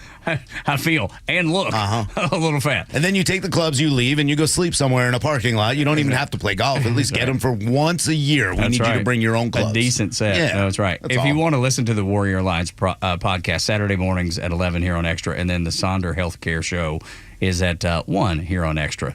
So a couple of different shows that we pointed out. Want you to know when you can listen to them. We are so close. We won't have time to get to this whole being an early turnout being a problem for Brad Raffensperger. We'll kick it back. We'll bring it back tomorrow. Yeah, we'll bring it back tomorrow. I mean, we still got early voting. We still got a lot going on, so we'll talk more about it. Without a doubt. So that's going to do it for us. We want to turn this thing over to the Glenn Beck program. After Beck is done at noon, Clay and Buck until 3, and then at 3, you get the Kimmer Show, 3 until 6. And I have a feeling he's going to be like Yosemite Sam today, just shooting into the ground, lifting himself up off the ground, like in a cartoon, man. It's going to be he's going to be all over me now. Dude, he is going to be. Yeah. I'm sorry, Kimmer. I didn't mean it that way. I know. Always a Marine, sir. That's right. Absolutely. God, now I got to go polish his shoes or something. Yeah. Well, you might want to avoid his shots. That's probably what you want to do more than polish his shoes. I would just steer clear maybe for today. I'm sure he'll calm down after. Yeah. Marines aren't really trained for nation building or build bridges or defeat. They're trained for one thing. People. Yeah. Yes. To kill people. And that never goes away. 9 o'clock hour brought to you by Southern Exteriors, your home exterior solution since 1999. SouthernExteriors.co, 8779 Southern. Y'all come back now, you hear? Hey, it's Tug. The Morning Xtra has you covered from 6 to 10, and Kimmer's got you on the ride home. You know that stupid idea she has of the unrealized capital gain? Oh, my God. Tell that story. Your mom purchased her home 40 years ago.